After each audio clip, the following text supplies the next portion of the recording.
and a special, very presidential joke you did. So you have a gun. Yes, AR-15. I'm going to get another one, a little concealed carry so I can walk around 6th Street. I do firmly believe every autistic man should own. Let's get this guy a bump stock, why not? Is that your first gun, an AR-15? It's my second. I have a Shadow Systems MR920L. Jesus Christ. When they say it like that, you know they mean business. And if you're at the Pittsburgh, fuck. In my Korean soul. Is that where you are? I was trying to figure it out. I'm Korean. All right. South Korean. Thank you for... Gross. Ew. This is incredible. So you sold Hans Kim one of your cars, and he's been getting parking tickets, and you didn't transfer anything over. No, because I thought I could wait 2 weeks to transfer the title. I'm like, don't get any tickets. And literally he's had like 3 or 4 in 2 weeks. What a shitty story. What a dumb, boring story.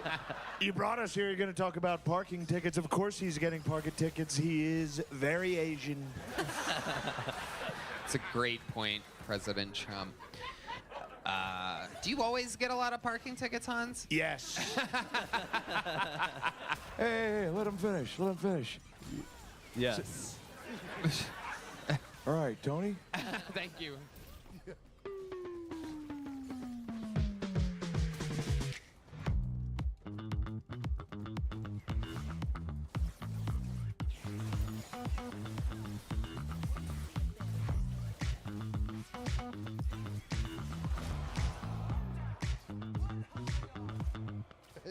They hate me over there. You know what the beef? This is the beef. I'm gonna manifest it. Hans Kim versus Nate Marshall. Ooh. I need that beef. That'd be a good beef. It's a good beef. That's a great beef. It's gonna be such an easy one to start. Just immediately have Nate be like, "I'm not gonna. He didn't say shit, but what if he did?" Yeah, it'd be fun true. to get in there. I'm kidding. You rarely see the Asian guy winning the porn. So this is nice. This is incredible. Did somebody order delivery? Oh, man, you guys are so hot. Why are you guys getting tricked by this? You guys don't have to be tricked by this. You guys are You guys are hot as shit. You know? Rhode Island's a small state. His What the dick fuck looks happened, huge there. incredible. What's the I liked it. miracle on 6th Street that one worked? Wait, but you guys know who Hans Kim is, and you guys like traveled here, and you're like, hopefully Hans Kim takes a liking to us. What a sad fucking existence, dude. That sucks. That sucks. You know you're better than him. You know that? Yeah. Don't get tricked. You got Look at his benefits, bro. shirt. You're better than that. Come on. I can Are you guys introduce dumb you to as Bobby shit? Lee. Are you guys dumb? Come on. Wake up, idiots. You getting tricked by this moron? Come on. Come on. I love it. I love it. Do either one of you have any special talents or anything like that? Like if this was like a pageant, what would you do? Would He's like, yeah, my husband's dead. you hurt your finger? What happened there? I was exactly? playing basketball with Hans. There was a whole bunch of us, and I broke my fucking finger. Wow. So Yeah. you play basketball? You listen to rap music? You hear what he said with Hans? Wait, yeah. Hans plays basketball? He does. He does. He's a nightmare to be out there with, but yeah. Do you guys pretend he's good at that too?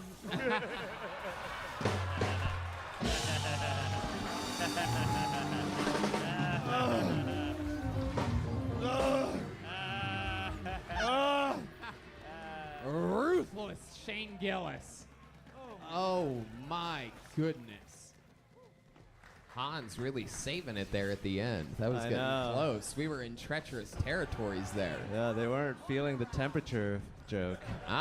No, they were not. What do you mean it smells like 12 degrees? What do you even mean by that? Exactly. Yeah. Exactly. What do I mean? That's the sign of a true comic. Exactly. I give that a Kim Jong. I would say that that is one of the sets in which you've got the least amount of laughter. And my question is, why do you think that is this week and not any other week? What do you think happened in your life this week that has you a little bit softer than usual here tonight? Is it because you're starting to dress cool? couple tours? Couple tours, you're starting to buy fucking whatever that fucking shirt is? A little fun fact, Shane, I was here last week. I noticed that. I did it. I did it myself. You were headlining? Yeah. Yeah. Yeah, a lot of. Thank you. That's a big deal, folks. Little baby boys growing up right That's in front crazy. of our That's eyes. definitely deserving. Thank you. Yeah, the audience felt me more than they did here tonight. Yeah. I'm doing great. My girlfriend is in Europe. She is so good at staying loyal to me here. She decided to take it on the road. And now, right now, she's in Ibiza at a pool party. So you know. Oh, what do you think she's doing? She's indoors. You're gonna do coke and you're gonna have a good time. Like a normal person. Gonna do a little bit of coke. Guys are gonna have fun, dude. There's Little nothing bit, wrong with that. Hans, just a little bit. Yeah, I'd love to, Joe. I want to see you do coke and open those fucking eyes up.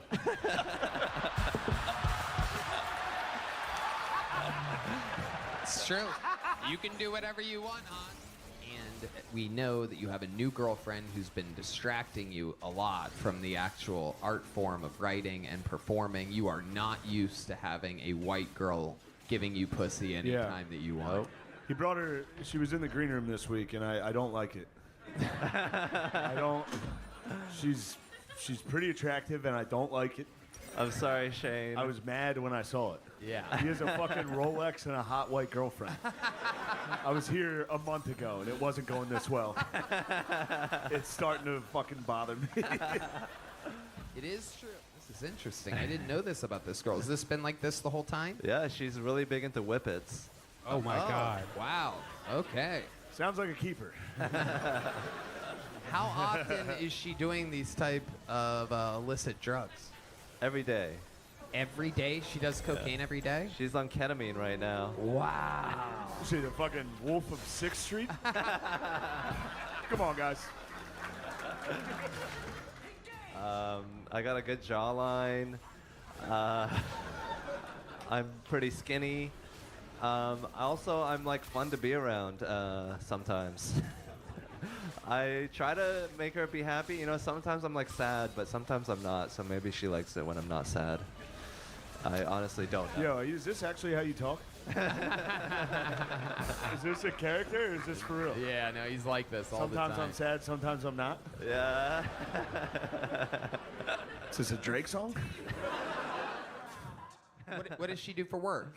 She's in supply chain management. Does she contribute to anything that you guys do? Does she ever pick up the tab or anything Yeah, like that? she's independently wealthy. Really? Yeah. Damn. Well, Wait, she's supply chain? Yeah. Where's she work? Norfolk Southern? Come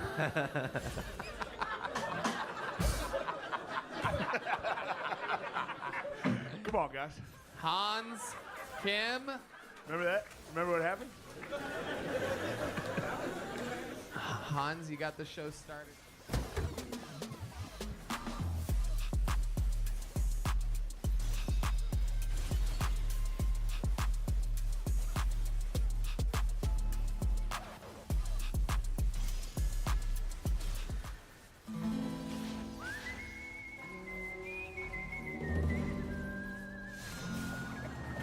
Go ahead, make your day with Samsung OLED S95F.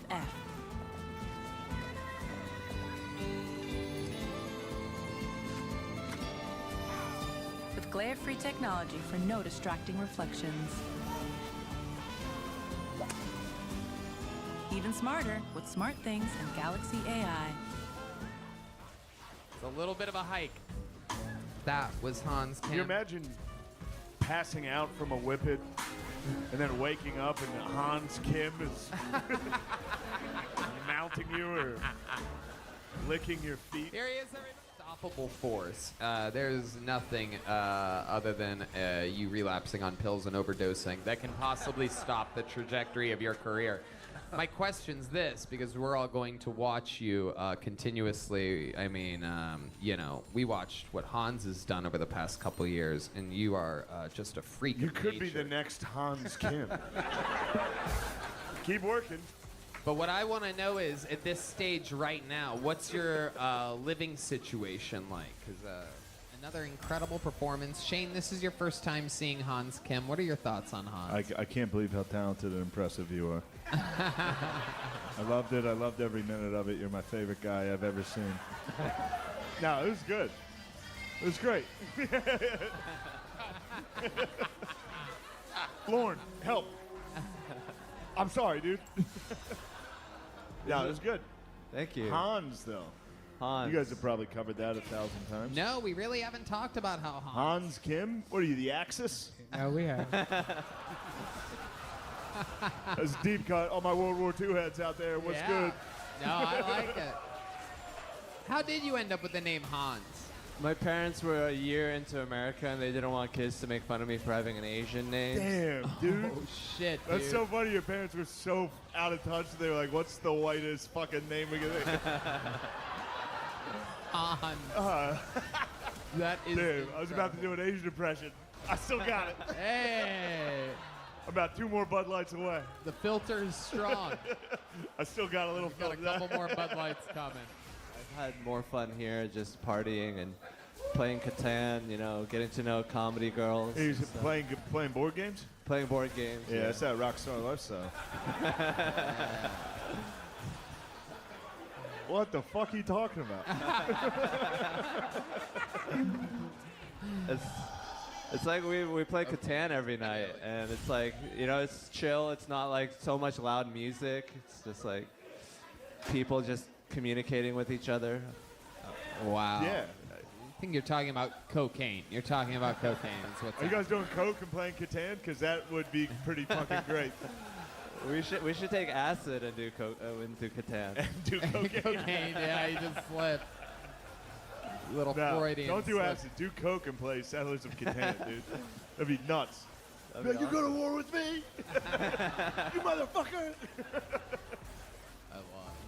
Is that true? Does your dad really think you don't get laid? He doesn't respect me, which I just translate to mean that he thinks I'm gay, so it helps me, it motivates me to work harder. Do you ever try to prove to him in any way that you got laid? Do you ever like send pictures or anything? I think he knows by now. He didn't do any digging after that? He's a mathematician, so he's a nerd. No way.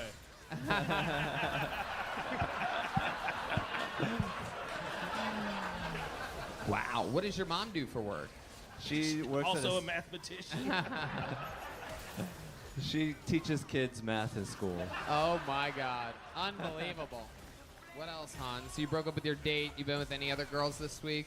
No, I haven't. I wrote with a female comedian, Holly Johnston, today, but it wasn't like that. Wow, you dropped her name and everything like that. Jeez Louise.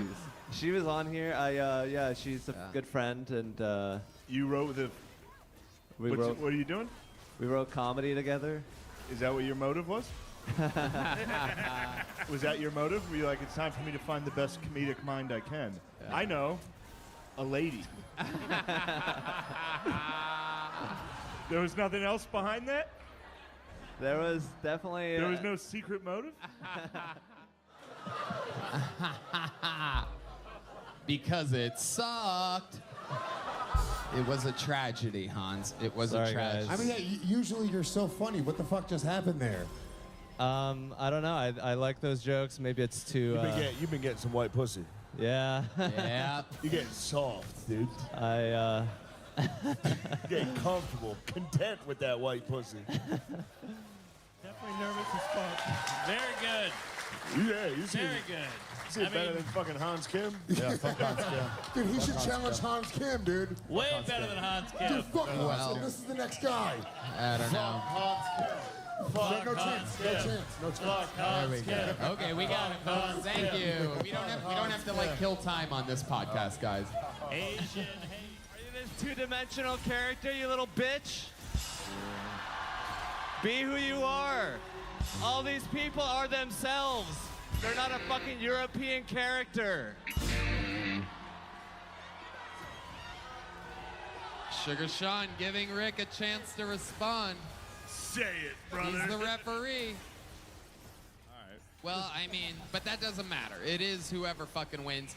Performs on Kill Tony every week, fucking a minute every single week, and basically, you know, either Rick is gonna start to sell out comedy clubs, or Hans is going to be doing giant theaters next year. So yes, the stakes. Honest vote. Well, I mean, in that 1 minute, I don't know if it's a. All right. I mean, I gotta. My vote. Do I actually have to vote? I don't know if you. I'm looking at this as more of like commentary. All right. Commentary. Rick's got the longest forearms I've ever seen. There you go. So that's what I'll go with. Rick's got long. But who got forearms. more laughs in that 1 minute? Who do you think? Who do I know? It's not who do I think. Yeah, who? All right, I guess we'll see. All right. Rick. Okay. Shane says Rick Diaz. Hey guys, like and subscribe to this video. I'm a fucking YouTuber. I'm a grown man that's a YouTuber because I'm a dumb motherfucker. Click here if you like the content. Peace out. My mic was off. We're at Chicago's ICE facility this week, and things are starting to get nasty. The Cook County Sheriff's Office says the protest started peacefully, but then emotions boiled over. State troopers and sheriff's police arrested 21 people. Also, while we're in the city, we're going to do some nice touristy sightseeing and, of course, board the Red Line to the south side of Chicago, one of the most notorious subway systems in the country. Yo, what up? This bitch scandalous. We out here in Chi-Town. Yeah. Drop a like for the video if you wouldn't mind. Also, drop one for this beautiful lady you're about to meet. Oh, shit. Hey, baby. I'm Mega Mommy on YouTube. Nice to meet you. Are you Italian? I'm Puerto Rican. I thought you were ginned out. I'm American. Do you actually have children?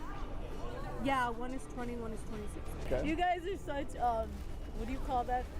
Comedian. Handsome? Comedians, handsome, yeah, that too. Thank you. No, there's another word for it, right? No. Match made in heaven for your daughter? No. Who needs to get her ass over here to the ICE facility? Sexy. That's another one, too. Some would say sexy. Satire. Satire. Satire. Yeah, you guys- Maga Mommy, can I see a picture of your daughter? No, because I'm streaming live. He's looking for a wife. I am. Nice. The stream will understand. What about Right Side Rebel? You guys were so That's true. Wouldn't it be crazy if we had our first kiss in front of these communist bitches? He's not a Nazi. So I got a round of applause. Yeah! Damn, she's oh man, she might be watching the stream. Yeah, she is. She might be watching the stream. I honestly feel like this guy does good content Right for Side like. Rebel. Well, here's the thing. Like a lot of people are doing in the Proving streaming it's not scene that right deep, now, we can I all come converted to together. Islam, so I'm a polygamist, and I can take Right Side Rebel and your daughter out to dinner. I can afford it. Yeah. YouTube pays. My daughter the hell away from me. Then. What the f? She's Christian.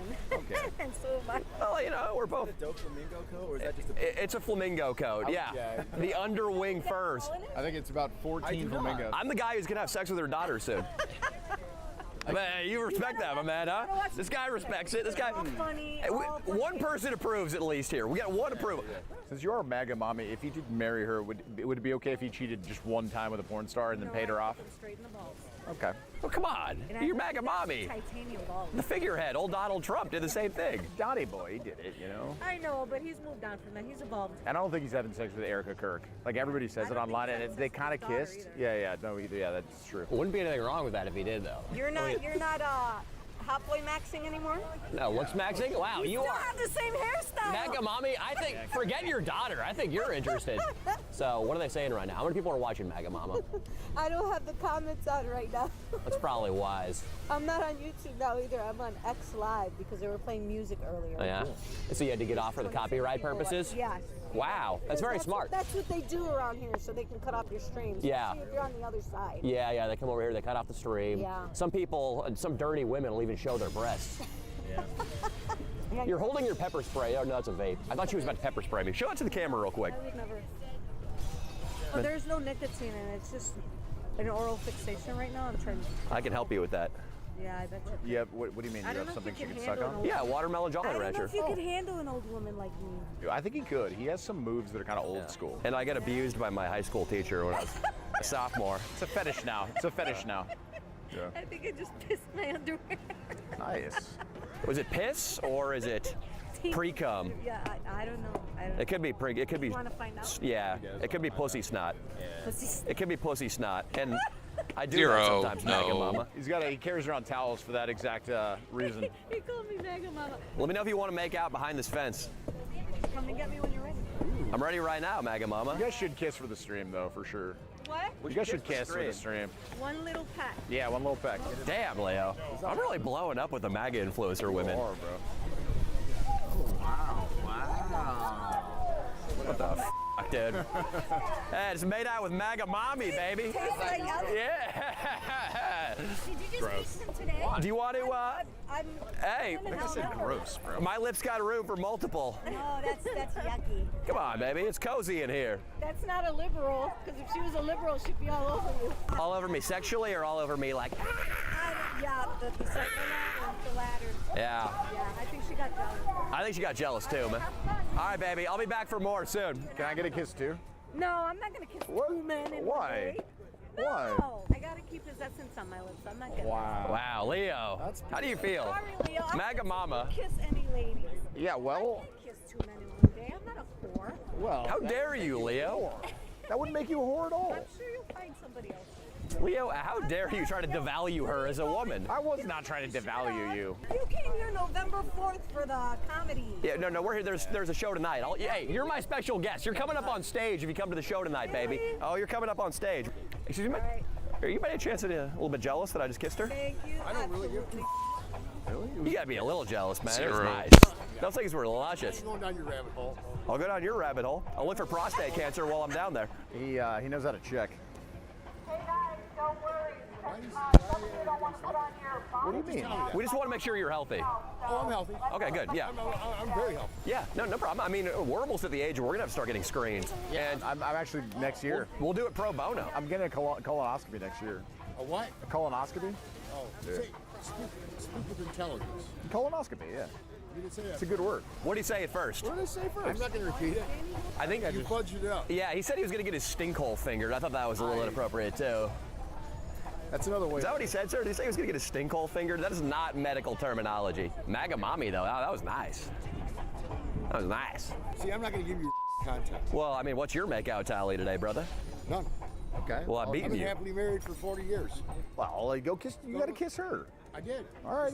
Well, then you Watch your technically. mouth, dude. Watch your mouth. I'm not saying anything. You're not going to piss me off. I'm not pissing you off. Are you sure you hit the kiss on the way out? All right. So we're tied. So are we tied? You guys are tied. I don't know. I think we're tied, man. We're tied. It's a stalemate. Somebody's got to make out with I somebody. don't know. Yes. Everybody goes to that. You are wearing a pink fur coat, but everybody always calls us gay. I didn't say that. I didn't call you gay. You said you might be.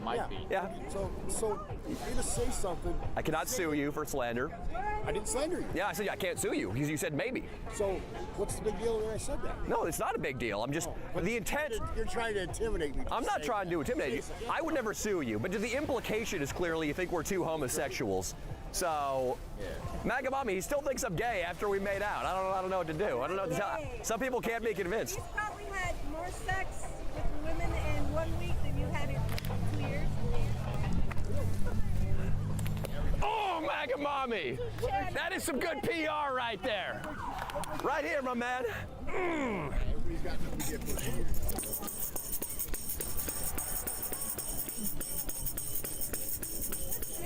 I'm banging the I Get Laid tambourine. Just wants views. That's all she wants. Exactly. That's all she wants. I'm gonna get it. Yep, you sure are. Debating people and pretending like you don't know what the truth is. She had an interesting way of debating me. Yeah, you see what happened? Oh, you don't have on tape you agreeing with me? I was over here talking to you. Why are you walking away? Why don't you come here? Because it's heating up over here. I'm drawn to the. Yeah, but I was having a conversation. I'm drawn to the tension. It's like a fight at your high school. Everybody runs into the quad. Guys, YouTube has been on our ass lately. We've been the victims of a hailstorm of demonetizations, including the last video, the New York mayoral video. And the way to fight back against this is to support us on Patreon. We're putting up exclusive vlogs on there all the time. Right now, we got a Leo's we all on it for a membership. So consider it an early Christmas gift for yourself. Are you upset what MAGA Mommy said? I don't actually, well, I probably have gotten more pussy in the last 3 weeks than you have in however long she said. But there's nothing wrong with that because you're married. Because you're married. So what is that? The issue? I don't care if you get laid. I just thought you were jealous. No, not at all. Okay. You want to I might actually do that. okay? If you know, I'm here. Yeah. Yeah, that's fine. I'm here for that shit. Yeah, like this lady said, for clicks. More for taps. Okay, whatever you want to call it. For taps, you know? Gotta pick chicks up at protests. It's easy. Emotions are high. Wow. So that's the way you guys pick up chicks, You know, is at protests? I gotta side with, yeah, that's the best place to pick up chicks. We're gonna start working on them after we're done talking to you. We can play both sides, my man. Oh, most definitely. We came out with no branding. You came out pretty heavy with the cat. You know Caterpillar? Yeah, it signals Republican leaning. That's not good because now they're alienated. Now you can't go kiss them. No. It's American made. Yeah, it's American made. What the are you talking about? They don't like that. Well, I'm just telling him if he wanted to play both sides and he wanted to meet a nice mistress. I'm sorry, working people don't have any interaction with Caterpillar. He can't wear it because he identifies with it as a person in the world. I just didn't want you to interpret it as an alt-right dog whistle. I don't think anyone was doing that. I think you were. I think you were about to blow your rape whistle when you saw that. Is it legal what he did? Is it legal to stand on? Yeah, no problem. I was gonna talk some smack. Is it that legal? Is that legal? Or does he get arrested if he doesn't comply? She's got a little crush on me. She actually doesn't want me to get arrested. She's got a little itsy bitsy crush. Oh, I'm not a groiper. I'm a little bit of a groper. Not a groiper, though. I happen to be standing here. I'm not with them. You were saying America first in my ear just 5 seconds ago, brother. You said Nicholas J. Fuentes will rise. Okay. He did not say that. He did not. Y'all probably listen to that piece, Brian. I don't even know what that is. That's the song he wrote in 2008 about Barack Obama. Why do you know about that song? Because my mother's a massive conservative. Oh, yeah. How is your relationship with mom right now? I prefer not to keep that relatively private, but you know. Well, if she just saw a photo of you right now, she would be very proud. Well, yeah. I mean, I walked out of the house like this. Okay. Oh, so you guys live together? At the moment, yeah. All right. Well, we all come across hard times. Yeah, I got a good job. It's just, it's construction, so things are slow right now. So, but Yeah. that's why I'm here and not working. This is probably why things are slow, honestly. They're taken away as co-laborers. It's part of it. That's part of it. That is bullshit. That is one reason why we do not love the ICE roundups. I'm cool with shutting down the border, but hey, they're slowing down my boys in construction. He had to move home, Leo, with his Steven Crowder watching MAGA mom. That's hell. That sounds like hell, dude. Do you think if Steven Crowder came on to her at a bar, fresh off of a Change My Mind, Well, she'd be into it? Well, she's still married, so probably not. I think she'd make an exception for old SC. That'd be hilarious. Would you be, if you came home and Steven Crowder was in a bathrobe walking out of your mom's room, what do you do? This would be in his neck. Yeah. You throw it? Have you practiced the boomerang style yet? Not yet, bro. Would you kill him? You would kill him? I'd beat the shit out of him. All right, cool. What if he came out of the bedroom and he had the Mug Club mug and a sign that says, I have a bigger penis than your husband, change my mind? I actually, fun fact about Steven Crowder, he scammed the shit out of me. But in 2020, I was still relatively conservative. I subscribed to his mug club, never got the fucking mug. Really? See, Steven Crowder, this is somebody you lost to the other side. Because of your supply chain issues. Your supply chain. Your logistics were fucked, Steven. Get the boy his mug. Steven Crowder, all you need to do is not his mother. Yeah. Maybe send him a couple of mugs to compensate. And I think this guy will be saluting the, the American flag once again. You're saying anything to another black person. I'm a black person.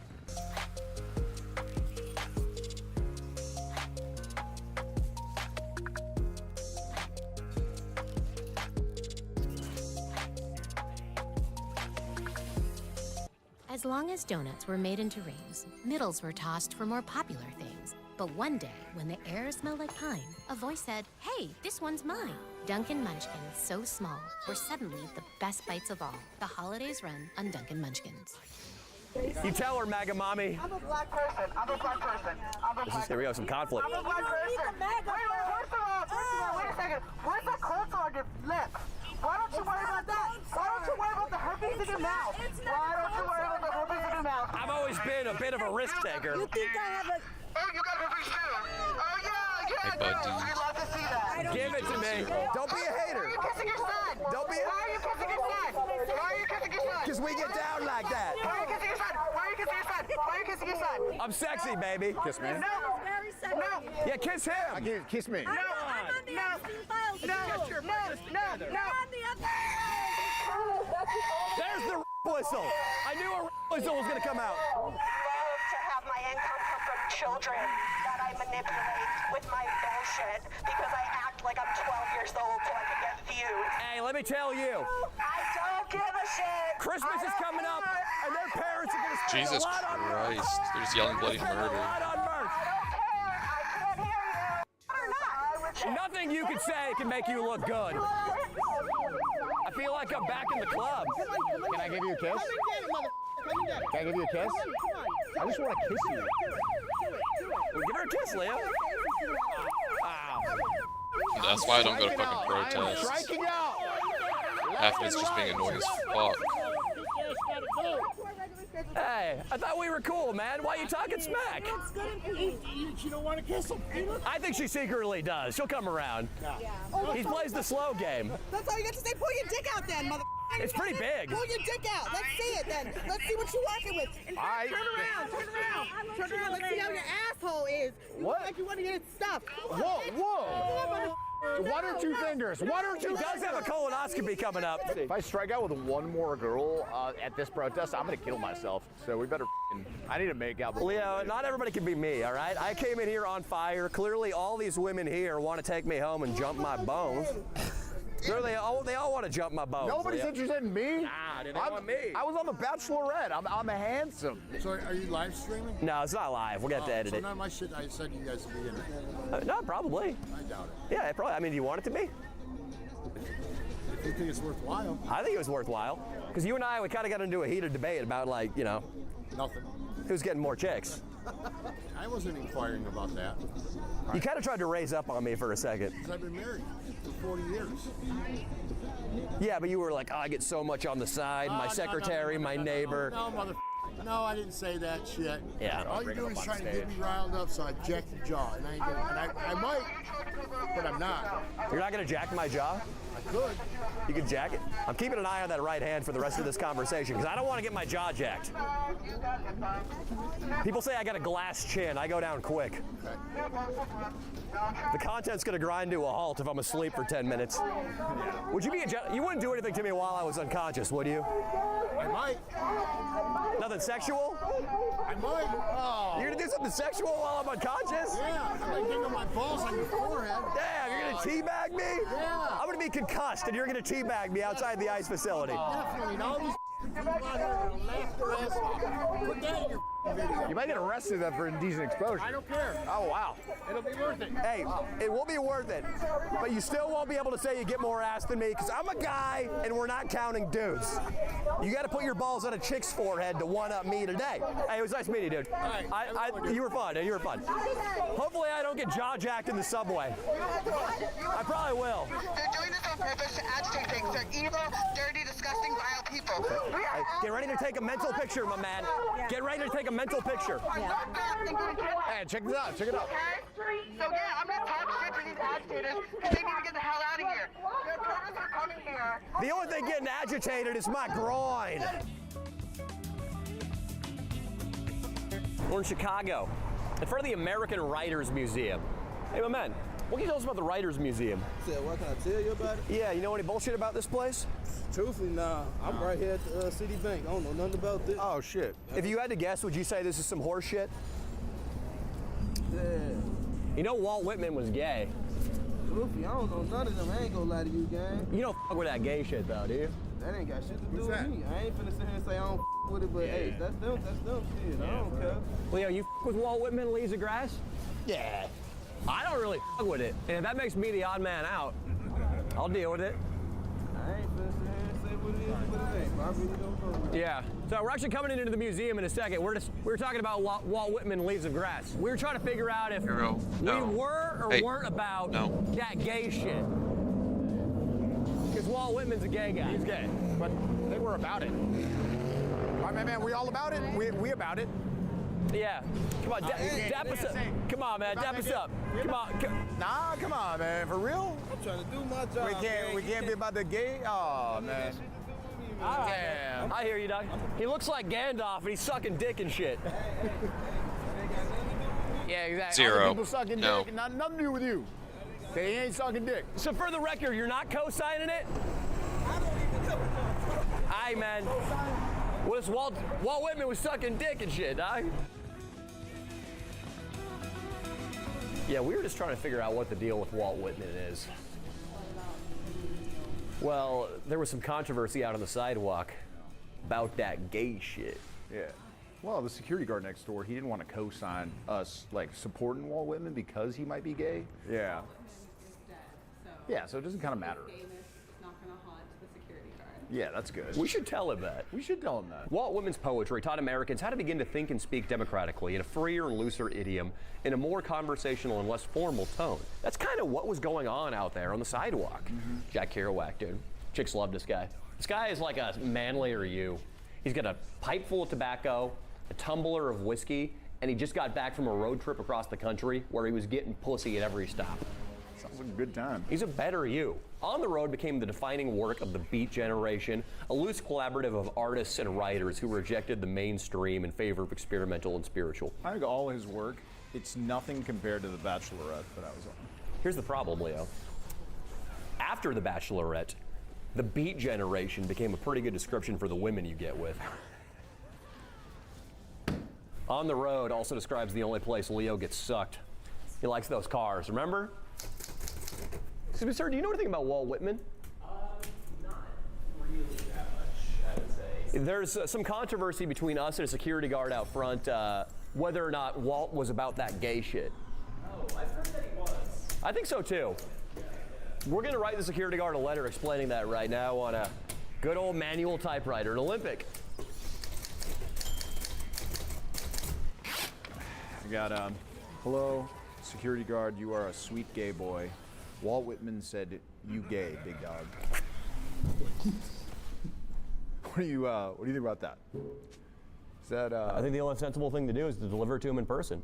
Brah. No. No cap, it was f***ed up in there, man. It was really f***ed up. Hey, Walt Whitman was in there. They had a Walt Whitman impersonator with the hat and the beard, and he was at the typewriter typing shit, dude. You know who they need in there? Who? NBA Youngboy.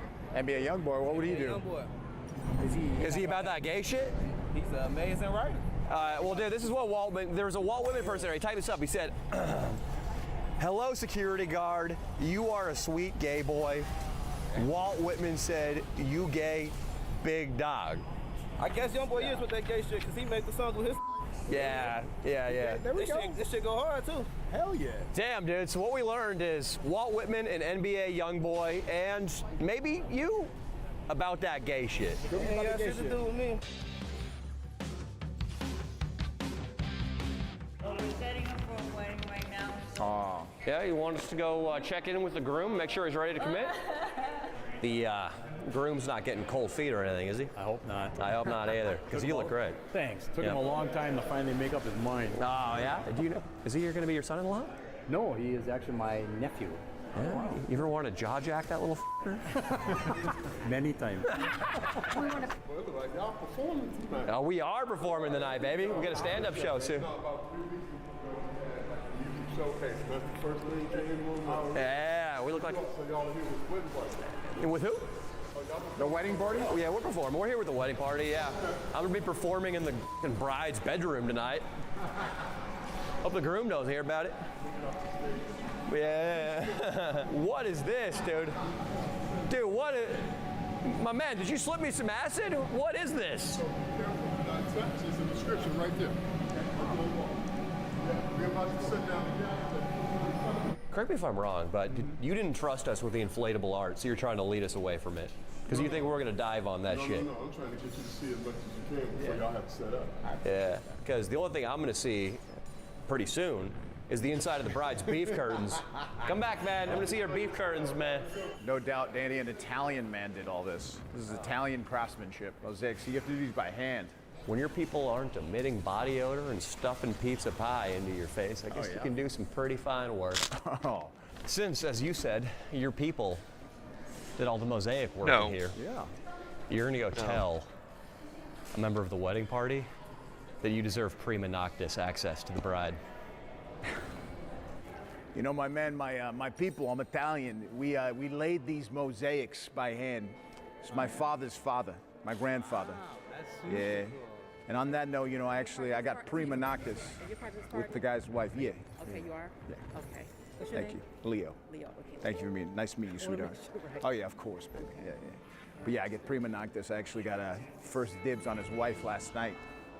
Yeah, it was crazy. The guy, he shares his wife. They're like in an open thing, but I got prima noctis because my father, you know, my father's father Zero. laid these by hand. Wow. Yeah. So I had to really give it to his wife, just doggy style, you know, man. It was nice, man. She got a nice ass. You'll see it. Okay. Yeah, I'll see you tonight. Okay. That girl's got a fat ass. Dog keeps trying man. to Maybe you can get in eat with my me later monitor tonight. cable. All right. Yeah, I'm in the wedding party. We're at a transit station in downtown Chicago. And our fans told us a really pleasant way to get around is on the Red Line. Tonight, word of yet another attack on the CTA's Red Line. Tonight, more violent crime on the CTA Red Line. Facebook video shows a brawl Can't believe on I the think Red Dark Line. Harvest. Hey, would you say the Red Line is a nice train to hop on for a couple gentlemen like us? Oh, damn. What happens if we go straight down the Red Line into Southside? It gets pretty bad. Wow. Will we be safe? 50-50. You gonna see all kinds. You might see overdose. Damn. You might see people arguing, fighting, smoking. Damn. Snorting. Yeah. You get everything wrong. Would you recommend, if we want to play some high stakes dice right on the train, would you recommend it? Why not? Flash some bills out there. Probably. We get some hundreds. What about like a desperate single mother who needs a couple bucks for baby formula? And I'd be like, hey baby, I'll throw $2 on your ass if you chicken head me real fast. Oh, it might work. You might get that slapped. might work. Yeah, we're gonna hit that Red Line, baby.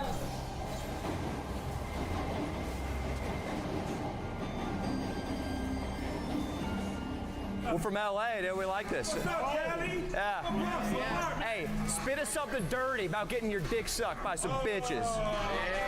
Spit us something real dirty, dude. You gotta know the different hoods and the colors, mother sucker.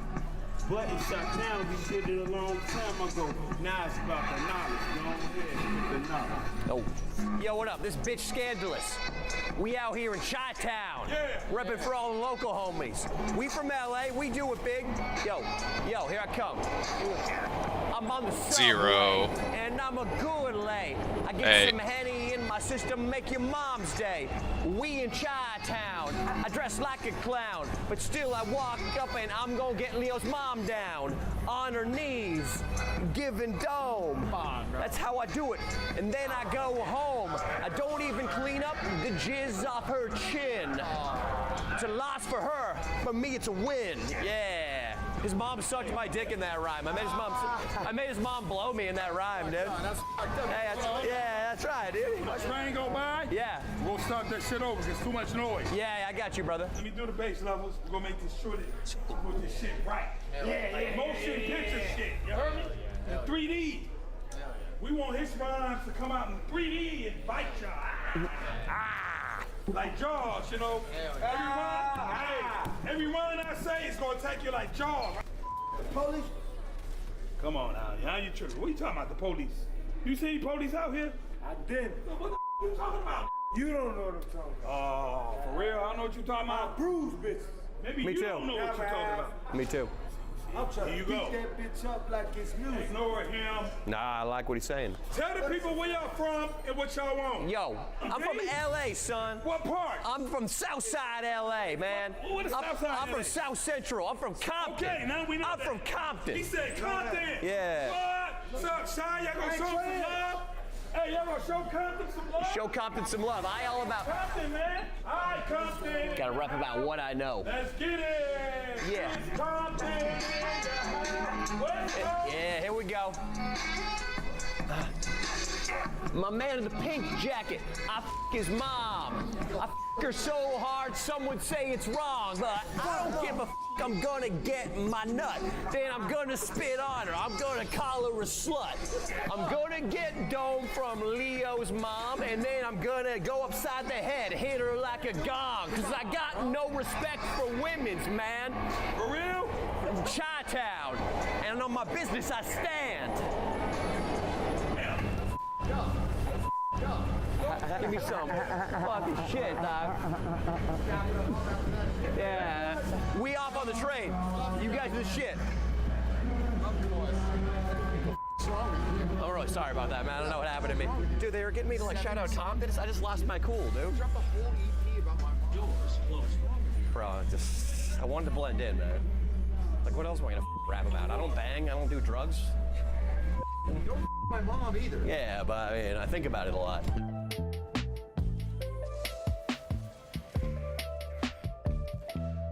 If you're starting your holiday shopping a little early, don't sleep on Sephora at Kohl's. They have all the viral beauty sets and gifts $50 and under. Really great value. Plus, you can grab them while you're already at Kohl's. A one-stop shop. A cute gift, no stress, and you don't need to overspend. Shop your neighborhood Sephora at Kohl's.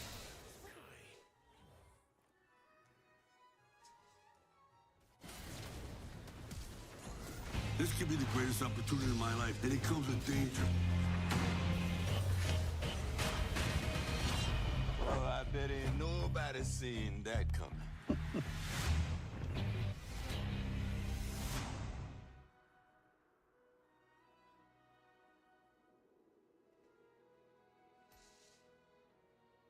Brock told us this stop, 63rd, classic don't get off here, stop. High carjackings, robberies right outside, avoid entirely after dark. Me and my homie are from Los Angeles, California, and somebody told us downtown that it's a good idea to walk around here grabbing your dick saying that we bang, homie. Is that a good idea in this neighborhood? Yeah, they lied. Did they lie to us? They lied. What would happen if we went around saying, we bang, homie, grabbing our junk?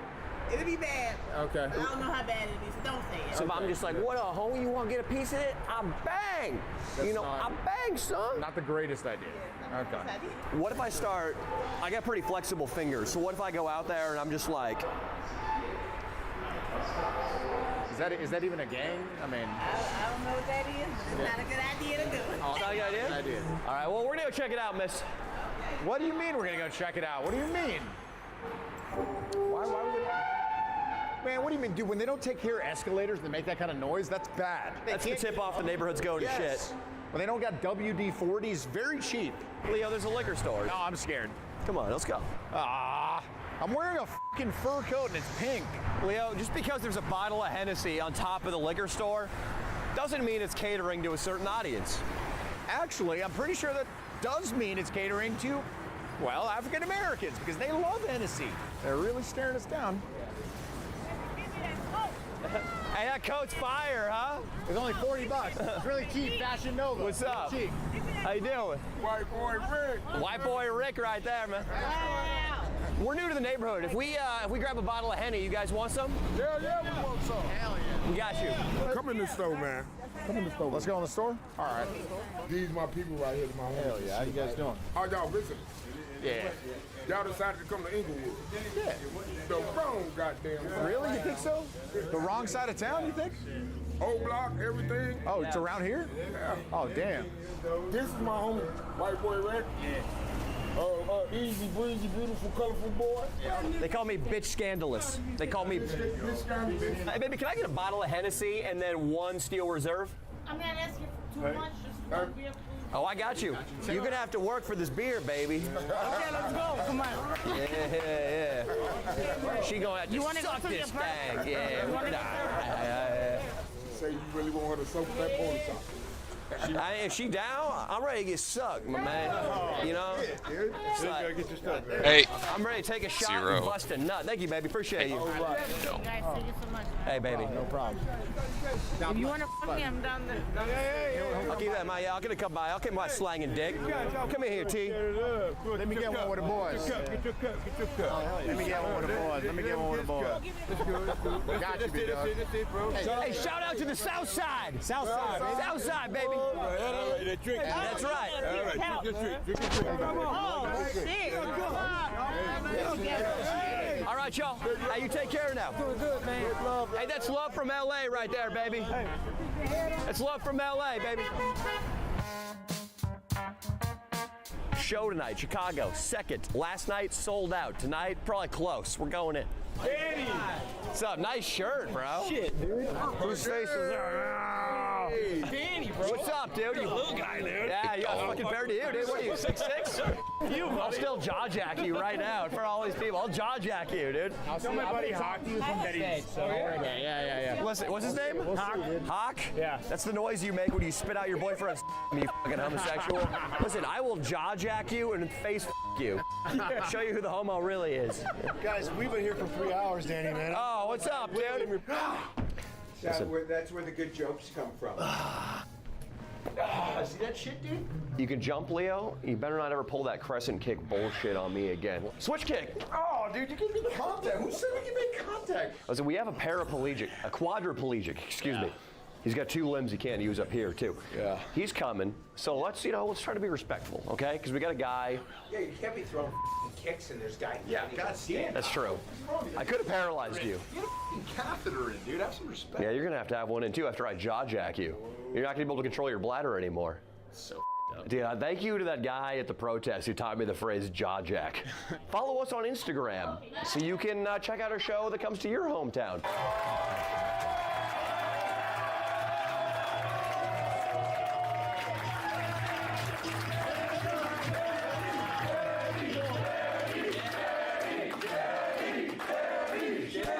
Now I'm gonna have Leo scent on me for a couple hours. You see him hug me right there? That big Italian gorilla. We keep him in a cage in the green room. We got 2 symbols for him to play with. What are you doing over here, Leo? You should be climbing the Willis Tower, you f***ing ape. Or where's like the go-to place to have sex with prostitutes here? Is it up in Canada? You know, right? What's that? Just go Burger King. Yeah, just take the red line down to the south side. Hey, go to school. Got an EPT card right here, baby. Stone Park. It will come natural, baby. Stone Park? Stone Park. Everybody hang out at Stone Park soliciting prostitutes? Yeah. This guy, This guy just closed his eyes. He was like, shit. He knows. Max, where are you at, Max? Is Max right there? Yeah. Is that how Max got injured? Was he f***ing whores in Stone Park? Max, stick your tongue out twice if you're ever eating hooker pussy.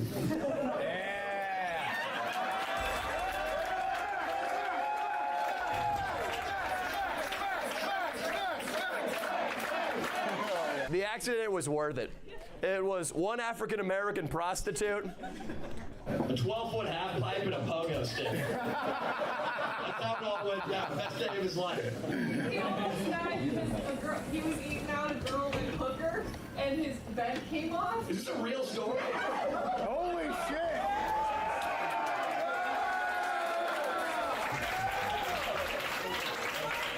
Max wanted us to roast him. I think we ended up just pumping your ego up, huh? We just talked about how much pussy you've been licking. Yeah. Did you flick that? Are you a lizard, bro? I look over, he's flicking his tongue out, dude. Holy shit. It's gonna keep you around in case there's any flies, dude. You can grab those. Oh,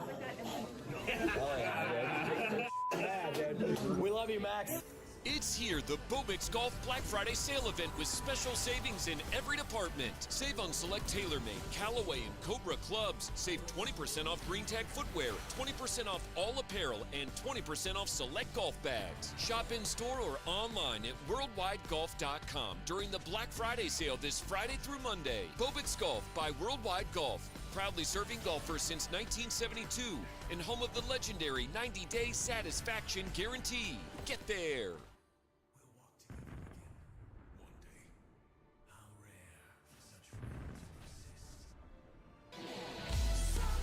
The long goodbye begins. A very special evening with Journey. Final Frontier Tour. The lights go down one final time. Tickets are on sale now at JourneyMusic.com. Journey. Final Frontier Tour.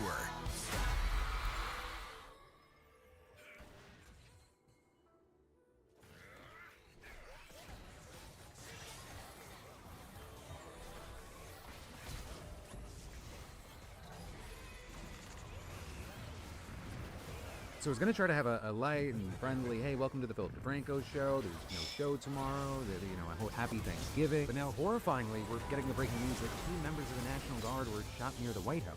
With this being breaking news, there's some conflicting reporting right now. Earlier, you had the governor of West Virginia saying that the troops were from the state's National Guard and that they were dead. But then he also followed that up saying we are now receiving conflicting reports about the condition of our 2 Guard members and will provide additional updates once we receive more complete information. And so right now, there's a lot of back and forth reporting here. And with that in mind, you had local police saying one suspect who has reportedly been shot as well is in custody, and the AP saying that this individual's injuries appear not to be life-threatening. Also, as far as the shooter, you had Trump calling them an animal and saying that they will pay a steep price, and adding, God bless our great National Guard and all our military and law enforcement. These are truly great people. Right, and with this happening where it did, you had the White House being put under red alert, signifying a potential threat to life, but that has been downgraded to just a high-risk alert. Also, you now have DC police saying that the scene has been secured, and now as, we wait for more information, the broader context here is that you also still have more than 2,000 National Guard troops deployed throughout Washington, D.C. And it was actually only just last week that you had a judge ruling that this deployment was illegal and the order blocking it set to go into effect on December 11th. Right? And so with all this, one of the things we're already seeing is that it's being politicized by people on the right, blaming Democrats for speaking out against National Guard deployments in American cities. And with that, you had some specifically calling out the lawmakers who made a video telling troops that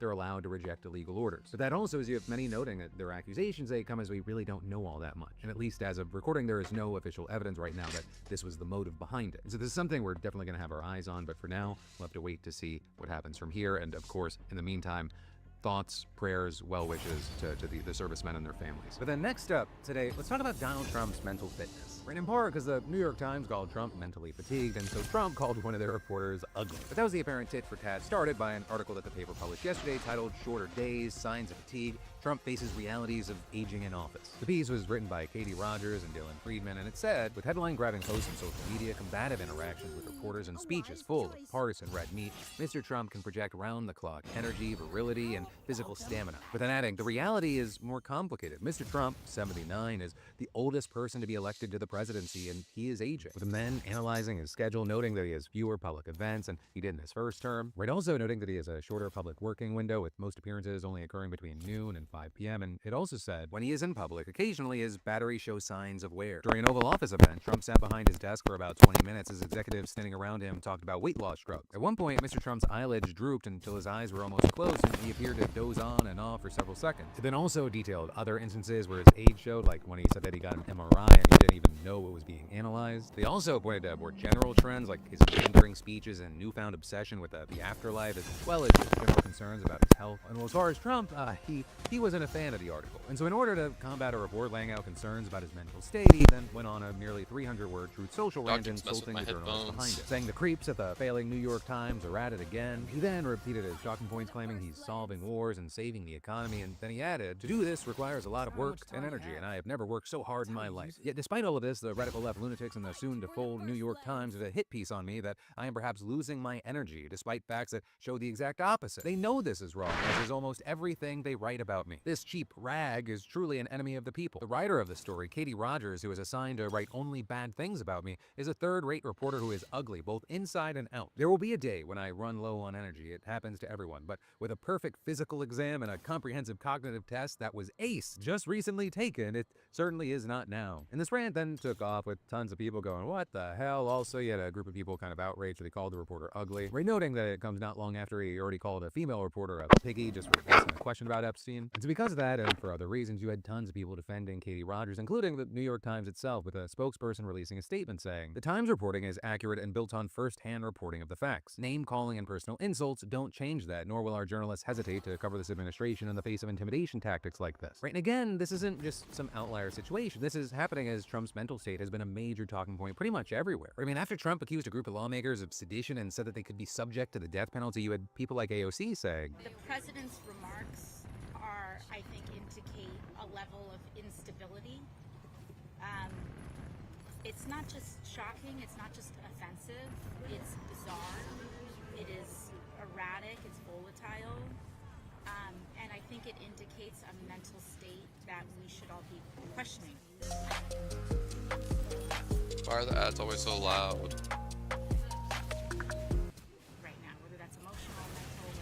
And then earlier this month, you had Trump's niece, Mary Trump, who's a clinical psychologist, comparing Trump to his father, who had Alzheimer's. There are times I look at him and I see my grandfather.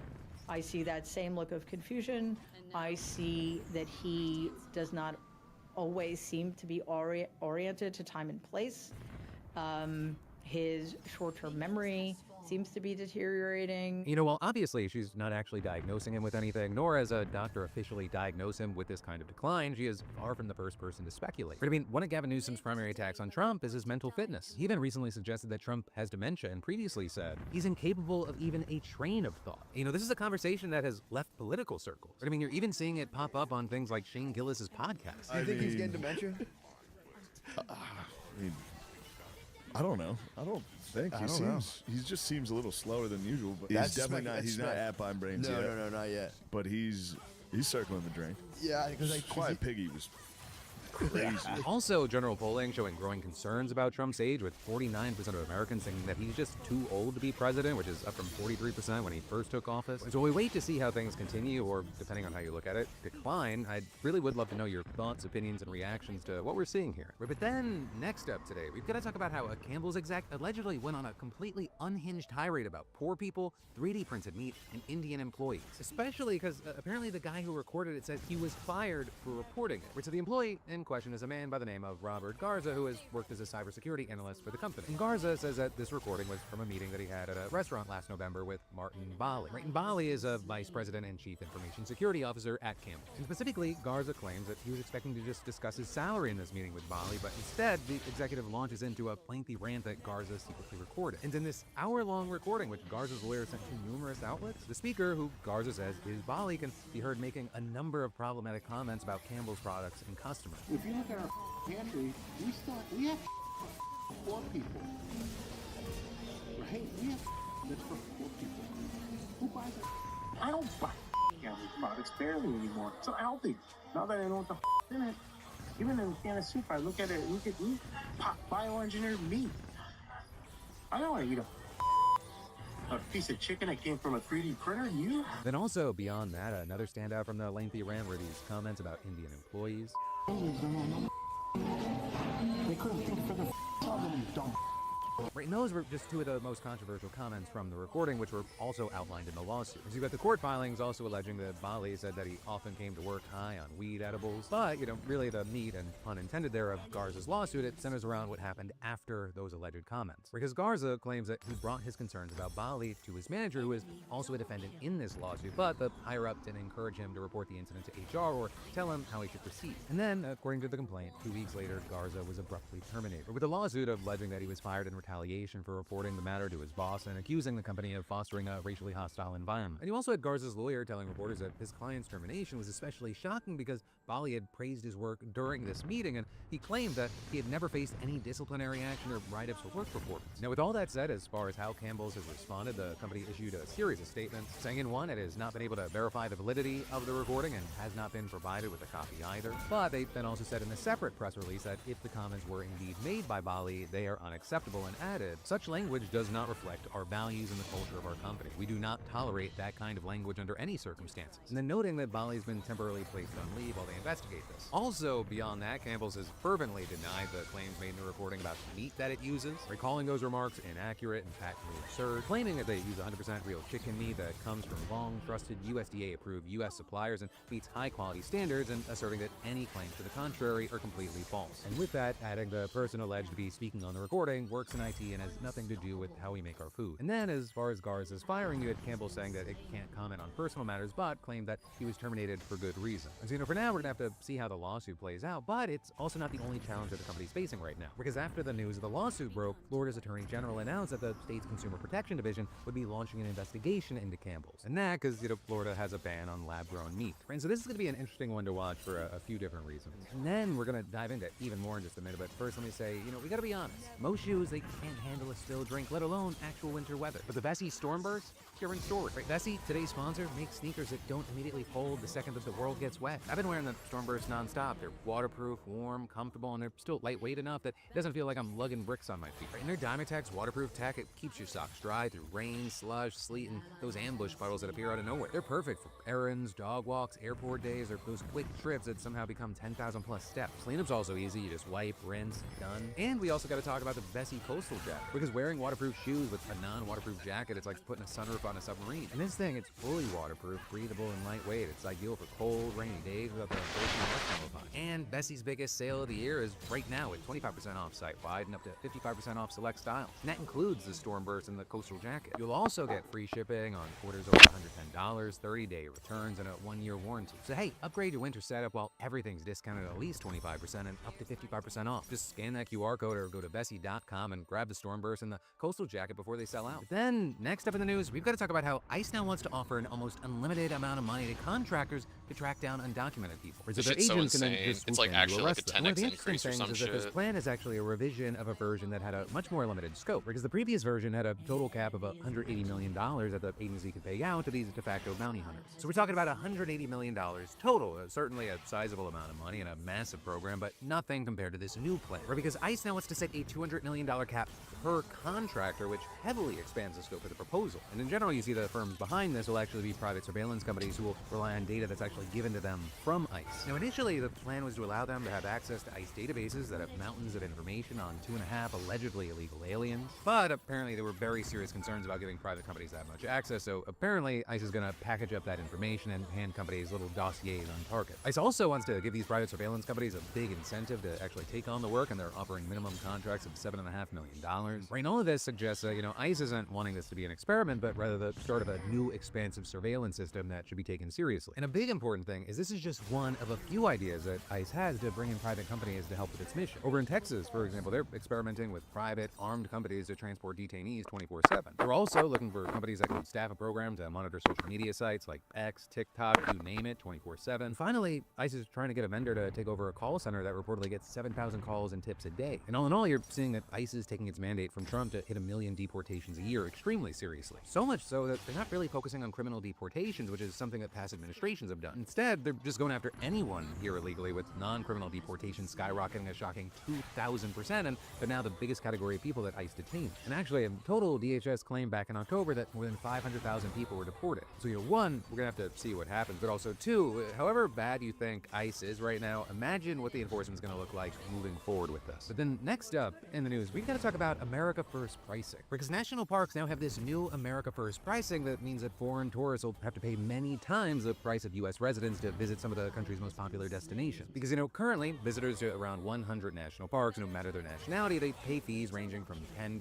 per person to $35 per vehicle. But starting January 1st, they'll have to pay $100 per person to enter 11 of the most visited national parks. And the annual pass, that's going from $80 to $250 for people from other countries. And as far as why, you had Interior Secretary Doug Burgum saying, President Trump's leadership always puts American families first. Now with that, I do want to say it's certainly not unheard of for a country to charge higher fees to foreigners for its top tourist attractions. You actually have some saying that this new plan could bring in hundreds of millions of dollars for repairing crumbling roads and buildings at parks across the country. But then you also have others arguing that people on a tight budget might reconsider their trip altogether because of this, something that could potentially exacerbate what's already a decline in foreign tourism, at least partly driven by the administration's other policies, including tariffs and immigration. Also, I'll say there is a question of how this is actually going to be implemented. And so, for example, you had one former NPS official arguing this whole business of determining who's a citizen at park entrance gates opens up a whole can of worms that isn't fair for rangers. And then beyond that, you have some doubting how serious this administration is about actually improving the national park experience, given how things have gone so far. Right? I mean, the agency's been operating without a permanent head during Trump's second term, and it's also lost nearly a quarter of its workforce since he took office. And all of that has reportedly led to routine tasks like cleaning and stocking the bathrooms just not being done. And you also have fewer park rangers giving tours and lectures, and some visitor centers have had to cut their hours. But for now, we'll have to wait to see how this actually plays out once it's implemented. And,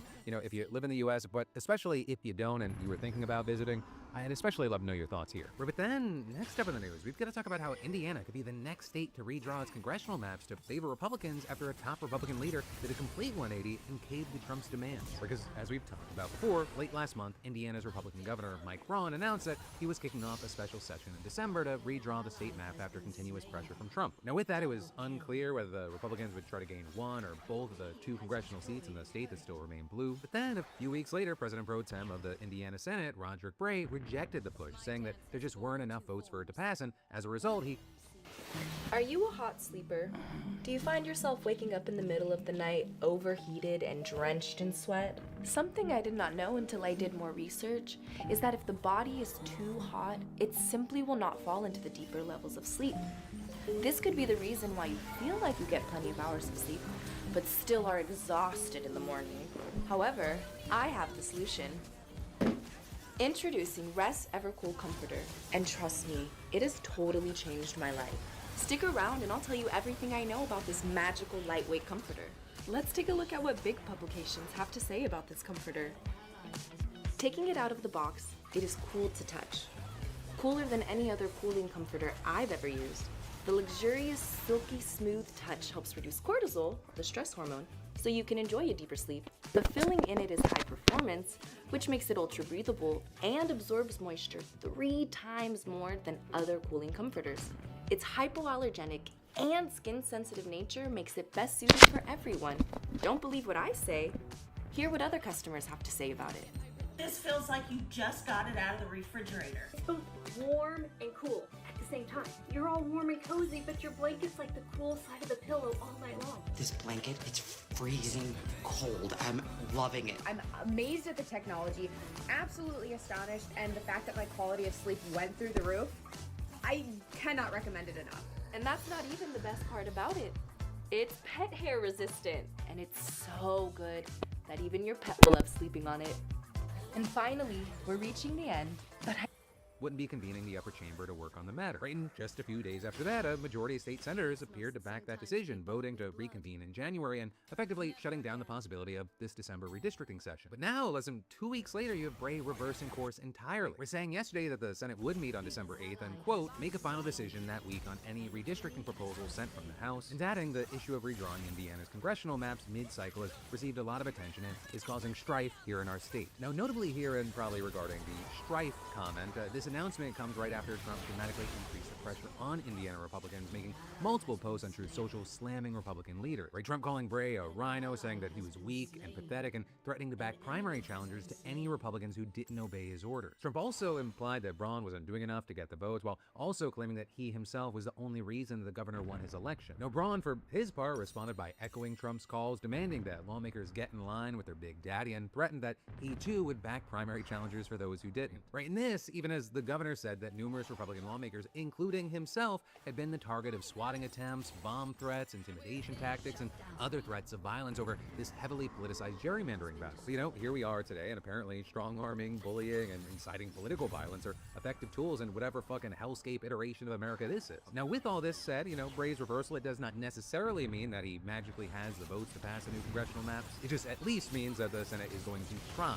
And this is, you know, as far as the State House, the Republican speaker who has previously supported supported redistricting, announced yesterday that his chamber will meet this coming Monday. So, potentially very, very big news as we get closer day by day to the midterms. And then there's more we're going to dive into in a minute, but first let me say, here's some free advice for you. When traveling abroad, spend your money on the trip, not your phone bill. And it's easy to do when you use today's sponsor, Saley, the modern way to stay connected abroad without getting financially dropkicked. But before Saley, traveling with your phone meant medieval nonsense. Airport kiosks, physical SIM cards, hunting for a paperclip to stab your phone, praying that it works, praying you didn't just break your data plan for the next week. But Saley kills all that. It's an eSIM app, meaning that you open the app, pick your country, choose a plan, and boom, real data the second you land. No surprise charges, no $10 a day for speed slower than a hotel lobby router from 2008, just instant high-speed data in 150 plus countries. You can even tether other devices, which means your laptop, tablet, or I swear this counts as word gaming handheld all get coverage too. And if your phone isn't eSIM compatible, they refund you. Plus, it's got 24/7 support, which is clutch when you're jet lagged and your brain's operating on airplane mode. So don't let your phone carrier rob you on vacation. Just scan the QR code and use code Phil for 15% off your first plan. Yeah, use that QR code or just download the Saley app, but be sure to use code Phil for 15% off.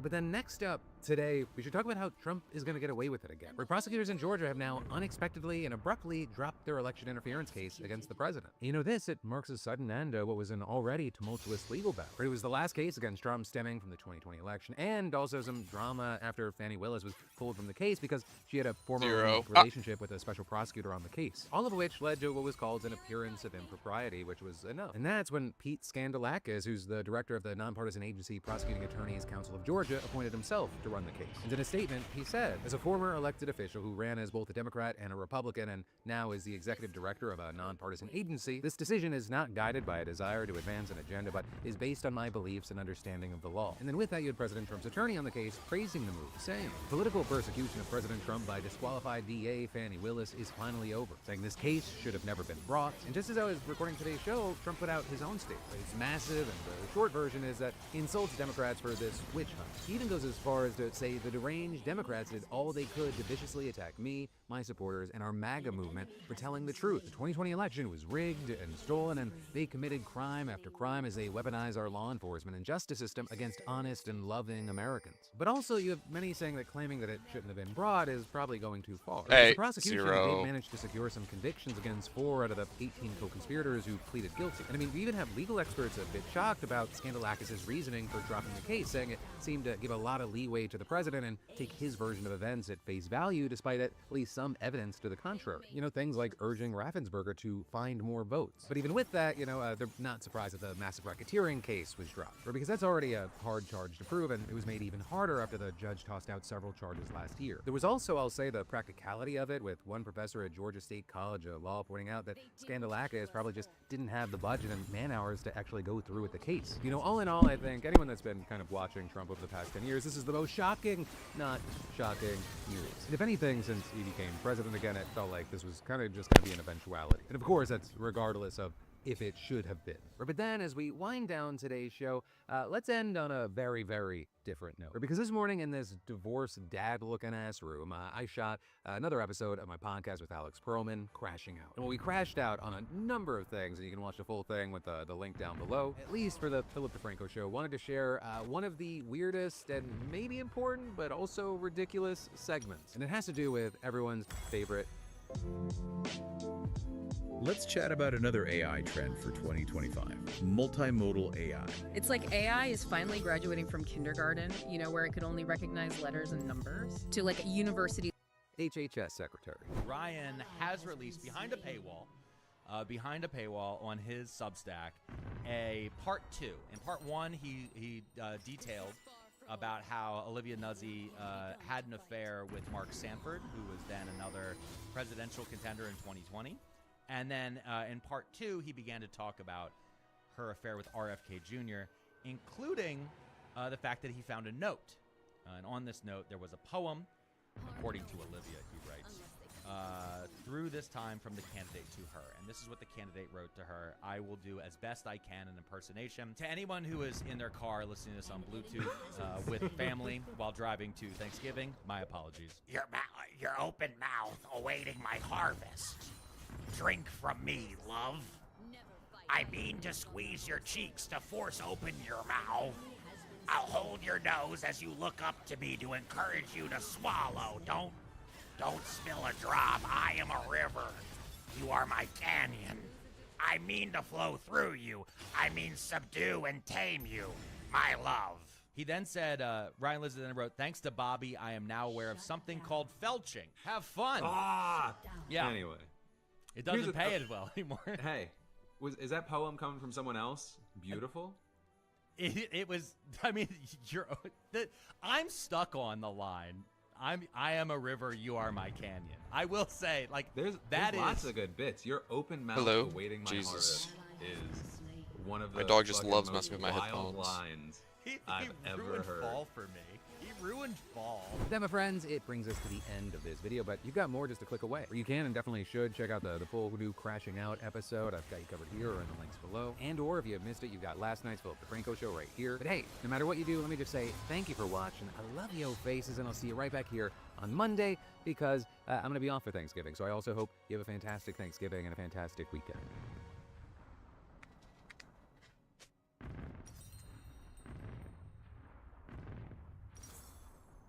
Sup, you beautiful bastards. Welcome back to the Philip DeFranco Show, your daily dive into the news. I'm trying to make sure today's show is out in time because it's Taylor Swift night. I know where people's eyes and ears are headed tonight when the biggest artist in the world's making her podcast debut. The internet in general is abuzz, and oh my god, her army of dancing, friendship, bracelet swapping conspiracy theorists, very excited. It's really just a question of how big of a podcast it's going to be, with many debating and some even betting that her podcast is going to do as much, if not more, than Donald Trump on Joe Rogan in at least the first 24 hours. But as far as what it's actually going to pull, I have no idea, and I guess we'll see. Though I will say just this moment from the teaser has me interested in what this podcast is going to be. I think we all know that if there's one thing that male sports fans want to see in their spaces and on their screens, it's more of me. With Taylor making light of last year, with the NFL constantly just featuring her on camera during random points in Chiefs games, with it even getting to a point where people were getting angry at her like she was the one making the decision. You know, with all that said, what are your thoughts, reactions, and even predictions? And while you leave or don't leave that comment, I will warn you that the rest of the show is not this light. But with all that said, we have a lot to talk about today, starting with this. Right now, we're seeing Donald Trump using his power to transform American culture in his own image. And there's a few ways that he's done that just this week, starting with the Kennedy Center for the Performing Arts. Because every year, the center honors 5 individuals or groups for their lifelong contributions to the arts. It's a huge multi-day event, tons of people watch it on CBS, and it normally features dozens of fellow artists who commemorate the honorees with speeches and performances. Right, and a committee of previous honorees and prominent members of the arts community traditionally pick the honorees. But this year, the center appears to have broken with that tradition and gone with another process, which is just letting Donald Trump decide. Right, because today you had a reporter asking him how involved he was in selecting the honorees, and he answered, I would say I was about 98% involved. No, they all went through me. I turned down plenty. They were too woke.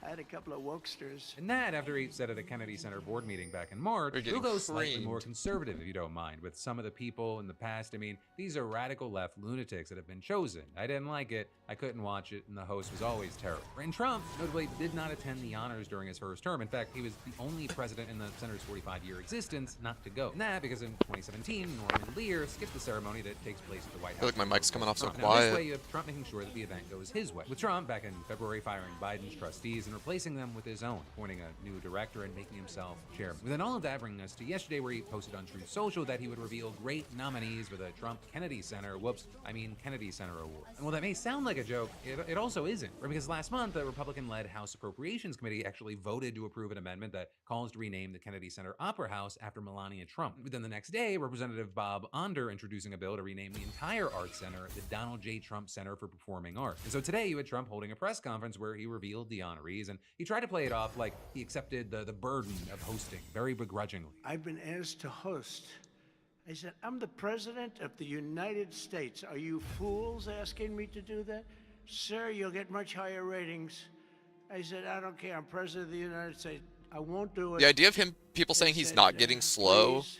And I didn't want to do it, okay? They're going to say he insisted. I did not insist. He sounds so fucking tired. The Chevy Equinox. And more than 15 safety features. And a silent night, guaranteed. And it all comes together in a Chevrolet.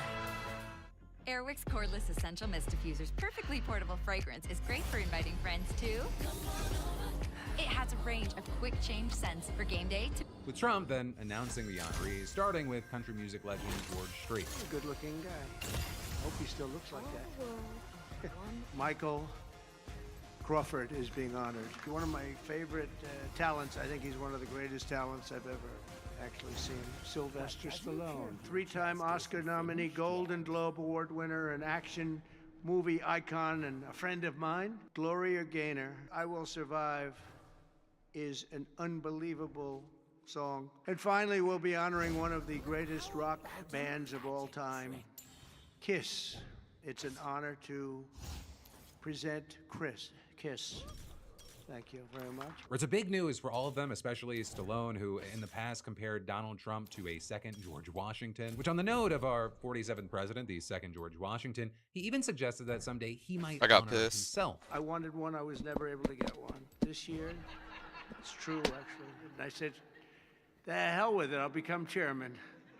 And I'll give myself an honor. Maybe I'm going to honor, next year we'll honor Trump, okay? Now again, while he sounds like he's joking, he did actually suggest at the March board meeting that the honor should be expanded to include executives, athletes, and politicians. But for now, Trump's just hosting the December event. And if it's anything like today's reveal, it's going to probably be half fancy gala, half political rally. Because he also just could not resist going off on tangents about Democrats, DC crime, tariffs, and similar topics before catching himself like this. But I shouldn't make this political because they made the Academy Awards political and they went down the tubes. So they'll say, Trump made it political, but I think if we make it our kind of political, we'll go up, okay?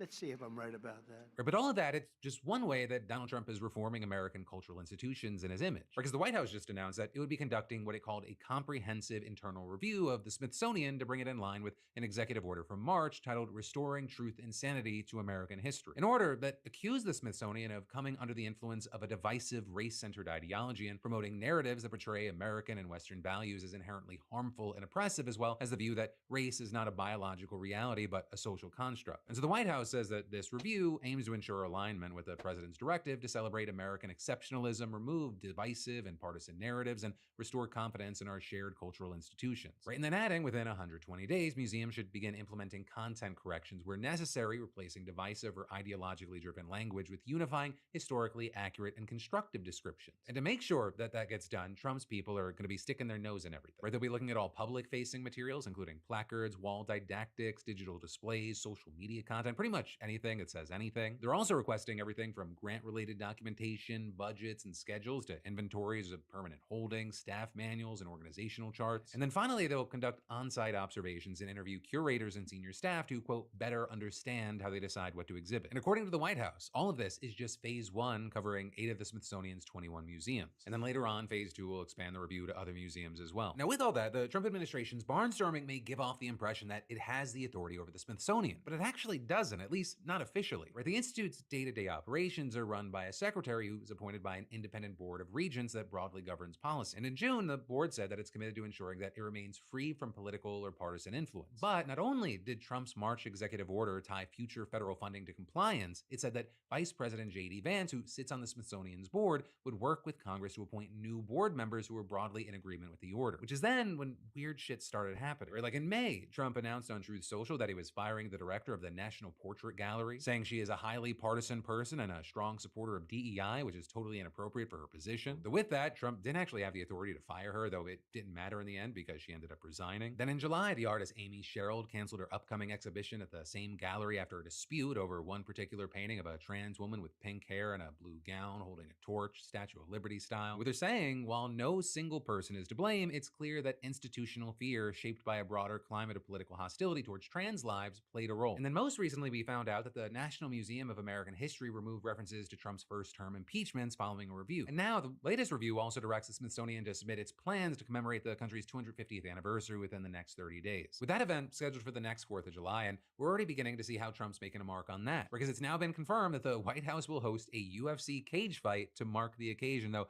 it's a little unclear where it's going to happen since the fights usually take place in huge arenas arenas with an octagon. But Trump has also previously suggested building a cage on the White House grounds and inviting as many as 25,000 attendees, which honestly, I think he may actually do. But it kind of lines up with a made-for-TV presidency. And there's just a lot that's going to be going on in addition to the 250th anniversary. I mean, next year we're going to see the United States hosting the Olympics and the World Cup. So, a lot to keep our eyes on. And then next up, let's talk some online backlash news. Because you have people right now threatening to boycott e.l.f. Cosmetics after the company featured comedian Matt Rife in its newest ad campaign. Hey girl, has overpriced beauty hurt your wallet? Elf that! Elfino and Schmarns have gone to Elf Court for millions of clients, helping them to access beauty products they deserve at prices that won't injure their livelihoods. I know a thing or two about red flags, and pricey makeup, you deserve better than that. Right, so Matt Rife co-stars in the ad with drag queen Heidi in Closet. They're doing a whole legal parody, and many e.l.f. customers apparently not amused. And in part, seemingly because there are still many out there who feel burnt because of a controversy back in 2023 after Matt opened up a stand-up special with a joke about domestic violence. And, he got a lot of heat for that joke, and he ended up doubling down, saying if you were someone that was offended by that joke, you should buy a special needs helmet. And so with this ad, you had the comments filled with things like, you didn't have the budget for a comedian who doesn't joke about abuse, the guy who jokes about DV in an ad targeted to women, that's a choice. And I think Andrew Tate's available for the next ad. Right, and the idea that e.l.f.'s customers are women was a big talking point in all the backlash.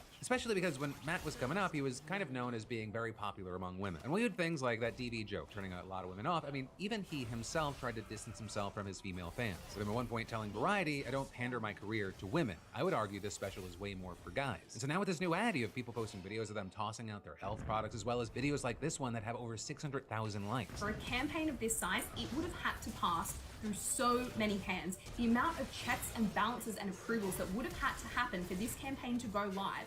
Can you honestly sit here and tell me that nobody at the top stood back and said, hey guys, I don't think this is a good idea.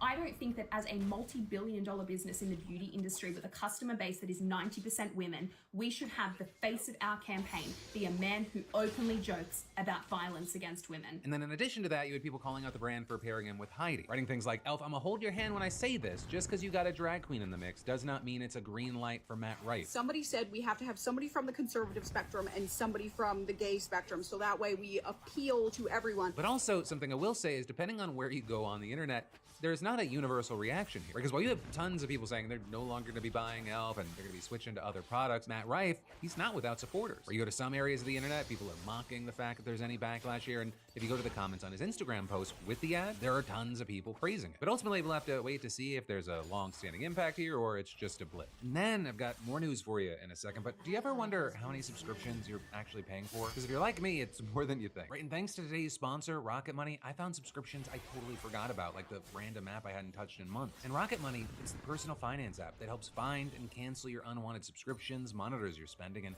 helps lower your bills so you can grow your savings. I also found I'd been paying for a service I hadn't used in years. Rocket Money, it gives you an all-in-one, easy-to-digest dashboard overview of your financial life, subscriptions, spending habits, bills, and more. And Rocket Money will help you cancel unwanted subscriptions in just a few taps. But it also doesn't stop there. The app also helps you cut back on spending like it did for me with dining expenses I didn't realize were adding up. Plus, it lets you set budgets and tracks your spending automatically. Right? I mean, Rocket Money has over 5 million users and has saved a total of $500 million in canceled subscriptions and saves members up to $740 a year when using all of the app's premium features. You can choose the plan that fits your budget. So cancel your unwanted subscriptions and reach your financial goals faster with Rocket Money. Just go to rocketmoney.com/PDS today. That's rocketmoney.com/PDS. rocketmoney.com/PDS.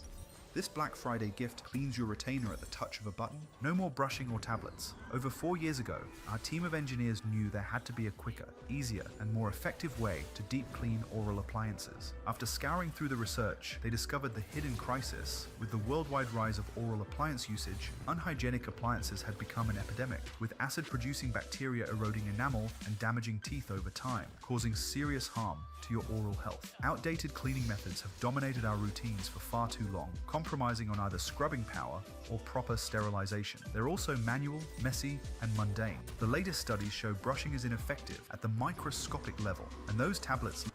And then, next up in the news, it's happening. The Texas Senate just approved new congressional maps that give Trump his wish. They carved out 5 more Republican seats in the House. But this is also just the first step, and there are still a bunch of things that need to happen before the new gerrymandered lines can be finalized. Because yesterday, the state Senate passed the measure 19-2, with only Republicans voting in favor. And that after 9 of the 11 Democrats walked out of the chambers in protest, calling the process corrupt and claiming in a statement, this mid-decade redistricting isn't about fair representation, it's about politicians picking their voters instead of voters choosing representing their leaders. And notably there, while the two Democrats who remained in the chamber voted no by not walking out, they still gave their Republican colleagues a quorum, meaning that they had enough members present to hold a vote on the maps. And so with that, you had the two Dem state senators issuing a statement defending their choice to stay, saying, "We learned that quorum breaks can delay but not defeat this effort. Legislators cannot stay away forever, and the governor will call as many special sessions as needed to prevail. Our greatest hope is at the courthouse, and the sooner we get there, the better." And those remarks are actually super significant because they come as Democrats in the state house have fled the state entirely to deny a quorum in the lower chamber after Governor Greg Abbott called a 30-day special session to redraw the maps. So it was a session that Abbott very much tried to promote as, being about a number of other legislative issues, including relief for the deadly floods that killed 135 people. And with that, yesterday, GOP leaders in the state house and Senate said that if Democrats do not return by Friday and give them a quorum,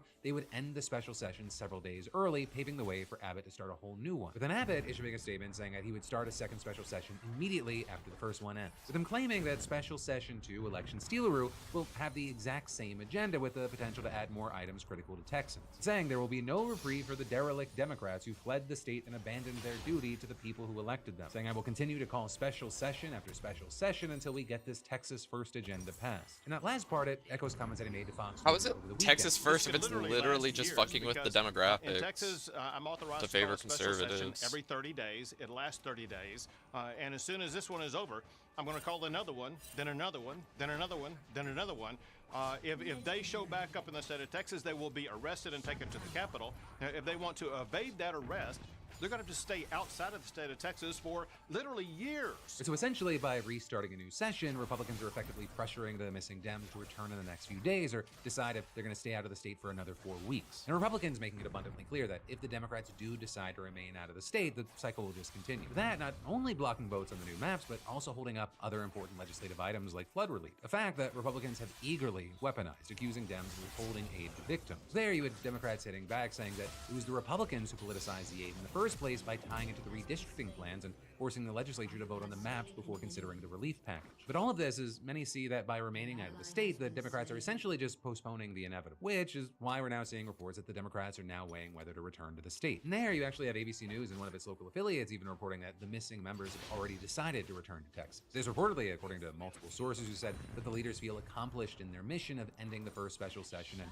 raising national awareness about the power grab. Or with one source saying that Democrats are tentatively planning to return this weekend, but noting that the plans could change. And you had a spokesperson for the Texas House Democratic Caucus saying that the plans are fluid and many members haven't made a decision on travel yet. But still then implying that things could be up in the air, saying members are still assessing their strategies going forward and are in a private meeting to make decisions about future plans currently. And adding if and when Texas House Democrats breaking quorum decide to go home is squarely dependent on the actions the governor, speaker, and Texas Republicans in charge make with regard to prioritizing flood victims over redistricting that hurts Texans. But really, unless the Democrats decide to stay out of the state until like after Christmas, this has largely been about raising awareness and kind of sounding the alarm for people like Governor Gavin Newsom. Because you have Democratic leaders around the country making or renewing their threats to redraw their congressional maps to add blue seats if Texas goes forward with its plan, with one of the most vocal leaders being California Governor Gavin Newsom. And in fact, you had his press office mocking Trump in an all-caps post yesterday where he wrote, "Final warning, Donald Trump, maybe the most important warning in history. Stop cheating or California will redraw the maps. And guess who will announce it this week? Gavin Newsom, many say the most loved and handsome governor and a very powerful team. Don't make us do it. Thank you for your attention to this matter." With him then a few hours later making this post saying Donald Taco Trump, as many call him, missed the deadline. California will now draw new, more beautiful maps. They will be historic as they will end the Trump presidency. Dems take back the House. And adding that there will be a press conference later this week that will be devastating for MAGA. With the moves being made being serious, but obviously the message and the way it's being delivered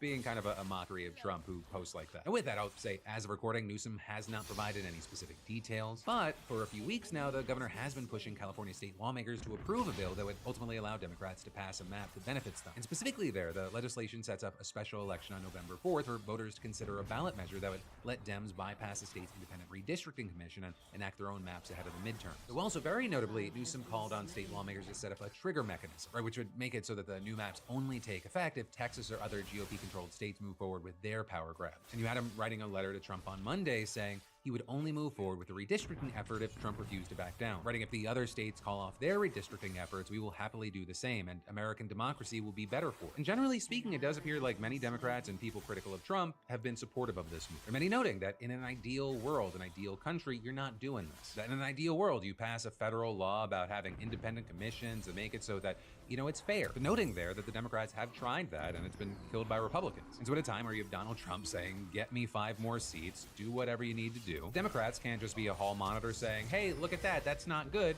They also have to take action, which also appears to be why many who are historically not in Gavin Newsom's corner cheering him on here. But hey, for now, it remains to be seen how it's going to play out. And I mean that both for the midterms as well as really just the country moving forward.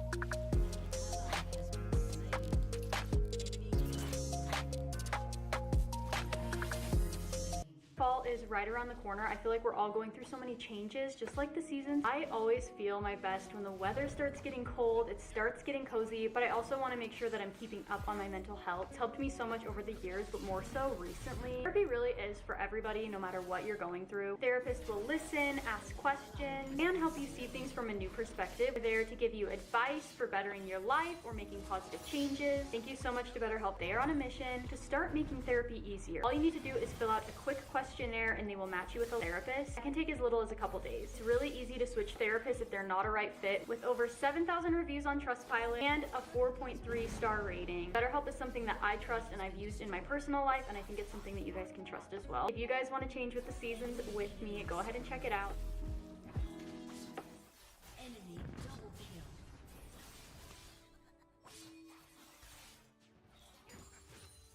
And then, next up in the news, this actually starts with a question. What percentage of Americans do you think drink alcohol? And specifically, I'm talking about adults. I'm giving you 3, 2, 1, 54%. With that number coming from Gallup polls, and it's actually the lowest number since they began tracking back in 1939. And in fact, the last time it was almost this low was in 1958. And as far as why we're seeing the numbers we're seeing today, Gallup also found that there are shifting attitudes towards alcohol in general. 53% of Americans think that even moderate drinking is bad for your health, which is a drastic rise from 45% last year, which might be connected to it becoming more clear that even small amounts of booze are linked to at least 7 types of cancer. But it's also not just people quitting entirely. Even the amount of what's being drunk by drinkers, that's gone down, with now only 24% of people saying they had a drink within the last day and another 40% saying that it's been over a week. A drastic difference from the pandemic when you had 62 to 67% of Americans reporting to drink, right back when you had people stuck, bored, and stressed. It's also believed that part of this might be connected to economic factors. There are things like inflation and high interest rates that can drastically cut how much the average American has to spend. And generally, wages haven't kept up, so effective spending power is down, which also means that how much alcohol people are drinking could be a useful metric for how much money people actually have to waste. Because you see, households that make less than $40,000 a year have radically reduced their drinking alongside those making $100,000 or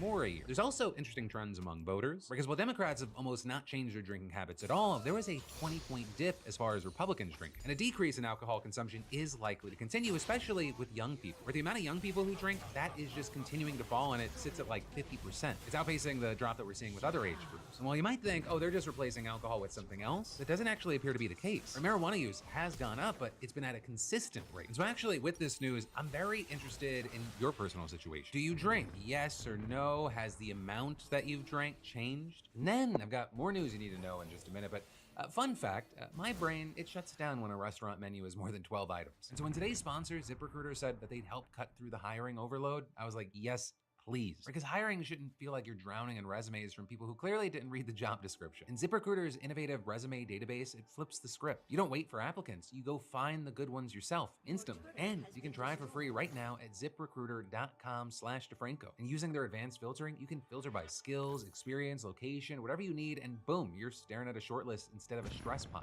I'm sick of reading cover letters fast. And when someone stands out, you don't have to wait. Unlock their contact information and connect instantly. And the instantly is my favorite thing. It's proactive hiring, not passive chaos. Plus, 320,000 new resumes are added every month, so you're not fishing in a dead pond. I mean, I imagine that's a huge reason why they're rated the #1 hiring site based on G2. In fact, 4 out of 5 employers who post on ZipRecruiter get a quality candidate within the first day. So skip the candidate overload and instead streamline your hiring with ZipRecruiter. Just go to this exclusive link, ZipRecruiter.com/DeFranco right now to try it for free. Again, that's ZipRecruiter.com/DeFranco. ZipRecruiter, it's the smartest way to hire. And then, next up in the news, there were no credible credible reports of significant human rights abuses in El Salvador last year, according to the US government. But notably, pretty much every reputable human rights organization on the planet would disagree. Right, and what you're seeing is that the State Department just released its annual report on human rights around the world, and it's also been scaled back significantly under Trump, with one of the main things that you'd notice being that there were softer words for the countries that he likes and the harshest criticism for those that have pissed him off. But the big important things that we need to do here is, one, talk about what the deal is with these reports anyways, two, what changes the White House made this year, and three, what those changes actually look like with some examples. And so starting with one, what you should know is that the US has compiled these reports on every country in the world since the 1970s. And this is, if we're being honest, the United States doesn't have a stellar human rights record itself, right? And also, the US doesn't always act on it, even when it does call out another country for violations. These reports, historically, have the reputation for being reliable and comprehensive. They're relied on by journalists, activists, diplomats, and lawyers all around the world. Congress uses them to shape decisions on foreign aid and weapons sales. Typically, you have the Secretary of State presenting these reports in a public briefing and to Congress. But this year, Marco Rubio decided against scheduling a dedicated event, which is something that's made even more notable when you consider how vocal of a supporter he used to be of this whole process. In 2013, you had him issuing a statement saying, "The State Department's annual human rights report sheds a light on foreign governments' failure to respect their citizens' fundamental rights and argue it. The world has been a better place because America has strived to defend these fundamental human rights both at home and abroad." And in fact, in 2016, Rubio actually criticized Trump's then Secretary of State Rex Tillerson for not presenting that year's report to Congress in person. So with all that, then you fast forward to today, and you have the likes of Senator Chris Van Hollen, who voted to confirm Rubio as secretary, saying he regrets that decision, saying when he was a member of the Senate, he used to stand up and support an American foreign policy based on promoting democracy and human rights. But ever since he was confirmed, he seems to have forgotten all that. With many noting that this version of Rubio today is more like an errand boy for Trump, saying he's been tearing apart the office, overseeing human rights and democracy issues, and firing many of the people who work there. And connected to that sentiment, you had Van Hollen saying if the Trump administration is going to be undermining human rights here, they don't want to have to report on what's happening in other countries. But then, I think it's important we move on to the specifics of what's different with this year's report, because a lot of it actually goes back to an earlier internal State Department memo. A memo that instructed employees to remove whole categories of violations not, quote, explicitly required by statute. And the result of that was that basic rights, widely seen as fundamental under international law, including the right to a fair public trial, they've been dropped. But that's also just the tip of the iceberg. Right, according to the memo, employees were directed to remove discussion of diversity, equity, and inclusion, sexual violence against children, and interference with privacy. And it didn't stop there. They were also told to get rid of references to restrictions on political participation and government corruption, violence against minorities and LGBTQ people, and harassment of human rights organizations. And if you're really interested, NPR made a detailed look at every section and subsection that's been cut from the outline. Though also, notably, the cuts go beyond just crossing out entire categories. Right, that memo reportedly directed employees to reduce the number of examples of each violation to just one illustrative incident, no matter how widespread the abuses were. And as far as why that would be an issue, you had the National Director of Government Relations and Advocacy at Amnesty International USA explaining, if you strip it down to one case, it makes it easier for governments, and particularly authoritarian governments, to say that, this is just one case. It minimizes everything. It makes it easier to just cast aside, sweep under the rug. And one of the questions with that is whether that's on purpose. And so then connected to that, this memo ordered that reports on 20 specific countries be flagged for special review by a guy by the name of Samuel Sampson. And Sampson, he's a political appointee in the Office of Democracy and Human Rights Office that Rubio overhauled. And his resume includes working at a conservative organization whose mission, according to the CEO, is placing right-wing activists in well-paying jobs where they will have influence. And that partisan background may be key because those countries that were sent to him for review, many of them have some special interest to Trump. Right, in El Salvador, that's where hundreds of migrants that were detained in the US are now in prison. We're talking about people who claim to be the victims of physical and psychological torture. But in this year's report, there's almost no mention of prison conditions. And like I said at the beginning, this report said that there were no credible reports of significant human rights abuses in the country at all. Though notably, the Biden administration's report on El Salvador last year, which was about 4 times longer than the Trump administration's, it said differently, right? It said that there were significant human rights issues that included credible reports of unlawful or arbitrary killings, enforced disappearance, torture, or cruel, inhuman, or degrading treatment or punishment by security forces, harsh and life-threatening prison conditions. So the list actually goes way further than that, but you get the point. And then when you move on to the country of Hungary, we see something similar there. Where like Salvador President Nayib Bukele, Trump is a fan of Hungarian Prime Minister Viktor Orban, a man who most observers agree has overseen a crackdown on civil society, the press, and the LGBTQ community. But according to the State Department, there were also no credible reports of significant human rights abuses in the country there. Now with all that, I will say that countries including Israel, Saudi Arabia, and the UAE, they could not say the same, but their reports were still significantly scaled back. And focusing on Israel, the Biden administration, of course, didn't really call out Netanyahu or take any action. But its report did fairly extensively document allegations against the country. And it also said clearly in the executive summary that its actions in Gaza had resulted in tens of thousands of deaths, displaced the vast majority of Palestinians in Gaza, and resulted in a severe humanitarian crisis. Right? And then you fast forward to now, and the Trump administration's report is way less detailed. It doesn't even mention the death toll or displacement. It also ignores or downplays many of the serious allegations. And it makes no mention of the Israeli government's restrictions on humanitarian aid contributing to widespread hunger and starvation. With that said, it's not like these reports didn't criticize anyone. In the UK, as well as France, Germany, and some other European countries, you had the Trump administration concluding that the human rights situation worsened during the year, with their reasoning there generally being rising anti-Semitism and restrictions on freedom of expression. And notably there was a specific emphasis on right-wing or conservative expression. But just to zero in on the UK, you had the report highlighting safe access zones meant to protect people accessing abortion services from harassment. It's saying that these and other restrictions could include prohibitions on efforts to influence others, even through prayer or silent protest. Then, most notably for many, you had the report claiming that government officials repeatedly intervened to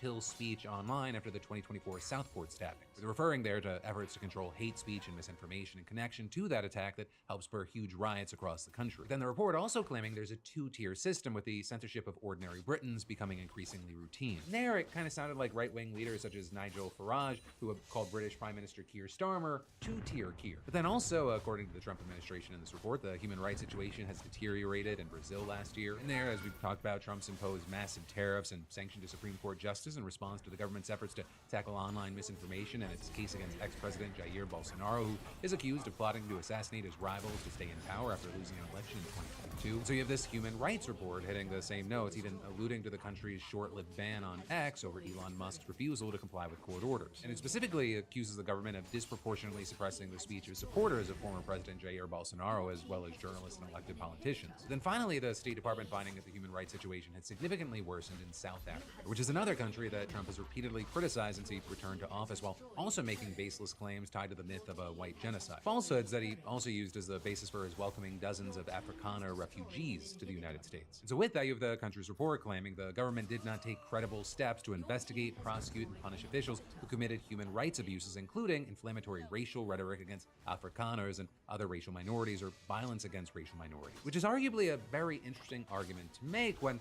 violence against minorities has been de-emphasized in most other reports. But then on the other side of this, you had the Trump administration saying, hey, this is just about streamlining, making the reports more readable. And then with that saying, they're just sticking to what the law explicitly requires. But hey, that's where I'm gonna leave that one, and you can be the judge. But then, finally today, I wanna end on a congratulations and a special clip. Starting with congratulations to Michael L., SeatGeek's latest weekly winner, and he'll be attending the Commanders' opening game against the Giants this week. And the the weekly 5-pound RFK Jr., the HHS, and Dr. Mike. Because yesterday I talked to Mike for a little under 2 hours for my podcast In Good Faith, and it was really just so enlightening. It's been one of our best received podcasts over on Spotify. Well, there's like 50 important things I could point to in the podcast, especially with how much we're seeing RFK Jr. and his decisions around the HHS popping up in the news. I wanted to share this bit.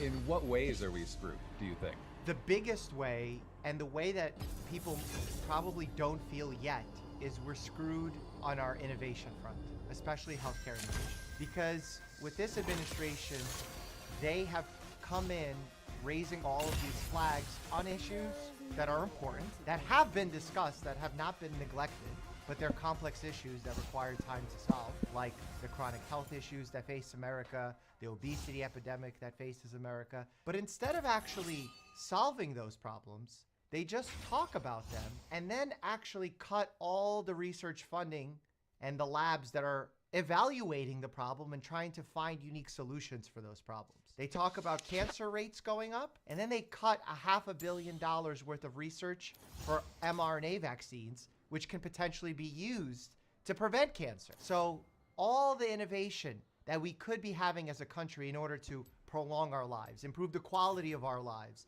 in order to give us the competitive edge in this very tough landscape against other countries that are trying to create their own innovation, we're losing that battle big time. So the fear for me is when your viewers and listeners are going to come to their doctor 10, 15, 20 years from now, hoping that there's a solution to their problem, there isn't one.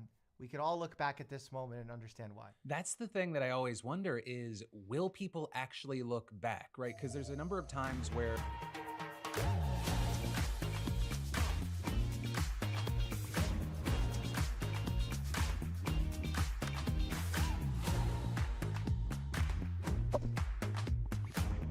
subtly making her think about her own weight in this response is one of the cattiest things I've ever seen. He is truly the top gay. This is my goat, Scott Bessent, being catty. Let's see what we got. Well, and banana prices are up almost 7%. Coffee prices up nearly 19%. Isn't the fact that you're rolling back tariffs an admission that ultimately they do drive up prices for consumers? Kristen, how much does your arm weigh? That I do not know. Exactly, but you know how much you weigh. You get on the scale every morning. Inflation is...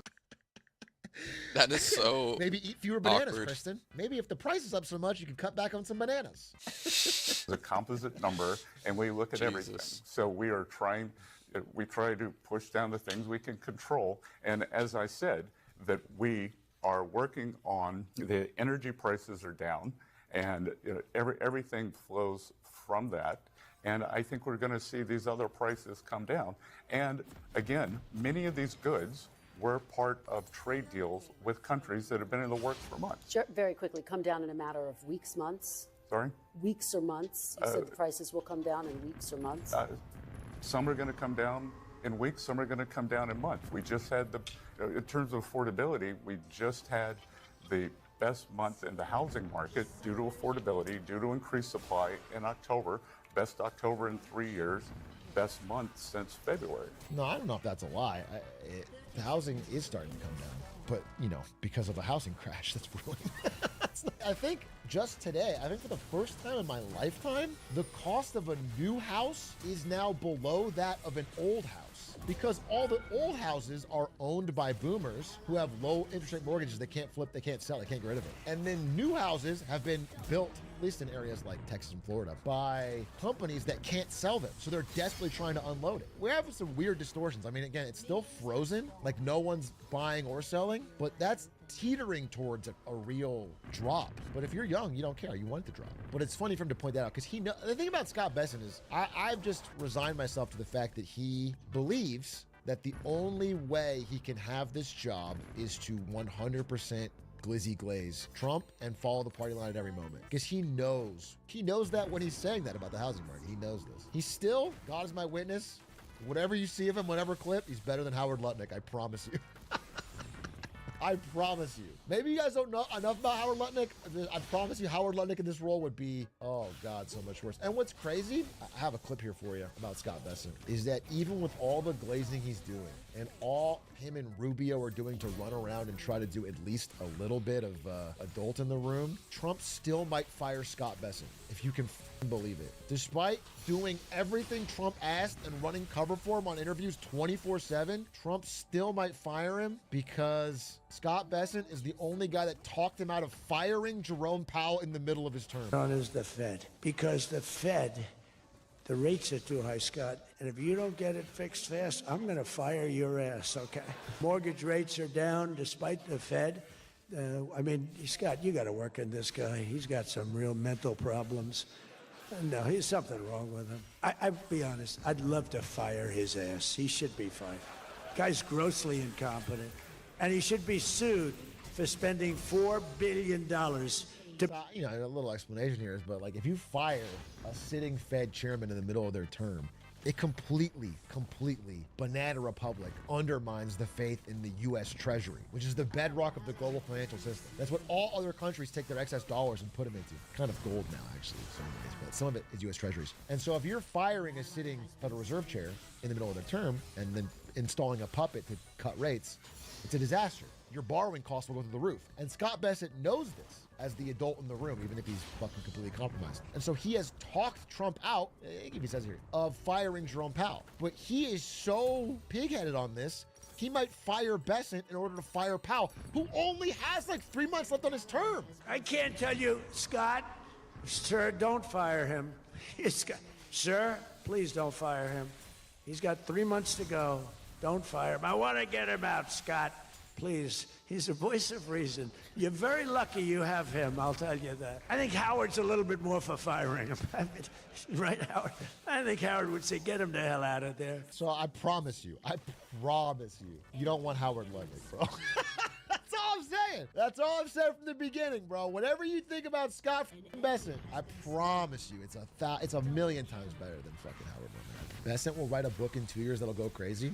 He might. He honestly might. Again, I don't know how the internal politics of being in the Trump administration works. Maybe he really has to go on CNBC all the time and say these crazy things because Trump watches CNBC, and that's how you get clout within the administration. That is a possible reason he has to do this. But in my mind, it's like, bro, you don't have to do this. Like, you can toe the line and try to make smart choices without having to get out there and debase yourself by saying open lies that you know you're too smart to know are. He did punch Elon Musk in the face. People don't give him that credit. He punched Elon Musk in the face, gave him a black eye, and then punched Bill Pulte. So, you know, you had to cut balls and strikes here. He also is gay. That wasn't like that tweet wasn't just joking. He is the only gay member of the administration. Only openly.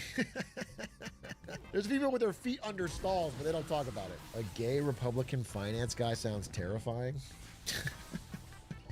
I get why is it worse that he's gay?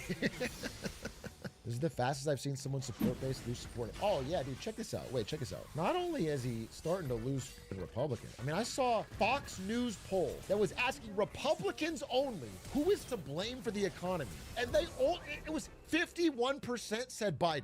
That's crazy. 49% said Trump. But like that means, do you understand? Like that's terrible for Trump. That should be 95% Biden. Do you know what I'm saying? Like that's so worrying for him. I think people are underestimating how cooked he might be. Wait, this is a new one? November 4th to 17th? Oh my God. No, dude. Wait, it got worse. The one I saw was the old one. Bro. Oh, shit. Oh, this might be everybody. This is everyone. This is across. This is not just Republicans. Okay, no, I'm sorry. This is the everyone poll. Generic ballot polling among Gen Z. The fucking Republican support among Gen Z has collapsed. This was like flipped before the election. 1 year ago. Everyone's going Jeb. Trump approval this year is just nightmarish. This is how he started. Remember that era? The vibes, and so now you've got look, here's the thing. Obviously, most Republicans, even the ones in the House, they secretly don't like Trump, but they have to be as pro-Trump as possible because that's how you get elected. That's how you get support. If it starts to become possible to get MAGA support or to keep your seat or your poll numbered,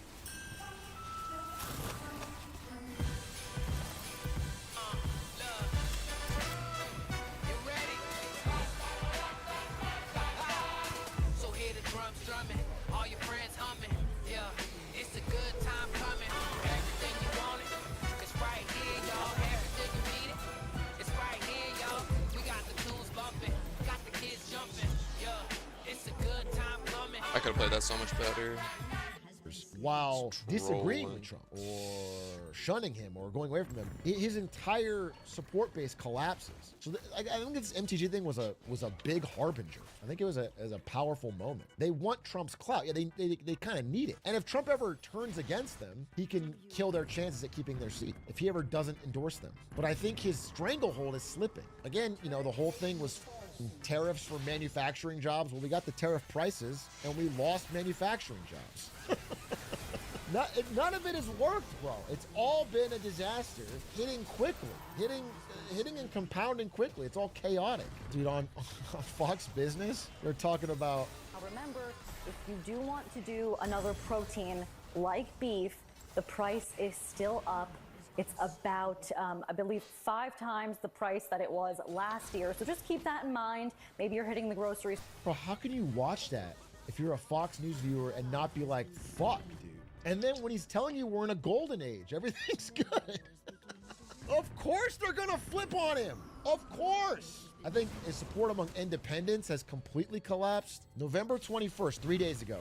This is the worst 10-day polling period for Trump in his entire second term. Yeah, John Berman, I would say this is probably the worst 10-day period for the president in the polls his entire second term. The numbers are just atrocious. What are we talking about here in terms of net approval rating? Well, take a look. These are all November polls. The best one of the group puts him at 14 points underwater. That's the Marquette University Law School poll, tied for the worst he's ever had in that poll.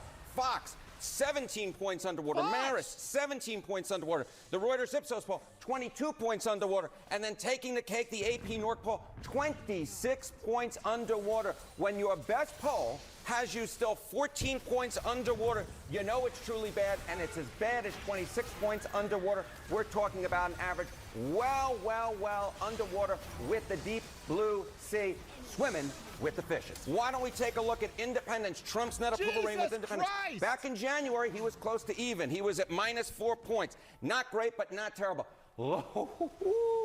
Look at this number. 43 points underwater with independence in the most recent average of these polls. When you have 43 points underwater with independence, you know you're doing terribly. You can't win with this. If this holds for next year's midterm election, wave adios amigos, goodbye. See you later to that House Republican majority and that Senate Republican majority, very much in danger as well. When you take a look at the Pew Research validated voter survey going back to last year, he was basically even among independents with Kamala Harris. Now he is 43 points underwater. Whatever he is doing with independents, it ain't working. They despise him at this point. Yeah, so Leah, I'm just trying to reiterate.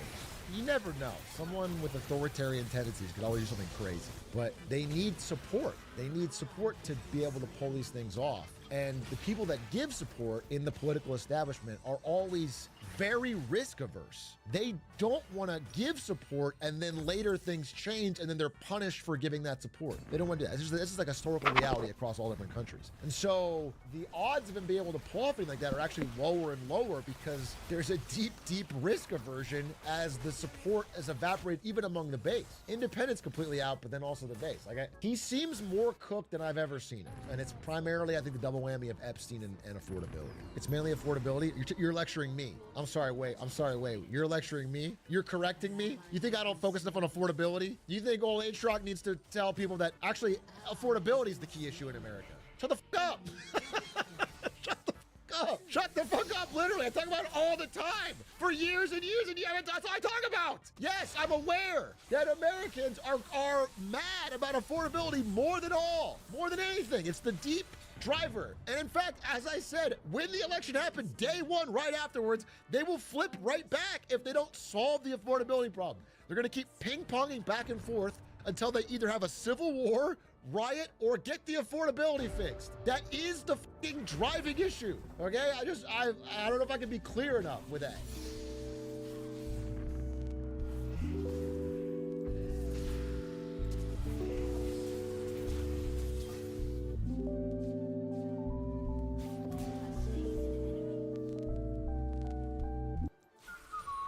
Sea views for days. Oh, and when I tell you the Virgin Voyages food is absolutely unreal, and it's all included. This has been truly amazing, but next time, you really need to be here.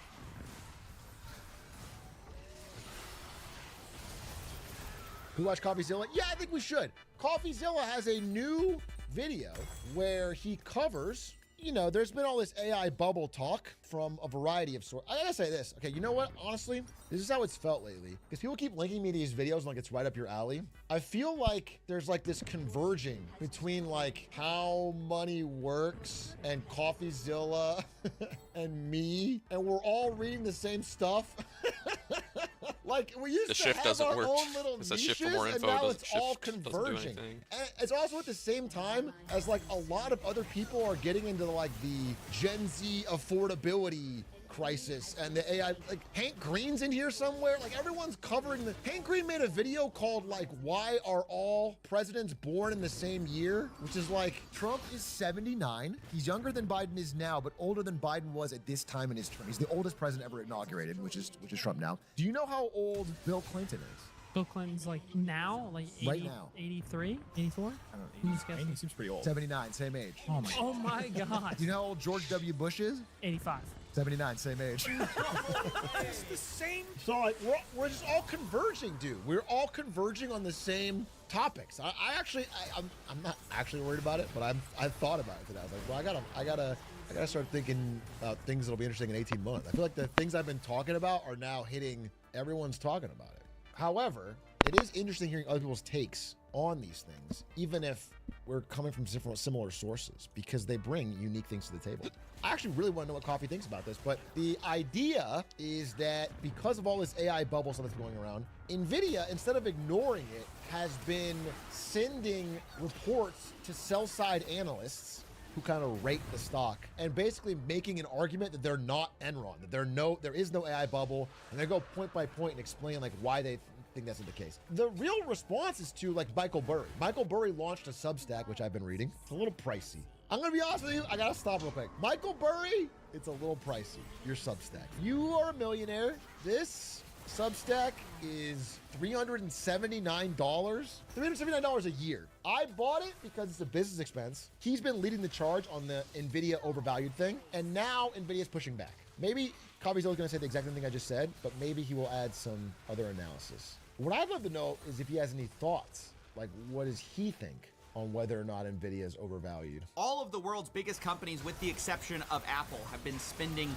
billions, even committing trillions of dollars to an AI-centered build-out, and most of that has benefited, guess who? NVIDIA. They have basically become a data center company. You can see right here that recently all their gaming PC revenue, it's basically like an afterthought. It's not relevant when we're thinking about their overall business. They are. It is very funny to me to still see people going like on Reddit, you'll see like people talk about NVIDIA stock up or down. They're like, oh, NVIDIA had a good week in the stock market or a bad week. And they'll be like, yeah, well, my friends all got new 5080s or whatever.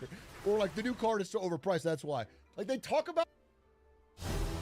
I want to know who said these things. How do you come to a place where some of the least impressive and most useless people who have no actual skills become billionaires? Zoran? Tucker Carlson. Yep.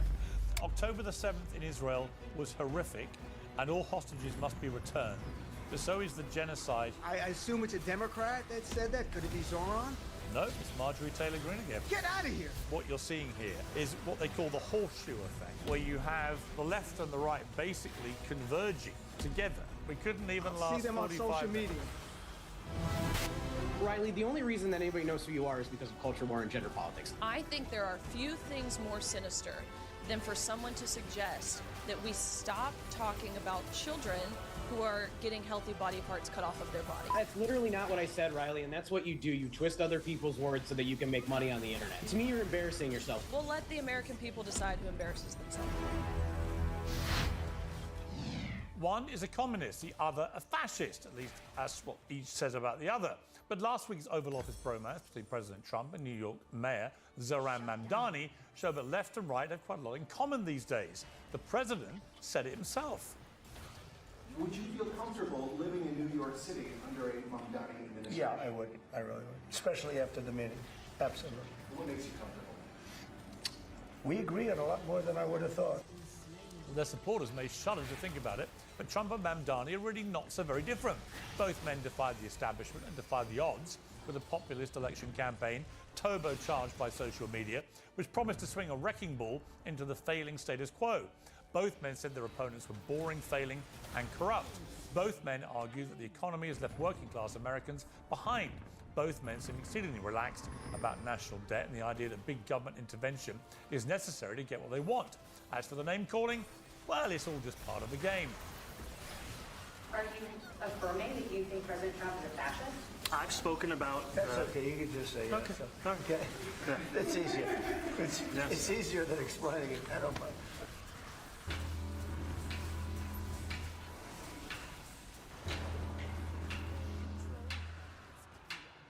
I fought every day to get out from under the weight of Yellowstone. I've lost my teammates, my parents.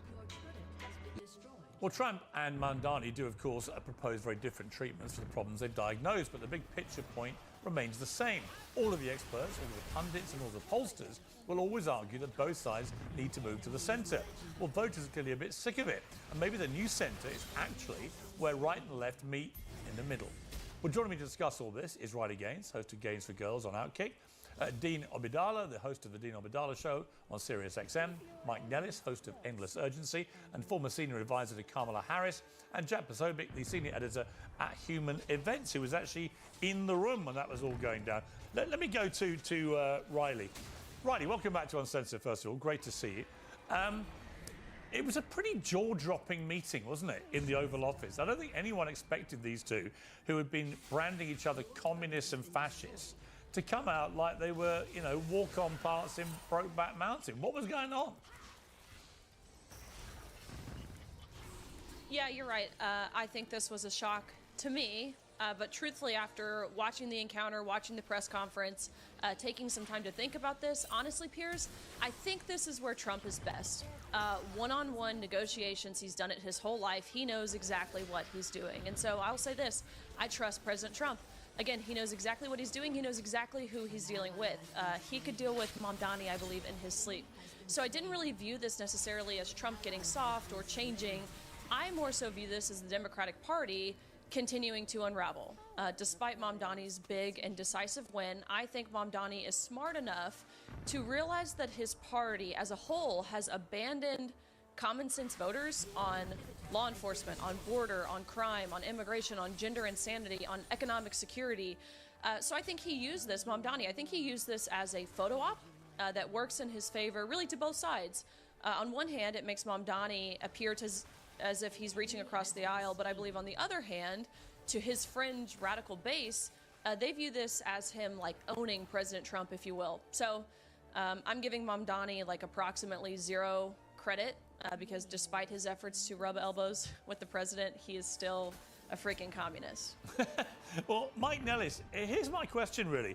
If Donald Trump really is a fascist, as Mamdani said before and after their meeting, why would he give him the time of day? Why would he go and be his best buddy in the Oval Office? Surely that's the last thing you do with an actual fascist. Could it be that he doesn't really think that Trump is an actual fascist? I think it's that the federal government has an incredible amount of control over the resources that heads to New York City. So, of course, he's going to go build a relationship with the guy. I think Riley's spin there is sort of interesting to me, though, because the Republicans, for the better part of the last 6 months, have been talking about how their entire midterm strategy for the Democrats is to call him a communist, to paint Zohran Mamdani as this evil boogeyman, tie every Democrat to them. And Donald Trump blew that up in one meeting. Trump is sort of a classic bully to me, a classic internet bully. He'll laugh at your face, he'll make fun of you on the internet, but the minute you're in a room with them, he's going to be all lovey-dovey with you. So to me, this meeting was entirely predictable. And I do think it was smart of Mamdani to go, because now the next time Donald Trump or someone in his administration is trying to fuck with the city of New York, they're going to think twice or Trump's going to step in and help him. It's the same thing that Governor Gretchen Whitmer did in Michigan, and it's been used to great effect for her. All right, Jack Posobiec, you were in the room when these two were putting on this extraordinary show of camaraderie. First of all, were you stunned by what you were watching? Well, Piers, we had actually been in some kind of communication with some of the White House staff. So we had heard going in that President Trump was planning to be cordial. So I wasn't really surprised, perhaps surprised at how friendly they both were to one another. And, you know, I think really that President Trump perhaps is reading the room a little more in terms of the affordability crisis, the cost of living crisis, economic conditions crisis that's going on, not just in New York City, but in so many places across the country. We've got Bidenflation that's still rampant throughout the system that the administration's been working on and they're fighting. But yeah, I don't know if I was expecting it to be quite as broy as it was. I mean, the same question for you, Jack, is, you know, if Trump really believes this guy's a communist who's going to wreck New York, why would he say he'd be very happy to live in New York under him? Again, it doesn't really make much sense. Well, I think he's given him an opportunity to work together. And that's what we were told over and over, that the message is we want to work together. We don't want to start this from a confrontational, antagonistic standpoint. Obviously, during the campaign, both sides, as President Trump is during many campaigns, quite belligerent. But at least starting from this conversation, look, he's going to be mayor for the next 4 years. President Trump is going to be president for the next 3 years, so they are going to have to work together. We also saw President Trump work together with Gavin Newsom during COVID, during some of the wildfires, with Andrew Cuomo when he was governor of New York during COVID. So it wouldn't necessarily be out of turn for him. Dean Abidallo, welcome back to Uncensored. Thank you. How long is this going to last, this friendship, do you think? I mean, I'm giving it about 3 weeks. Look, Piers, what people are missing is, and I can say this as a Muslim, we have a special superpower. We can make people like us, Piers, and that's what Zoran used. It wasn't expected. It's like his cologne was a combination of like cumin, cardamom, and ecstasy. It brings people in, we hypnotize you, we mesmerize you. Before you know it, you're giving us all the aid we need to run our city. That's what happened. All right, so that's one angle of it. Here's the other angle is Donald Trump likes to be with a winner. Donald Trump's approval rating at the lowest in his entire second term, even the first term on the economy. Fox News poll last week, 75% of Americans view the economy negatively. He's at the bottom. He got crushed in the election a few weeks ago. It was embarrassing. And now, here comes a big winner. Young guy, charismatic, New York City. Trump does have a place in his heart for New York City. There's no doubt about that. And he's like, this is the guy I'm going to align with here. And I don't care if I piss off my base, because he doesn't care about his base anymore. He's got the wealthy oligarchs on his side. So this was a win-win for both of them. It served both their interests. Zoran gets the support of the president for what we need in New York, where I live in New York City. We don't have troops here occupying our streets. Trump gets to stand next to a winner and smile. All right, Riley, here's the sort of bizarre point of this, is that almost every pro-Trump person in the media, every member of MAGA that I've seen on social media and so on, we're all spending the weeks before this, ever since Mamdani won, going absolutely nuts about this guy, that he was going to be the worst thing that's ever happened to New York, potentially to America. If the Democrats followed his path, obviously it would be devastating for the country. He's a communist, he's a terrible socialist, all of these things. And then suddenly their guy, Donald Trump, is not just being magnanimous with him, but being openly supportive, saying, follow my conversations with him. I think it's going to be great for New York. I mean, there's got to be a lot of head scratching going on, isn't there, on the right? Yeah, look, again, Mamdani, he is very charismatic. He's very charming. He promises free things. That's appealing to a lot of people. And President Trump, he has a special affinity for New York, as previously mentioned. So, again, this really wasn't too much of a shock. I believe it was maybe Winston Churchill who said something to the effect of, like, a communist is like a crocodile when it opens its mouth. You can't tell whether it's trying to smile or preparing to eat you up. We don't know what was said behind those closed doors. Hopefully this is, again, it's a good sign. Two people representing two different bases, but both working for the American people, working together. I mean, I see this as a win. So despite what you see on social media, people coming after Mamdani or Trump, I see this as a win, and excited to see how the city of New York, the direction it goes, hopefully with the help of President Trump. Right, but nobody on the right was excited about this before this meeting. Everyone on the right was saying this is going to be the worst thing that's ever happened to New York City. You know, I was there when Mamdani won. I was in New York, and everybody on the right was like, this is going to be an absolute horror story, right? This guy's going to come and, you know, rape and pillage our people economically. And now suddenly, the same people are having to kind of eat their words a bit because Trump's been so ecstatically supportive of it. I mean, it's a weird thing, isn't it? I don't think I think time will tell, right? I don't think there are a ton of people yet eating their words, or at least I'll certainly speak for myself. Watching this interaction again, I think it's a good sign. I think there's feelings of optimism and feelings of hopefulness, but I don't think I'm eating my words, or other people like me who have said people like Mamdani, not even just Mamdani himself, but people who embrace a socialist regime. I wish we had examples of where this was not successful, where this failed, like Venezuela or Cuba or the Czech Republic or North Korea. I mean, no, right. So I don't think we're eating our words yet. I heard all this rhetoric, and yeah, I kind of agreed. And then I'd see Donald Trump, who branded this guy a awful communist, basically saying, no, I think it's going to be great. And I was scratching my head. I'm just surprised that so many on the right have just sucked this up. Mike Nellis, I'm equally surprised that people on the left, seeing their guy in the Oval Office with the fascists, which, just to be clear, Mamdani has carried on calling Trump since that meeting, sucking up to a fascist in the Oval Office.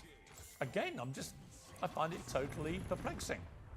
I mean, look, they're going to have to find a way to work together even though they disagree on stuff. What I think is most interesting is I follow Riley on social media. I follow Jack on social media. Jack and I have tussled on this show before. When you go back and look at their Mamdani posts, I'm sure, over the course of the last weeks and months, it's going to be, he's a radical communist jihadist. He's going to steal your women. He's going to destroy America. Everything's terrible. And that was the entire Republican game plan for 2026, was to say that was the entirety of the Democratic Party. And Trump blew it up. And to me, as we see Riley and Jack on here right now, who are being much more, let's say, demure in terms of their critique of Mamdani after Trump, it just goes to show you that they're just going to float wherever the winds are to get the most social media. That's not true. I pressed him in the Oval Office. The video is all over social media. Anyone can see it. Well, to be fair to Jack, you did. Let's play the clip you're talking about.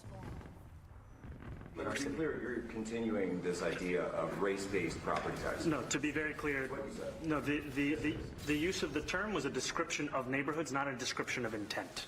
So you intend to tax the whiter neighborhoods more? No, we intend to create a fair property tax system because we want a New York City that is not only fair and equitable, but also one that every New Yorker can afford. I mean, again, Mike, here's what I'm just perplexed about. If you genuinely think he's a fascist, as so many on the left do, how can you just stand there and basically endorse him in the way that Mamdani was doing? I mean, look, I believe that Donald Trump is a fascist. I don't think he's a very successful fascist, but I think he is one. And I think the way that he uses power is to abuse it on his own behalf. So would you go to the Oval Office if he asked you to come? Yeah. Yes, I would. I'd give him a piece of my mind. I'd try to find a way to work together. Like, look, at the end of the day, Zohran Mamdani's got millions and millions of people that he's got a responsibility to help make a city more affordable. You take an opportunity to go to the White House, meet with the President of the United States. I don't care who it is. Donald Trump, Barack Obama, it doesn't matter. You take that meeting, you try to get as much out of it as you can. If it was, the equivalent of Mussolini or Hitler, you going to do it? I mean, I'm going to have to, because I'm going to try to deliver for my people.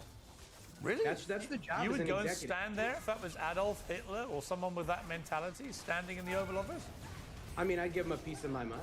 You'd give Hitler a piece of your mind. You've got a responsibility to your people. No, but you know my point being, and by the way, this point applies to both sides. If I believed everybody before this meeting. I thought that the right genuinely thought he was a communist jihadi, and I thought the people on the left thought that Trump was a Nazi stroke fascist. And yet here we are. I don't think he's a Nazi, now but everyone I think he's is. a fascist. Now It's a all of different you, thing. Hold on. all of you, hang on, all of you, and I say this very respectfully because I like all of you, but all of you are now expressing a very different sentiment to the one you would have done before this meeting. Piers, you're missing one thing. What am I missing? You're missing something that we see on the left. We didn't see Zohran kissing up to Trump. We didn't see Zohran patting Donald Trump on the back.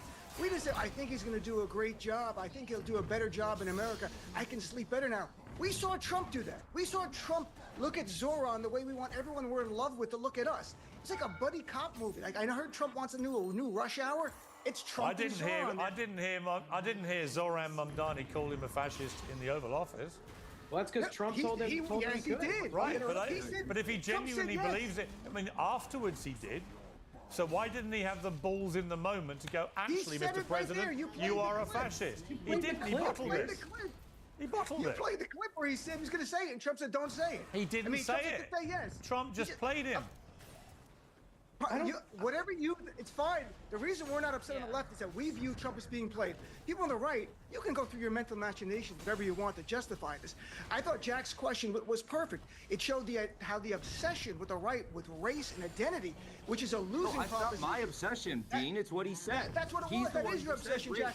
And I'm not scolding you for it. I think it's great. You're doing the I think it's great to ask it. I think you guys are all about identity politics. Both of you are the king and queen of identity politics. And I'm not saying who's the king or the queen. I'm just saying both of you are the king and the queen of identity politics. It's loot. Here's the thing, Jack. He didn't say that. That was in the writing. But when he spoke to you about it, and he spoke on earlier in the campaign. But here's the thing, Piers. Donald Trump, it's race-based politics, identity politics is no longer going to win when the economy is challenging. That's the truth. I'm not spinning this. This is nothing else. Look, The listen, don't economy get me says wrong. it Listen, don't works. get me wrong, Dean. It doesn't work when the economy Listen, is I am, to be challenged. clear. That's what people want to hear about the economy. That's all they want to hear about. Just to be clear, my own view is I love seeing people from different sides come together, right? I just think it's good, it's healthy for democracy. I'm only holding people to account who've actually been expressing for weeks that the other one is a fascist, and this one's a communist, and this one's a jihadist, and this one's a Nazi, and so on and so on and so on. And now suddenly, because they put on this buddy show, everyone's like, oh, maybe I was a little hasty. Let's give them time, these new friends. This is all good. Now, I like the way that the rhetoric is toned down, but it is quite funny to watch. Do you really, Pierce? Wait, what if we can get the new Rush Hour starring Trump and Mandami as the two cops? I'm into that. Right. There you go. That's Trump Jack, could it be, Jack? There's another working theory that actually what you're seeing here is what they call the horseshoe effect, where you have the left and the right basically converging together, right? Which is why Mamdani and Trump found, probably to their mutual surprise, more in common than they realized they had. Is that a possibility? I reject the horseshoe theory. I don't think it's a real thing. I know that's something that's been brought up a lot. There's a lot of people who, kind of in the center who try to bring that up. I don't think it's a real thing. I think you can be critical of a current situation. You can also be cognizant of a current situation like cost of living in many parts of America, which is a true problem, and we should be honest about that.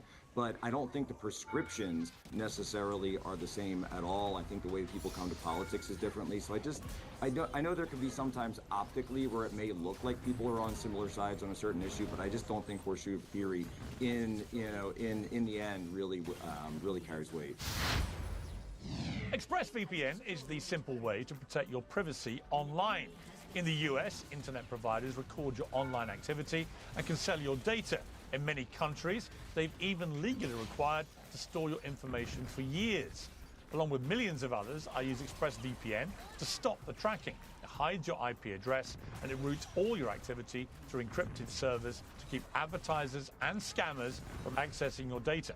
You can choose the level of protection you need. The basic plan is just $3.49 a month, less than 12 cents a day. Right now, you can get an extra 4 months of ExpressVPN if you go to expressvpn.com/peers. Just scan the QR code on the screen or go to expressvpn.com/peers to get 4 additional months of service. That's expressvpn.com/peers. At Vistaprint, we print signs so people can see your brand up close. But we also print signs so that people can see your business here. See it here, and see it here, so you stand out. Even when they're way back here. Get 15% off signs and banners at Vistaprint.com. Each Black Friday, the mountain stirs from its slumber, and the strongest among us set forth in pursuit of its riches. The Transparent Labs, Mountain of Deals. Dude, what's with the horns? We'll approach from the south corner and trek 10 miles west. Then we camp at the Cave of the Raging Bear. Did you say Cave of the Raging Bear? Then we move. Where I'm from, chips are called crisps, and our chips are actually what Americans call French fries, but that's not really my biggest problem. Have you ever actually read the label on a bag of chips? It sounds like a science experiment. Seed oils, MSG, artificial dyes, mystery ingredients which sound like diseases. It cannot be good for you. Massa chips are the answer. They have just 3 quality ingredients: organic corn, sea salt, and 100% grass-fed beef tallow. It's a snack that feels good without the crash and the sluggishness. And if you love Massa, you'll love Vandy Crisps too. 3 ingredients, delicious flavors. Smokehouse barbecue is a personal favorite of mine. Use code PEERS, P-I-E-R-S, for 25% off your first order at massachips.com or vandycrisps.com. You can also click the link below or scan the QR code to claim this delicious offer. Massa and Vandy also now available nationwide at Sprouts Supermarket. Stop by and pick up a few bags before I buy them all. Well, look, I want to have a bit of fun with you guys because we've got a quiz here to test my theory that actually the horseshoe theory might have validity. So I think we'll start with you, Mike, with the first one. I want to know who said these things, right? I blame the Republicans. They are slaves to all of the big industries in Washington, the military-industrial complex, big pharma, health insurance industries, you name it, they are slaves to them. I'm going to guess, I think you're trying to trick me, so I'm going to guess Marjorie Taylor Greene. You're correct. Wow, but only wow. because you smelt a rat. All right, let me ask I Riley. also read the statement. Let me ask Riley this one. Who said this? You may be happy with the state of the US economy, but many young people aren't. The main problem, the reason capitalism is increasingly discredited and socialism increasingly popular, is that for too many young people, our current system isn't working. I'm going to say this is our friend Charlie Kirk. Actually, Tucker Carlson said that, sounding a bit like Bernie Sanders. All right, let me go to you, Dean. October the 7th in Israel was horrific, and all hostages must be returned. But so is the genocide, humanitarian crisis, and starvation happening in Gaza. I'm not going to say Trump. I assume it's a Democrat that said that. Could it be Zoran? No, it's Marjorie Taylor Greene again. Get out of here. Yeah, it is. Yeah. Is she going to show up on the show now? Surprise Yeah, us? well, I don't know. I was going to keep going. We've got a few more here. It's quite fun. So, Jack, who said this? Nobody thinks legal immigration is appropriate. We need comprehensive immigration reform. But I don't think it's appropriate for people to be coming across the border illegally. So we've got to work now on immigration reform. Barack Obama. Bernie Sanders. Close. It's interesting, this, isn't it? All right, let's go to Mike again. The unfairness of the system drives people crazy. They are useless and they are rich. How do you come to a place where some of the least impressive and most useless people who have no actual skills become billionaires? Leaving aside my committed socialism, can you answer the question? My committed socialism. I'm not sure on that one. Zoran? Tucker Carlson. Tucker Carlson. Yep. Riley, who said this about Zoran Mamdani? He really ran a campaign where he looked directly to the people. He was focused on their issues, focused on their problems, and talking to the people about his solutions. When we're not talking to the people and not working on the people's problems, we lose the people and the people will turn elsewhere. Tell me. I don't know. Have a guess. An ally has been slain. Let's say J.D. Vance. Marjorie Taylor Greene. Again. Hey, this is a salute to Marjorie Taylor Greene. That's No, what I love this, Dean. This one's for you. This one's for you. This one's for you. So we've got a few more here. I'm enjoying this because it's sort of proving my point as we go. Dean, you said this. Young people must once again be able to afford a mortgage and a home. No tax on overtime. No tax on social security benefits. Protect our workers. Protect our jobs. Donald Trump? Yes. Donald Trump. I got it. You're going to ruin your own show if we all get along. Do you understand that, Piers? You're putting yourself out of business. Well, not really. It would ruin my show if you all got it right. No. Because the point being, rename the show Kumbaya. With my your point daughter. being that Hey, the you more can't you do get this. wrong, What the are more you doing? the more you get wrong, the more it proves my horseshoe theory, right? So let's go to I think it's Jack, isn't it? Next. Who said this? Freedom is not about saying nice things or agreeing with those in power. It's the right to express your point of view without government interference. We mustn't allow anyone to take that freedom away from us. Josh Shapiro. Bernie Sanders. Who said this, Riley? Young people are in hock to debt. They are completely indebted. Their student loans. They're required to get a degree to get a job that no longer exists. Unemployment is out of control. They followed every instruction dutifully, and they've been completely betrayed and shafted. Again, I'm going to say Charlie Kirk. I think until his final moments, Well, again, even you're in talking about close. It's Mamdani, actually- these were issues and concerns that he It's was actually raising. Tucker again, actually. All right, Mike, who said an unspoken secret in Congress is that much of the reflexive, blind, unconditional vote support for nearly any Israeli government action isn't from actual agreement. It's from fear. Reps are terrified of this, of AIPAC, so they don't vote with their conscience, they vote their fear. I'm going to guess Marjorie Taylor Greene again. Alexandria Ocasio-Cortez. All right, three more. Let me go to you, Dean. This is a problem primarily on the right. Nobody has sympathy for young people. Conservatives have been trained to blame the borrower, not the lender. It's a feature of the mindset. Pay back what you owe. It's not that simple. Well, I'm going to say Zoran, although I think you want me to say Marjorie Taylor Greene. It's actually Tucker Carlson. Not Who is Zoran this guy? Mamdani. Okay, let's go to, I think it's Jack next, is it? Who is worse, the guy who borrows the money or the guy who loans the money at some ridiculous rate? There are payday loans with 600% annual interest rate. There is a moral obligation to say that is disgusting. Is that Tucker again? It is. And finally, I think this is for, who's this for? I think this might be Riley. I'll leave you with the last one. We need trade policies that benefit American workers. Tariffs can be a powerful tool. They can help level the playing field for American auto workers and steel workers. They're outsourcing American jobs to factories abroad. This Black Friday gift cleans your retainer at the touch of a button. No more brushing or tablets. Over 4 years ago, our team of engineers knew there had to be a quicker, easier, and more effective way to deep clean oral appliances. After scouring through the research, they discovered the hidden crisis. With the worldwide rise of oral appliance usage, unhygienic appliances had become an epidemic. Let's see. Let's say President Biden. Bernie Sanders. So here's my point. You got about 2 or 3 correct between you, right? And yet, that's really interesting to me because it used to be that these kind of statements, it would be pretty obvious who had said them, left or right. And I do think there is a bit of a horseshoe thing. I mean, Mike, let me come to you about that. It is really interesting that a lot of these, if you listen to, say, Hillary Clinton talking about immigration, 10 years ago, and compare it to the way Trump does now, there's not much difference, right? So there's a lot of rhetoric here that is quite similar, whether you're talking about the economy or affordability or immigration or Israel or whatever. You're suddenly seeing a lot of convergence of thought and agreement between people on the right and people on the left. And that may explain, using the horseshoe theory, why actually Mamdani and Trump, when they got in a room together and began to talk about stuff, found to their probably astonishment that they had a lot more in common than they realized. I'm not sure that it explains the White House meeting between Zoran and Trump, but I do think there are a lot of areas where we could agree. And what's happening is we're being pit against each other by social media algorithms and, wealthy people that just, very, very, very wealthy people that just want to suck up what limited resources the rest of us have. And I think people are pretty frustrated with it.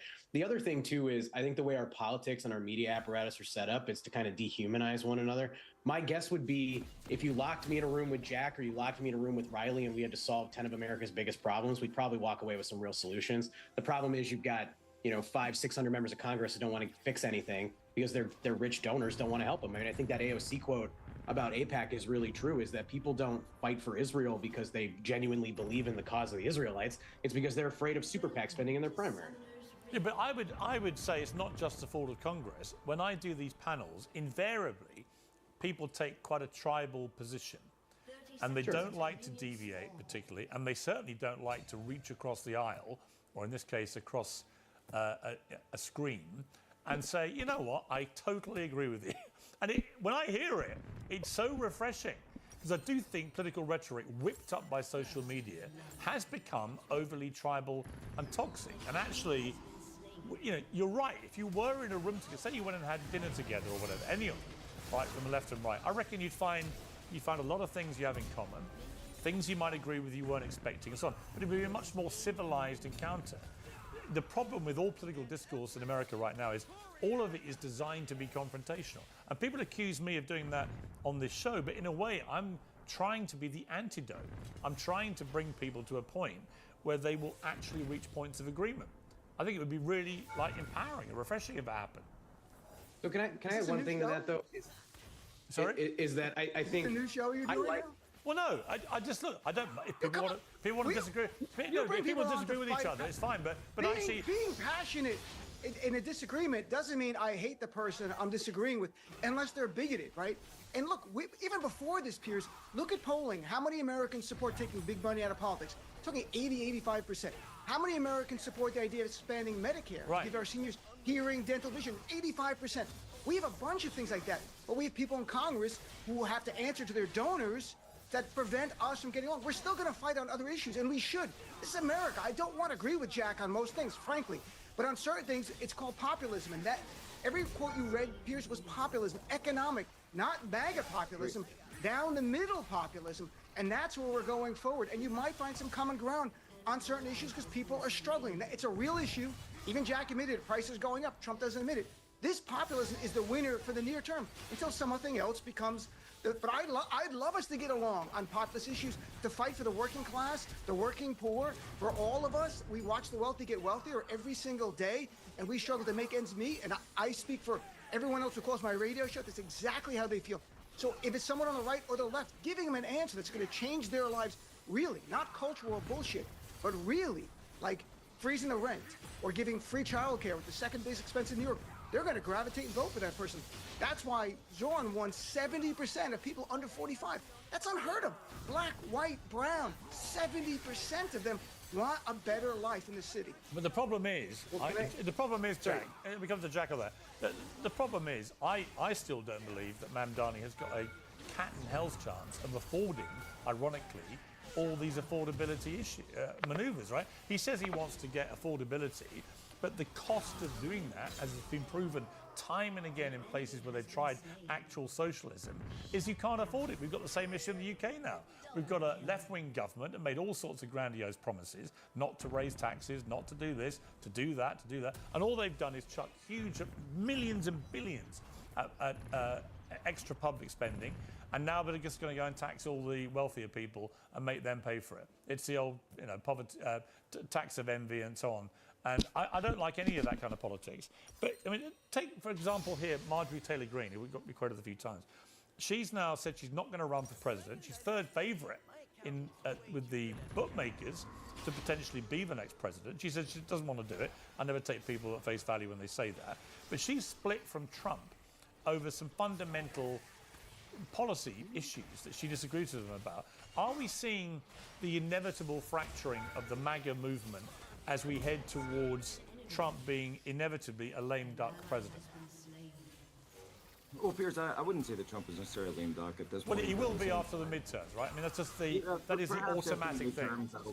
That'll be a different thing, because what's really going on now isn't a fracturing of the party. I think what's happening is that the 2028 primary has already begun. And so it's going to be a vicious primary. Now, we know J.D. Vance is in pole position, but there's going to be a lot of people. I think you're going to see Ted Cruz run. Ron DeSantis is obviously making noise again. Marjorie Taylor Greene currently making a play here, obviously making a play here for either that or one of the Senate seats in Georgia. And look, this is politics. I think politics is always going to move this way. I don't think that Trump is going to come in and put his thumb on the scale. We know that he likes to do, the apprentice thing, the celebrity apprentice thing. So I think that's what you're seeing with a lot of this. It's a lot of the 2028 primary already sort of setting the table for what's to come. I mean, my experience when he does the celebrity apprentice thing is he normally chooses the standout candidate. He can, but you never know. I mean, he likes to see the competition. That was a joke, mate. I won Celebrity Apprentice. No, I know. Oh, right, of course. I remembered you were on. Okay, yes, right. That's how I met Donald Trump. Yes. Trump's going to endorse Zoran. That's what I'm going to predict right now. Let's not get into the Constitution. You can't run. Not born here. I know.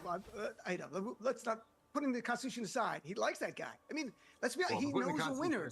Trump always knows winners. I would love to know. I mean, Mike Nellis. I would love to know what. I'd love to know what went on between them in private that made them come out like that in the Oval Office. I would too. I think it would be amazing. I tweeted right before the meeting. I was like, we should have sold tickets to it. They could have paid down the national debt because people would have wanted to see it. Yeah. I want to add one. I was outside the room. I'll just add, I hear it was very much the same. I heard it was very cordial. Yeah, wow. That seems consistent. I want to add something on the culture war stuff, though, because I do think American politics gets completely bogged down in the culture war stuff, and maybe we've got an opportunity to reset with this Zoran and Trump meeting here, but look, I'm here because I'm one of the founders of White Dudes for Harris. It's how I got a little bit of popularity on the internet with my people. Jack has done his stuff. Riley's done a lot of stuff on anti-trans stuff. We disagree on those things, but it's pretty clear right now. Like, Piers, you and I have fought about wokeism and stuff like that before. Like, that draws attention, it draws clicks. You've built a huge audience for it, but we're very far away from getting on the same page talking about how to help people buy a house and put food on the table and retire with dignity and send their kids to college. I'd like to spend less time on the culture war bullshit and more time on but see, it's interesting how you always phrase the culture war stuff as bullshit. And I say that issues, and I'll come to Riley about this in a moment, but I say that issues like trans athletes in women's sport, they're not culture war issues. They are a direct assault on women's rights. And it's astonishing to me, Mike, that you still want to dismiss that as something most Americans don't care about. Anyone who's saying got that a you want to daughter- spend more time on that than you want to talk about the economy, things that actually I have a don't want to meaningful spend impact more on people. or less time on it, but the more, I have to be honest, the more you guys on the woke left, and I'm afraid I do categorize you as one of the leading lights of that movement, but the more that guys like you say nobody cares about that issue, the more nuts I think you've got, and the less in touch with reality you are. People do care. That's one of the reasons Trump won. It's one of the reasons you lot blew up at the election. People on the, I think, Pierce, I think a lot of people on the fringes of the internet care, but I think everyday Americans care a lot more about the Have you economy. asked And like, any parent with a daughter who competes in sport in America? Yes. And they didn't care? Most people don't care about the issue. It's not a salient issue that drives their voting choices. It drives a lot of social media engagement. And I made this point to you like But a how couple months ago seriously, when I was Mike, on all the show. due respect, you said you were white dudes for Kamala. How did that go? Yeah.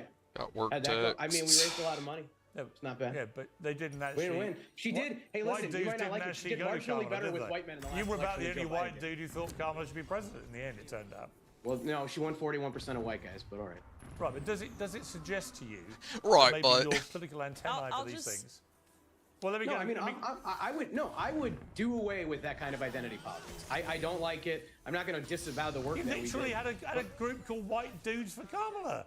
Yeah, and in the context of the week that What happened, could be where a there was bigger black culture women war for move than Harris and that? black men for Harris and all the others, it made sense. But like, I am generally someone who doesn't think that level of identity You politics works for the literally took Democratic Party. identity politics and you amplified it 1,000,000%. That's definitely more by like calling your memey and funny organization than the other White ones. Dudes. Like, Yeah, the well, idea we is did taking in it the so context fucking of what seriously. the Democratic Party groups were doing, Pierce. I mean, whatever. Like again, you want to Whatever. debate this, but we're not debating the economy. You want right an now, end which to is something that happened identity a year and ago. hang on, just to be clear, you want an end to identity politics and culture war, clickbait stuff, and you called your group White Dudes for Kamala. Right, which again, in the context of what was going on that week, where there were other affinity group calls with black women and black men and Latino men, it made sense to call it that at the time. But I would encourage the Democratic Party to move on Context from of that. what's been going on for years. Right. Well, Riley, the only reason that anybody knows who you are is because of culture war and gender politics. Actually, no. The only reason people know who Riley is because she very courageously I did not stood up ask- to protect women's rights when a 6'3" biological male swimmer called Leah Thomas robbed her of potential glory, and that's the reality. People can pretend otherwise. Yeah, but again, the entire Republican it's Party funny you only make wants to this talk about that point. stuff and doesn't want to No, talk they about don't. the economy. They talk about all Especially sorts now of that things. Donald Trump's in You office lot and are everything's more desperate. expensive. You're desperate to move off that topic because you know how I'm not damaging desperate to it move is, off of it. while simultaneously pretending nobody cares. Riley, let me bring you in here because you've been. I mean, you were back in the news in the I'll last just- few days for yeah. a new relentless attack on you. So for those who missed it, tell us what happened there. Own a vacation rental? If it's not listed on Booking.com, it's invisible to millions of travelers on our platform. Don't let your vacation rental be invisible. Get seen, get booked. On Booking.com, Booking.yeah. Style starts with the details. The difference between mid and next level, a real gold One day chain we'll have that the technology hits. to audio balance. Lifetime guarantee. I believe. Honestly, Piers, I didn't even read it because it's so baseless and filled with like total falsehoods. There's a guy, I guess by the name of Pablo Torres. I never truthfully heard of him. Not meant to be a knock at him. I just had no idea who this man was. Said he did a 6-month-long investigation, deep dive into my life. And what did he find? He found that I have a job. I get paid for certain things that I do, just as everyone on this panel does, just as you do, Piers. He found What is that their job my like coach, to be politically my partisan? collegiate coach of my team is accused of sexual misconduct towards swimmers, which I very quickly, when I learned about this, took to my Twitter to release a 4-paragraph condemnation of this, saying that any person who engages in sexual misconduct is bad, especially a person in a position of authority such as a coach.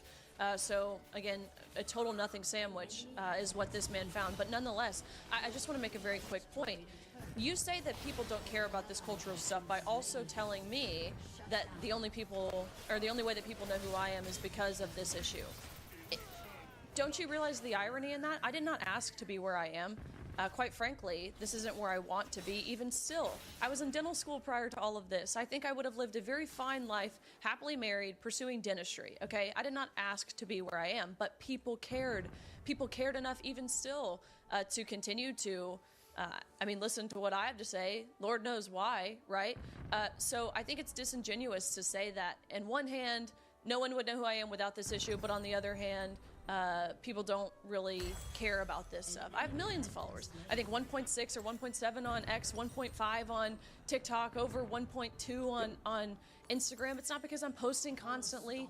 Gosh, I live a very normal life. I never asked to be where I am. So let's make that very clear. And secondly, I think there are few things more sinister than for someone to suggest that we stop talking about children who are getting healthy body parts cut off of their body. I mean, few things more sinister than that. And when we're talking about populist ideas and these 80-20 issues, no, it's literally what you just said. And we're talking about these 80-20 issues. That's literally not what I said, Riley, and that's what you do. You twist other people's words so that you can make money on the internet instead of going to get a real job. It is literally what you said.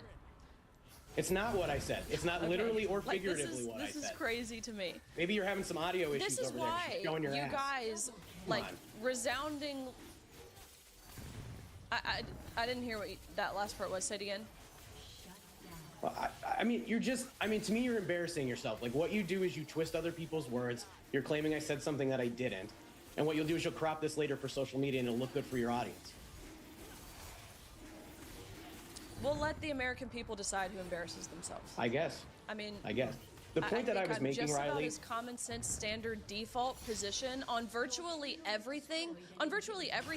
Like the position that I take on, I do believe, maybe this makes me a radical, that abortion is up there with like child sacrifice, especially in the way that the Democratic Party celebrates it. Has you think abortion is like child sacrifice, and you think that's a common sense issue in the United States? That's crazy. Well, allow me to jump in there and say, even amongst the conservative party. I would say that I had the very standard default position of everyone. 2 decades ago, even. So well, let the me end American by people saying, decide who embarrasses themselves. Let me end by saying, can I add one final thought? Let me end by saying, Mike. Let me end by saying, yes. On the issue of trans women in sport and trans women in women's spaces, I'm 100% with Riley. On the issue you've made that very clear on the over time, issue of Piers. whether women who have an abortion are engaged in child sacrifice, I couldn't be further against Riley's beliefs. But you know what? I respect her right to her beliefs. In the way that the Democratic Party celebrates it. Yeah, well, look.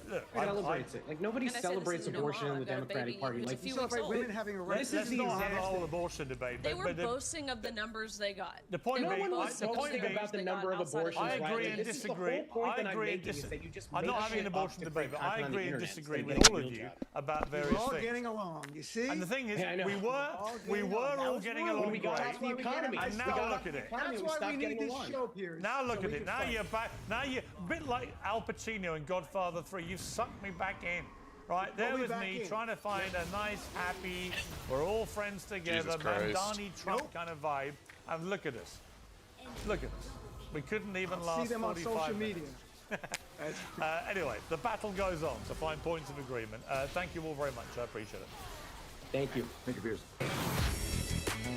Piers Morgan Uncensored is proudly independent. The only boss around here is me. If you enjoy our show, we ask for only one simple thing. Hit subscribe on YouTube and follow Piers Morgan Uncensored on Spotify and Apple Podcasts. And in return, we will continue our mission to inform, irritate, and... What is your view of Fuentes? I think, number one, he's a white supremacist, and I think he's an opportunist that has figured out how to make money being a white supremacist. Your negligence to acknowledge the fact that his fans, his constituents, have been following him for 10 years. You know, what's that got to do with his anti-Semitism? Hitler had followers. Nick Fuentes is not MAGA. He's MAG-GIT. He trades in being a subhuman, mentally and conspiracy-minded, Neanderthal knuckle-dragger. He's speaking Generation Z because they feel left out. Housing costs are going up. Trump has betrayed us. You can't expect me to be silent when someone denies the Holocaust in front of the entire world. And let me just be clear. I didn't deny the Holocaust. I think the number was exaggerated. You don't give an SHIT about 6 million Jews being killed. We know how many people were killed. This weekend, the Jerusalem Post published an editorial calling for the Pope to condemn Nick Fuentes. It's the latest evidence that a man and a movement which many would rather pretend was a purely online phenomenon has become a very mainstream matter. As we've talked about on this show, Conservatives are openly split between those who believe the likes of Fuentes should be silenced and ignored and those who believe the right is now dabbling in its own form of cancel culture, especially when it comes to the other major dividing line of Israel. More to the point, many of the people clutching their pearls on both sides of the argument are failing to ask why he got so popular in the first place and whether MAGA needed and still needs the movement many would now like to disavow. Well, joining me to debate all this is Jake Shields from Fight Back Podcast, Ben Ferguson, co-host of The Verdict with Ted Cruz, Rabbi Shmuley, author, often known as America's Rabbi, and Richard Black, the founder of the Safari Journal Company and a right-wing commentator. Okay, welcome to all of you. The Chevy Equinox, and more than 15 safety features, and a silent night guaranteed. And it all comes together in a Chevrolet. Rabbi Shmuley, welcome back to Uncensored. Nick Fuentes has a growing number of followers, a growing amount of influence. The more people have tried to cancel him, the more his views have become more widely disseminated and the more popular he seems to have got. What do you feel about this? And what do you think should be done about it? I wonder if Nick Fuentes has ever been on Piers Morgan. Nick Fuentes is not MAGA. He's MAG-GIT. He trades in being a subhuman, mentally and conspiracy-minded, Neanderthal knuckle-dragger. He is utterly ignorant. He knows no history. And his MAGA is Make America German. Amen. He is just using a Hitlerian playbook. He says that Hitler is his hero. There's a lot of similarities, of course. You become famous by targeting Jews. He's not anti-Israel. He's an anti-Semite. He's a Holocaust denier. Hitler traded an anti-Semitism beginning in 1921-22 because it was the way to become the most famous. History has shown if you hate the Jews, Jews are news. So when you ask how did he become so famous, it is specifically his anti-Semitism. I can fight for the First Lands. Son of a nice lady. Man, you know, if you get laid off, no, it's because I had a long every single week. Gave me a party if I ain't in there. We did. Gotta be hot to know that for the great and dose of. Hello, everyone. Here's your daily dose of racism.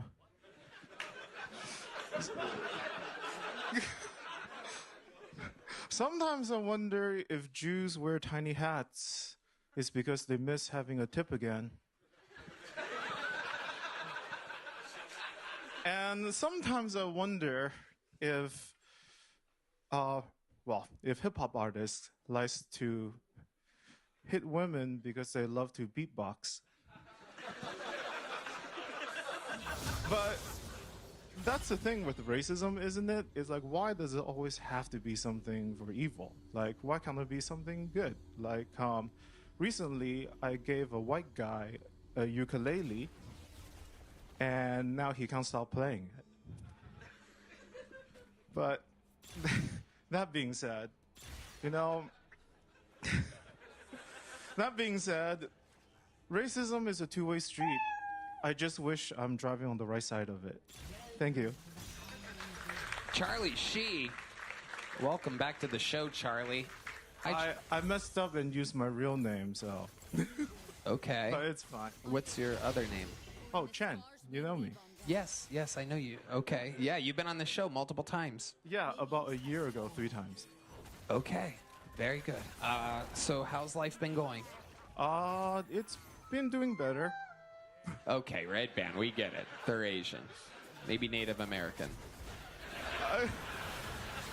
I mean, I did grow up in New Mexico, so close enough. Okay. All right, there you go.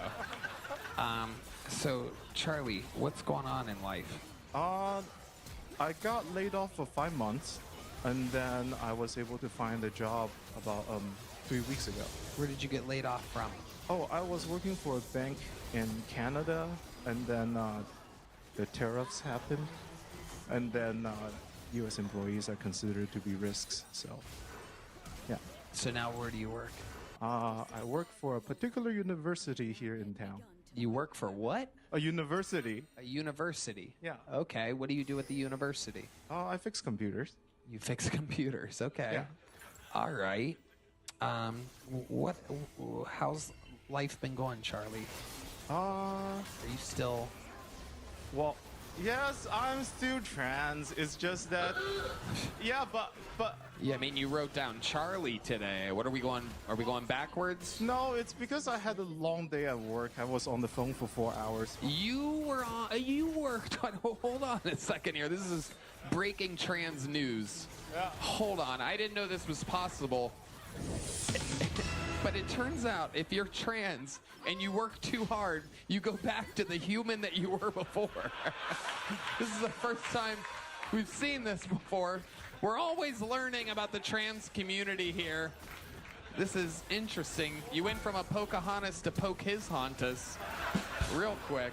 Well, Charlie, did you have a broken leg a few months ago by any chance? No.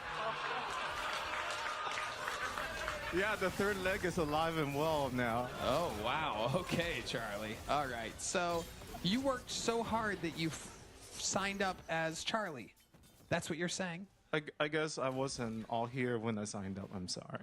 No, I mean, there's no reason to apologize. I find it so interesting. Well, now I guess the cat's out of the bag, so to speak. So, yeah. Or the dog's out of the bag or something like that. So how's transitioning been going for you? I don't know if you guys can tell, but this used to be Charlie, and now it's Chen. It's my first time on the show. Yes. You're on the show, yeah. Hello. Yeah. Nice to meet you again. And you kept the penis. We spoke about that, and you made a joke about it. I mean, being laid off and taking a 30% pay cut is no way to get to the point where I need the money for it, so yeah. Well, I also imagine that would also compromise the week. You know, if you get laid off and then also you have to recover from having a penis cut off, that would be a very bad... Yeah, might as well die at that point.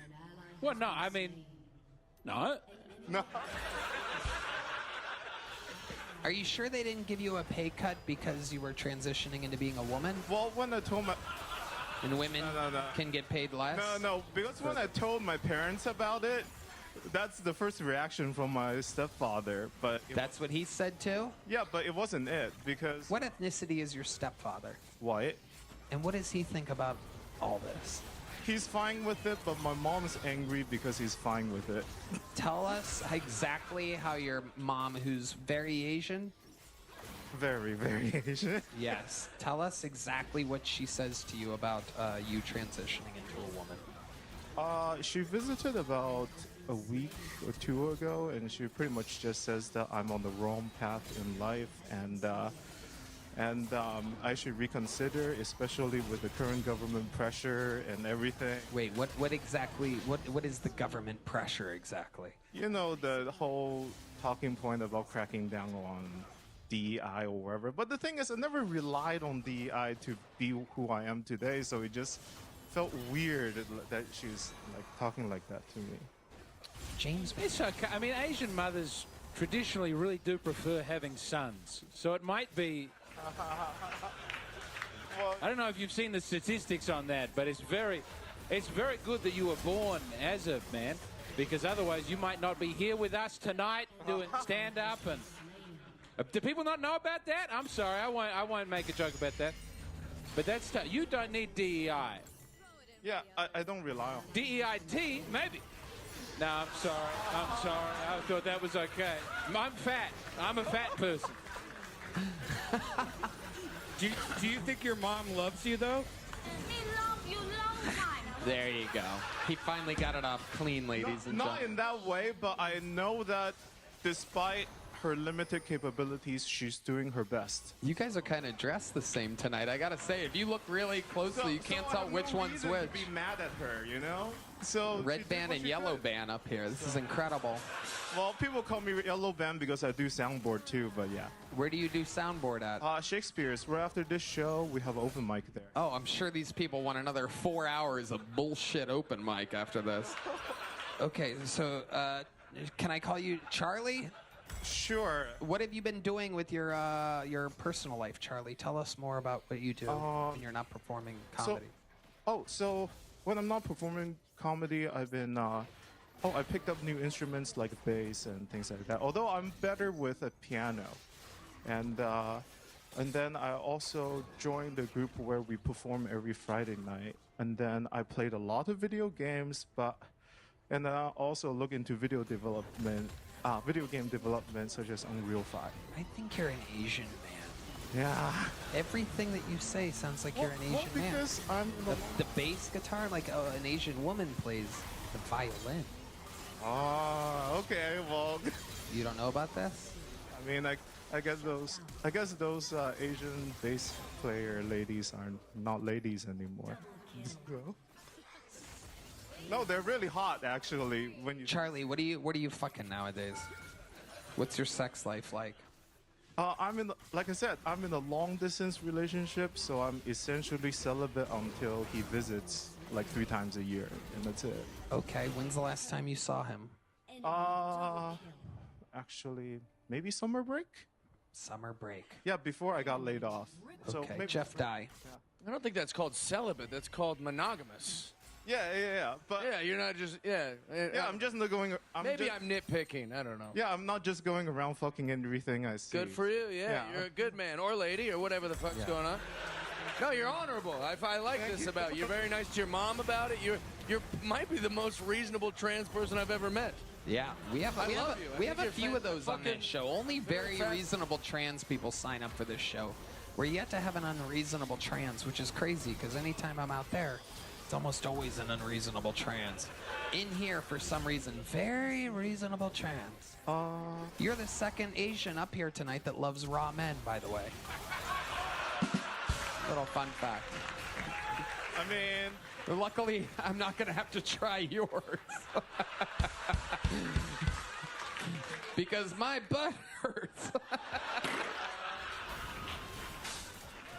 That's the talk of someone who has his shit pushed in. Oh, you son of a nice lady. A very reasonable woman. Why do you want to be trans instead of like a pretty gay guy with nice tits? Good question, Red Band. A lot of people are expecting Red Band to win a Nobel Prize. The questions that he asks. This one will go down in the history books. Why do you want to be trans when you could be a dude with fat tits? Why won't you be exactly what Red Band wants sexually? Yeah. Yeah. Why do you want to have a dungeon when you have those awesome dragons, dude?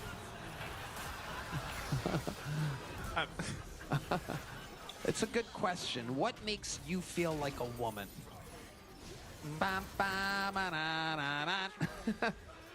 Man, he feels like a woman. Am I the only one that heard that? Okay. This is actually a thought I had a while back, and I think it's something like, it's unfortunate that, you see, trans people are closer to straight people, but they keep on lumping us with gay people, and we don't know what to do with it. So, because we like somebody of opposite gender most of the time. It's just that we're in the wrong body. It doesn't mean we don't like someone of opposite gender. But you guys lump us with gay people, and then we're like, oh. Well, I mean... Are you pivoting to homophobia? Well, I just want to know. It sounds like you might be going, don't lump us in with these ass people over there. We're like you. It's not a bad strategy. The trans are making a move. No. What an unbelievable Conservative move. trans people. I think I can. Oh my God. This is incredible. When you hear that train horn, you know. Red Band thinks it says train I guess what I'm trying to say is... Red Band's not the best speller. It's like Tran horn. I've been waiting to hit this sound effect forever. Incredible. You have it turned down. Not all trans people are gay, I guess that's what I'm trying to say. Okay, but when you're butt fucking your boyfriend with your dick, you must understand why you're clumped with gay guys, right? You don't butt fuck, you take the, oh yeah, that makes sense. Yeah, I take it, I don't... What do you do with your thing? We stumped him. Oh, jeez. We stumped it. You know how hard it is to stump an Asian boy with an easy question? In the classroom, you guys rattle it right off. Oh man, most of the time I don't do anything with it. You don't do anything. Well, you don't like to come? I do love to come. What makes you come? Is this a good fucking, okay? Wow.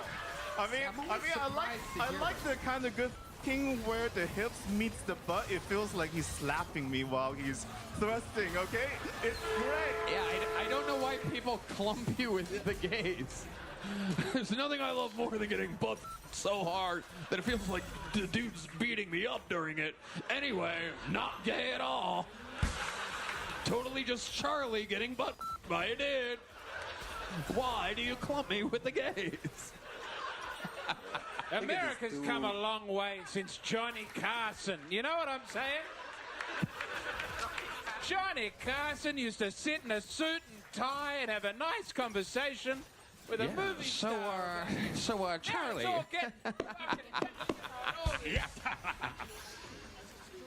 Let's all leave a little something to the imagination. That's all I'm saying. Wow. Wow. Nothing beats a Jet 2 holiday. Charlie, I like your style. Great interviews always. The minute, you know, you went with it, you committed to racism. It was good. It was okay. It's fun, you know. But really, the interview, you just crush. You're such an interesting person. Thank you. Whatever you are, you're interesting. Here's another big joke book. There you go. Catches like a man. Catches like a man. Right off his tits. Bounce right off his tits. Or their tits. Their tits. It's tits. Ah! Speaking of real tits, there's the lovely Heidi, everybody. So real. Yeah.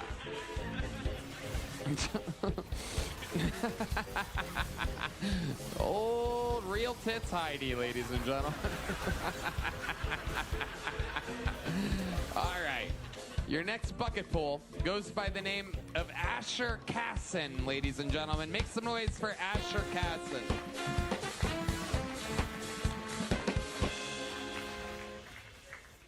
I was on a date with this girl and she started talking about her ex. And out of nowhere, she started talking about his dick. And for some reason, she felt called to mention he wasn't even that big. He was like maybe your size. And yeah, that's not the fucked up part. See, the fucked up part was she said this during the movie, like previews. So I got to sit through Twilight now while I'm thinking about this shit the whole time. Okay.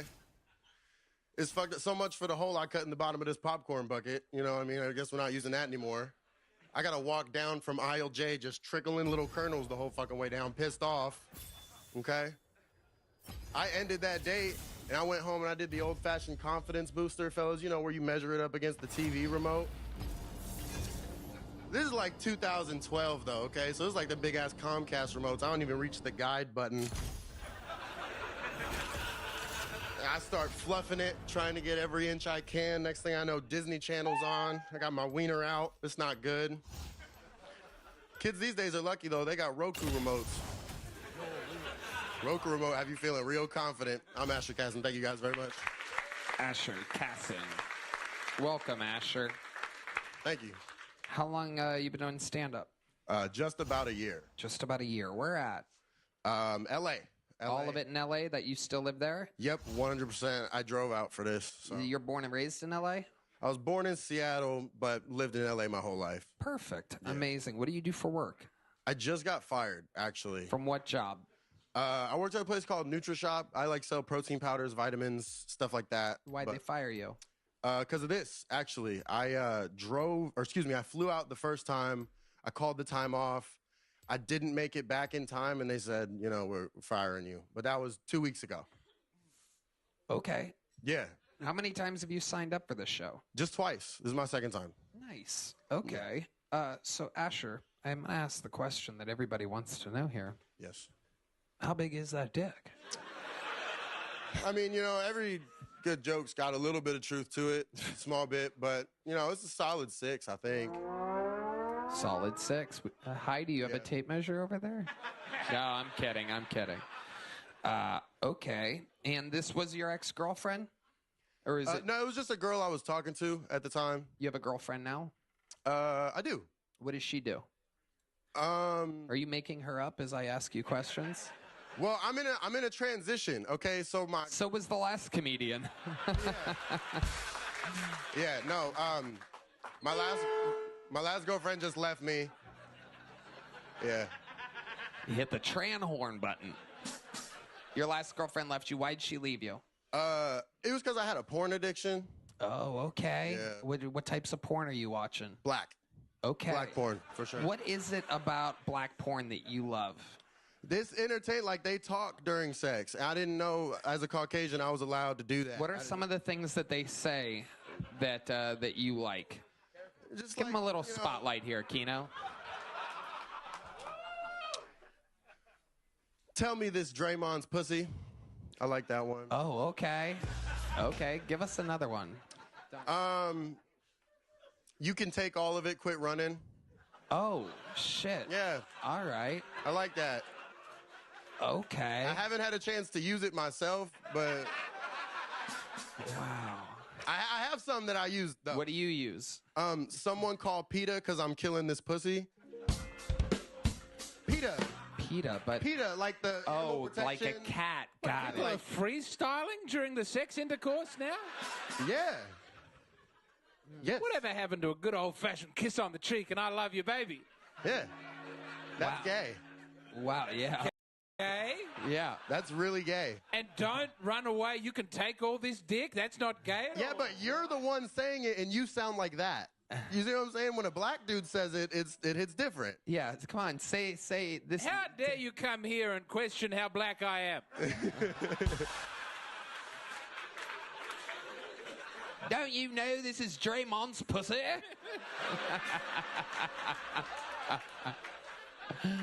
Oh, my tea is boiling right now. What do you say, James? Oh, my crocodile's hunting.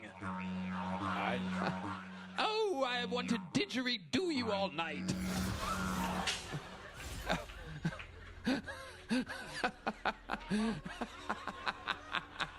We have a beautiful sex life, my wife and I, where we connect emotionally and physically.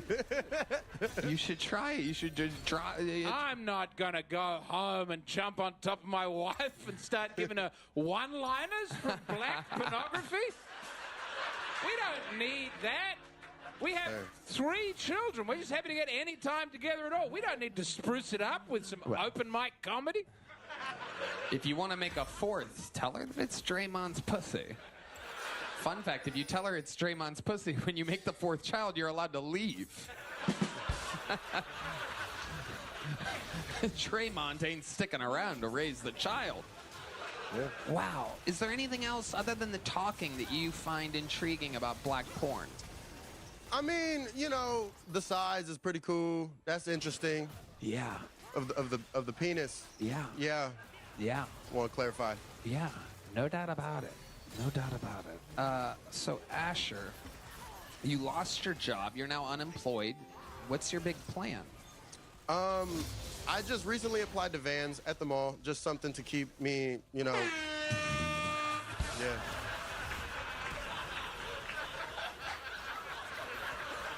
Let me tell you, I reckon you could get that job at Vans at the mall. I've been to that van in Austin. No, in Santa Clarita, in California. I haven't been to that one. But the Vans in Austin at the mall, terrible service. Really? Some of the worst. I tell you, if you want to move to Austin, you get on down to that mall and try one of those shoe shops. Because these people, I say that with love and respect. No, White. These people are some of the worst shoe shop employees I've ever encountered. I go in this damn shoe shop. I say, I need a size 12 of this, and they come back and they go, well, we've got a size 11 and a size 13. I say, well, that's no good for me. Yeah. Size is the most important part. That's what his ex-girlfriend said. Yeah. Right? Yeah, very good. She was black, too. Really? Yeah. Wow. And we have a kid together. Oh, hell no. Oh, my God. You made a baby? A black one. You made a black baby? Yep. Oh, my God. That's why we separated. He needs the black experience. Wow. All right, I'm sorry. I apologize. You made a black baby and your name is Asher? Asher made an Ashy? Yeah. Holy shit. Yeah. That is incredible. How old is this black baby? He's just creeped over a year. He's like a year. Why'd you have to say creep like that? Why'd you say it like he's plotting and planning something? He's just creeping over a year? That's peekaboo, Ash. Oh my God. That is absolutely incredible. Is that why you want to work at a shoe store?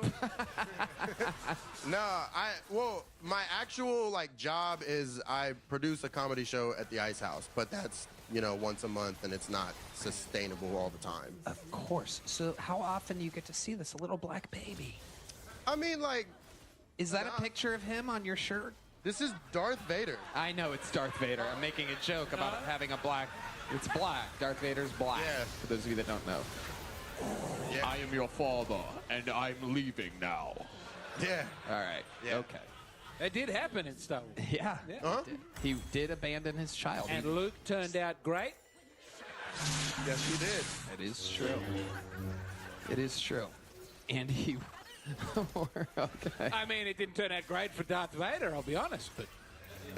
Yeah. Son, anyway. He skywalked out of his life. We got Star Wars jokes over here.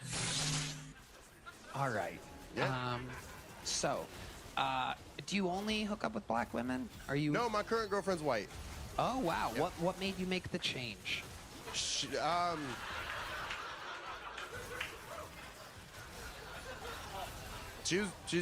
pretty thick. Ah. I like him a little bit My goodness. round. There's some real hood traits to you, like thick white women. I've been told that. What else? What do you think's the blackest thing about you? We know it's not your penis. Yeah, no. Probably my black scent. I've been trying to get rid of it, but it's here. You hang around a lot of black people. Yeah, a lot. Because, see, my mom, she did, drugs. Uh-huh. And, yeah, she did heroin when she was pregnant with me. Whoa. I got eczema now, so that's fucked up. Oh, shit. Wow. Yeah. Wow. Eczema is your baby mama's name? No. Eczema Jenkins, perhaps? Baking soda! Wow. Yeah. I was told this would be good for my career. Wow, this is so interesting. Yes. So your mom did heroin, so that forced you to have a lot of black friends growing up. Yeah, well, I mean, when you say it in that order, it sounds like I'm... How old are you?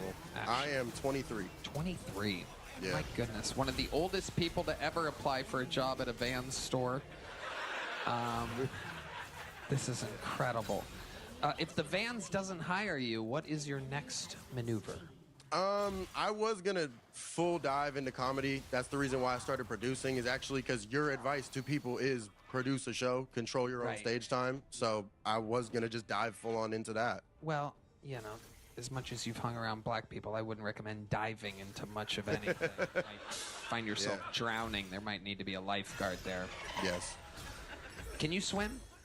Yeah, not well though. Right. But, Yeah. you know, Okay, so you're 23. You might want to, diving all the way into comedy central. I didn't dive all the way in when I was 23, and I started at 22 like you. I was hustling for a few years there. So what's your actual next plan? If the Vans doesn't hire you, you're going to have to make some money. You have you to take care of. You have a child to take care of. Are you giving money to the baby mama? yeah, every month I give her. I'm not on child support. That's my kid. I gotta take care of my kid. You're damn right. Yeah. That's good. Because he's a white guy. Yeah. But I used to detail cars. I know how to detail cars. I would go back to door trying to, wash people's cars. Wow. Okay. Very good. Wow. All right, Asher. Anything else crazy we should know about you? You have any special skills or talents? So you know how to rap at all? You a white rapper? No, I used to play basketball. I played basketball overseas in Puerto Rico. Really? Yeah. Overseas? It was like 50 pounds ago. Like, yeah. Wow. There's a sea, like it's American territory, but I claim it. You know what I mean?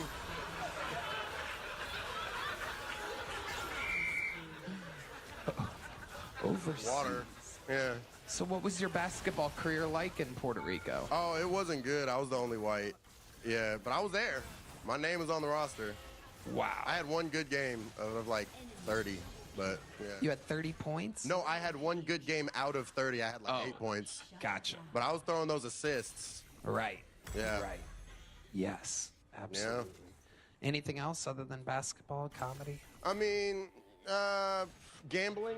I love to gamble. Oh, okay. Yeah, it's not the best for my current situation, but I stopped over at that little place underneath Sunset. They got like some slots back there, and I played $20 before I stepped on stage.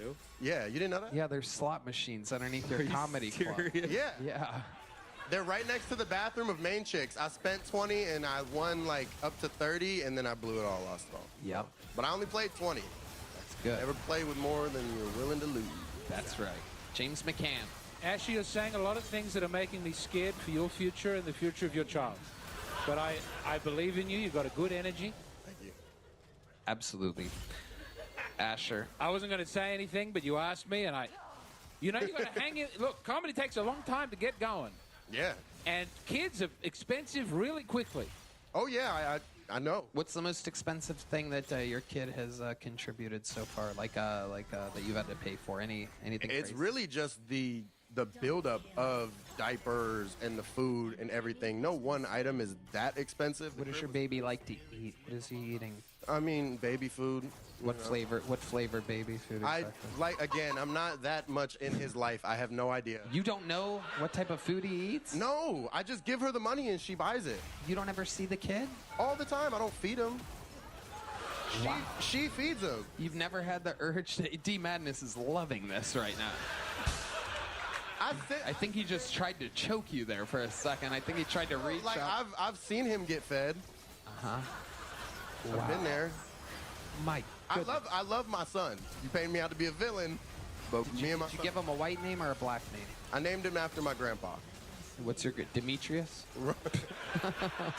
No, it's Italian. It's Rocco. Oh, okay. Yeah. I could see why that would work. Yeah. He doesn't look black at all. He looks like Filipino. Like, I don't know how. It's not hitting because you can't see him, but yeah, he's Filipino. Whoa.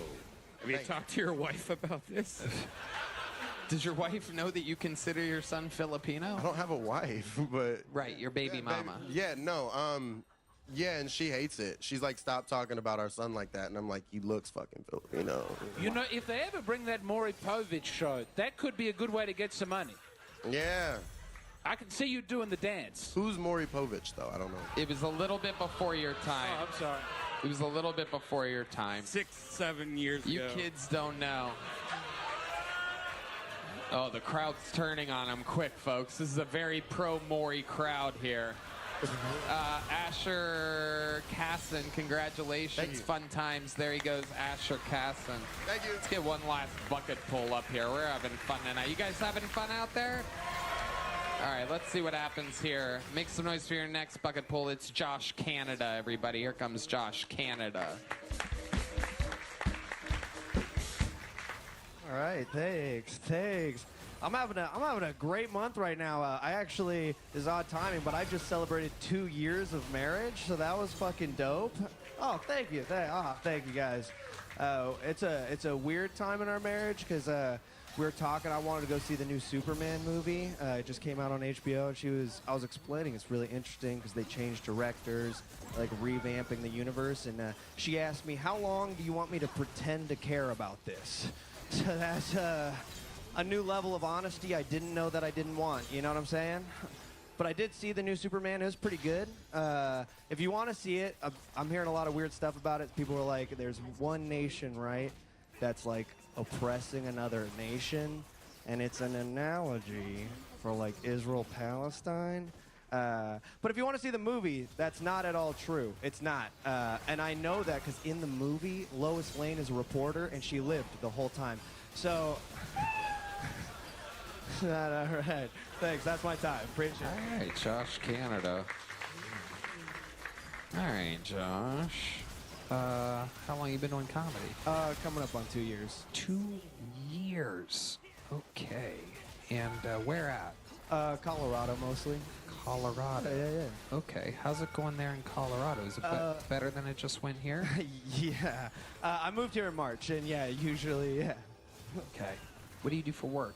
I'm between jobs, but looking for a barista gig right now. Looking for a barista gig. This might be the fanciest unemployed crew of comedians ever pulled out of the bucket. A lot of people hopeful for jobs taken by 15-year-olds. Damn, fair enough. Was that your best minute of comedy? Definitely not, but yeah, it was what it was. You know what I want to do? You know what I'm thinking I want to do here? I want to check in. I want to check in with our friends Straight No Chaser over here. Kino, can you light them up real quick? Guys, what did you guys think about that performance, if you don't mind? We're here on Kill Tony. That set was not funny. You shouldn't quit your day job. I rather hear bags and boxes. And we are Straight No Chaser. That's Straight No Chaser over there, ladies and gentlemen. Just checking in, just enjoying the show over there. No big deal. How does that make you feel? Have you ever been demolished by a 9-person a cappella group before? Have you ever had your soul taken with such great tone and rhythm? No, that was new. Yeah, it feels good. It's unbelievable from my angle. I gotta tell you, I think I have the best seat in the house for this. They're just loving it. Look at the smiles on these guys' faces. They all seem like the nicest guys, but they are loving just destroying you right now. Let's check in with Jeff Dye. I felt like that was a little out of character for the acapella guy. Yeah, it was. Also, he seems like a nice guy. Why didn't you do it for all those other fuckers? Well, I mean, I couldn't. Why this one? I couldn't have him do it for the trans or the.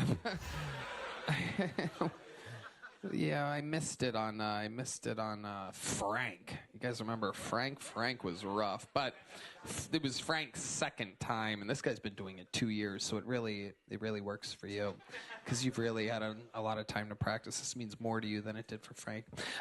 Josh, let's talk about it. It meant so much to Frank. Do you have any special skills or talents or anything, Josh? Like I said, I was living in Colorado, so I love to snowboard, and Nice. yeah, I got really into like pit grilling, which was a lot of fun. But what is it? Like smoking meat and stuff. Yeah. Oh, rock and roll, dude. Fuck yeah. Smoking meat. Fuck yeah, dude. Snowboarding and smoking meat, dude. Yeah, dude. Fuck yeah, dude. When I'm not snowboarding, I'm out there smoking meat. Fuck it. Have you guys seen this new fucking Superman movie, dude? All right. Okay. Josh, when you do stand-up, what else do you talk about when you're not talking about the Superman movie? It's a 60-second setup for the lowest journalist survivor thing. Fair enough. Yeah, I talk a lot. My dad's from Mexico, and yeah, I talk a lot about that. It's funny because people tell me I don't like look Mexican or sound Mexican. Right. And your last name is Canada. Yep, that's your dad's last name? It's so it's Cañada. It's C-A. Oh, I do see an accent mark there. I thought you drew like a funny mustache above it or something, but which I guess works both ways. Yeah. It's just an N with like that weird ass sombrero. Yeah, it's a good time. Cañada. Yeah. Wow. My God, that's a name that makes you want to close down all the borders. Yeah, no, ever since the election, I'm going by Canada, which is better for some reason. It's a good time. Yeah.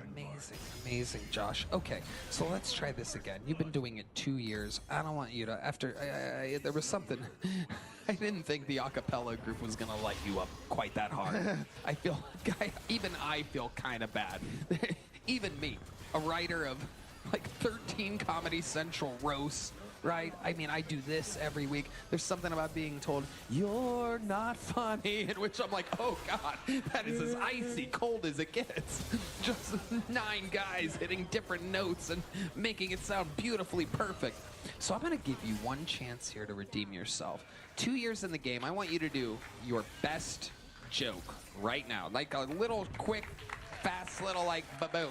All right. Move the mic stand out of the way. Move the mic stand. All right. There you go. I think mental health is important. Just because depressed people are so annoying. It's like get over it. You know what I mean? It's like, and I'm not trying to like make light of suicidal people either. Because that's very serious. With suicidal people, it's never who you want it to be. You know what I'm saying? Still not funny. Oh, Josh.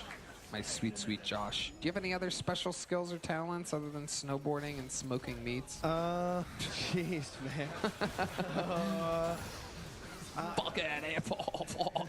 I was fucking grilling a pig the other night. Awesome. Yeah. I used to like to act a lot. That was a lot of fun. Okay. So that was, something I enjoyed doing kind of before COVID. Do you live here now? Yeah. Okay.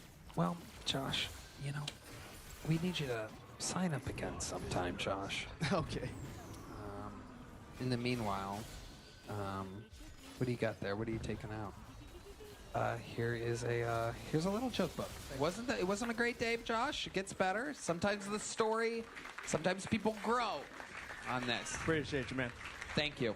One more time for Josh Kenyatta, ladies and gentlemen. He'll be back. He ain't quitting. He'll come back. He's just got to fucking smoke some meats. He'll be back. All right. Well, what an episode it's been. How could we forget? It started with Kansai Yasuda feeding me ramen. Dedrick Flynn absolutely destroying from the middle position. We've seen a lot since then. There's only one way to end an episode like this, ladies and gentlemen, and if you ask me, it is with the reigning, defending record holder for all-time appearances and all-time interviews. He's a Kill Tony Hall of Famer that God himself said, I love that man. Some people call him the Vanilla Gorilla, the Memphis Strangler, the Tijuana Tarantula, the Bernie Bush. Ladies and gentlemen, this is the Big Red Machine, the one and only, lights out, William Montgomery.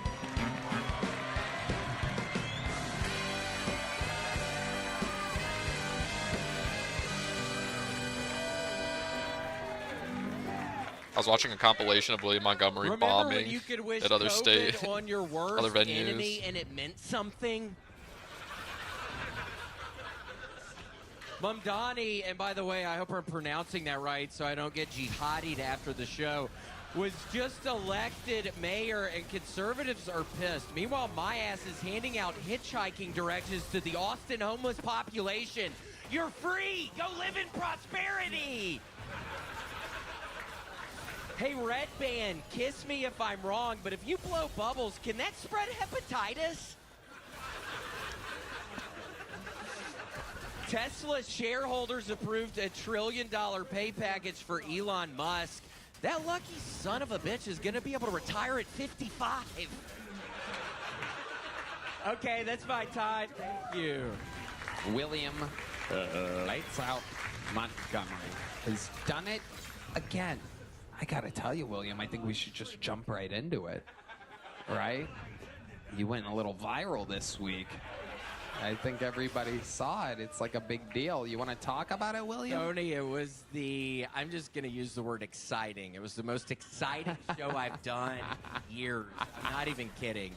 Yeah. I get up, I did this, little festival here in Austin, and I'm doing 25 minutes, and within the first 2 minutes, some random person joins me on stage. He gets right beside me. Thank God he didn't have a gun or a knife or he would have killed me. He was standing right beside me, and he asked for the microphone, and I'm confused. I don't know what's going on, so I do the microphone over to him, and he's like, "You're garbage. This is garbage."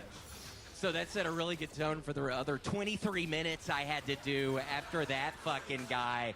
I'm literally, this hasn't happened. And towards the end of it, thank God, I was able to just kind of relax and try to appreciate everything. But it was a whole bunch of kill yourself, get off the fucking stage, where are the tomatoes? That's one that hurt me the most. Some idiot kept on yelling, where are the tomatoes? But I had to power through because I'm like, oh my God, I have to get paid. I have to do the time. So it was, so I had to do it, but it was scary. But in the first 30 seconds, I could tell it wasn't going to go great. And then the guy joins me on stage. And I didn't know who Morgan J was, but I learned a couple things this weekend. I really did. And one of the things is just see who the headliner person is. And it was a guy named Morgan J, and I never met the guy before. He was very nice. He came up to me and he said hello. But I guess his whole thing is he does the auto-tune microphone and does crowd work the whole time. Honestly, that guy's like, it's a little different. his than the videos are comedy that good I for do. like 2. Yes. It just gets so repetitive. It's the exact same auto-tune. People usually start answering the exact same way. It could have been worse. You could have had It's an wild. acapella band tell you they did shit. Yeah. If the whole audience... Hold on, I don't get it, dumbass! No, I'm kidding. I know, that would have been bad. That would have been bad. That would have been bad. And let's be clear here that your comedy style doesn't go that bad ever. Never. It's impossible because you headline your own shows. People come out to see you. And sometimes you're on some of my shows in which everybody knows you. And for this festival, you were paid a very handsome amount of money to do a gig that you normally wouldn't do because you normally, let's just be honest here, you normally don't perform in your hometown very often. You work... Not very often. You love making vast sums of money for your art. In Stop which saying that. I mean, but you do. I mean, this year, tickets aren't selling as good as this year, Tony. Well, yeah, because you're... Yeah, okay. Yep. Okay. Let me just plow through what I'm saying here for a second. Oh, no, you go ahead, James. I was going to say, I think after that video, tickets might turn around. I think, honestly, that was a big viral thing, and people are going to want to do that again. And that's quite scary, but financially, that's good. It's one of the funniest things I've ever seen in my life. Yeah, you seem to love it. without a doubt. We all love it. The Kill Tony fans love it because the jokes are rock solid. But yeah, I do my Paul Walker, Paul Crasher joke, and it is an uproarious boo. Just this barrage of boos. So they love Paul Walker. I guess the Morgan J fans love Paul Walker. I had no idea. See, if I knew that, I wouldn't have done that joke. And there were other jokes, too, that I wouldn't have done. I don't know if there's any way to say this without being slightly political, right? But guys like that literally kind of like sing about da-da-da, like very... You talking about Indian guys? Well... No, I'm kidding. I mean, the guy, you know, I mean, it's funny. Too. There's Kill Tony fans, right? And then there's oh my gosh, it seemed wonderful. I was watching his videos, and at first I was confused because it was like, oh my gosh, what's going on? Where are the jokes? But then I'm watching, I'm like, oh, this is funny. Right. It was funny. Yes. It was. There's one thing where it's an older guy sitting next to a young kid, and he's like, how do you know this kid? And that made me laugh because it's like, and then the guy's like, oh, it's my cousin. And it's like, oh my gosh. And it's auto-tune. So he's like, that's your cousin. That's your, yeah. And like, so that fan base that this guy has built is, let's just say, very, very clean, right? Very clean. Not anything of any, like, you know.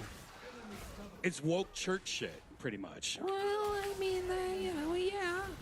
Yeah. No, I mean, he was real nice to me. I have nothing. I'm not saying anything bad about him. Why don't we do this? Why don't you describe what the audience was like? If you could describe what you were looking at out there, what did it look like to you? Mainly Hispanic people. No, I'm kidding. I'm kidding. Okay. But yeah, no, it seemed like a lot of Hispanic people. But in the past, there have been wonderful nights. What did you tell me on the phone when I called you? Love it. When I called you to make sure you weren't going to kill yourself? What? How did you describe the audience to me? Do you remember? They looked very Oh, non-binary. Right. And I say that, Yes. no, and seriously, and that's just a descriptor. It means nothing. I don't care one way or the other. But for the record, Look, you're not gonna win them back now, William. no, I'm not trying to say I don't give a shit. But for the record, when I'm calling the person a slut and a bitch, that was a non-binary looking fucking nasty looking bitch. You can tell it's fucking Donald Trump off, like, same demographic Donald Trump's going after. Because I What literally the fuck? see 100 cameras up there, so I'm like, this is awkward. Because it's like I gotta try to defend myself a little, I guess, because it's all these Yeah. people, but it's all these idiots filming, and it's, I don't know. Right. It was all, so I just powered through it. But it's just a different type of Telling the jokes. a different type of audience. It happens. was, yes, and it was scary. It scared me a little. There's people that if I was in that spot, it would have been the same thing. Like there's certain audiences that literally perhaps have never seen a real comedy show before. They see someone that's famous on Instagram, they go and they just want to see them sing auto-tune crowd work. You know what I mean? And you're up there doing actual jokes. I bet you went out there, I bet you didn't see a single Korn t-shirt or an Ozzy Osbourne t-shirt, right? Like you do out here. It's a little bit different of a crowd. Correct, yes. Very Totally in agreement on that. right. So what did you learn from this experience, William? Yeah, let's play a little clip. Red Band has a little clip. Get him out of here! Holy shit! What the fuck did you just say to me, bitch? Don't call her a bitch! Yikes. Wow. So that's a little bit. Angry. How do we get that one? Legitimately angry. We have a little bit more. Hold on. Let's play a little bit more. This is playing well in this room.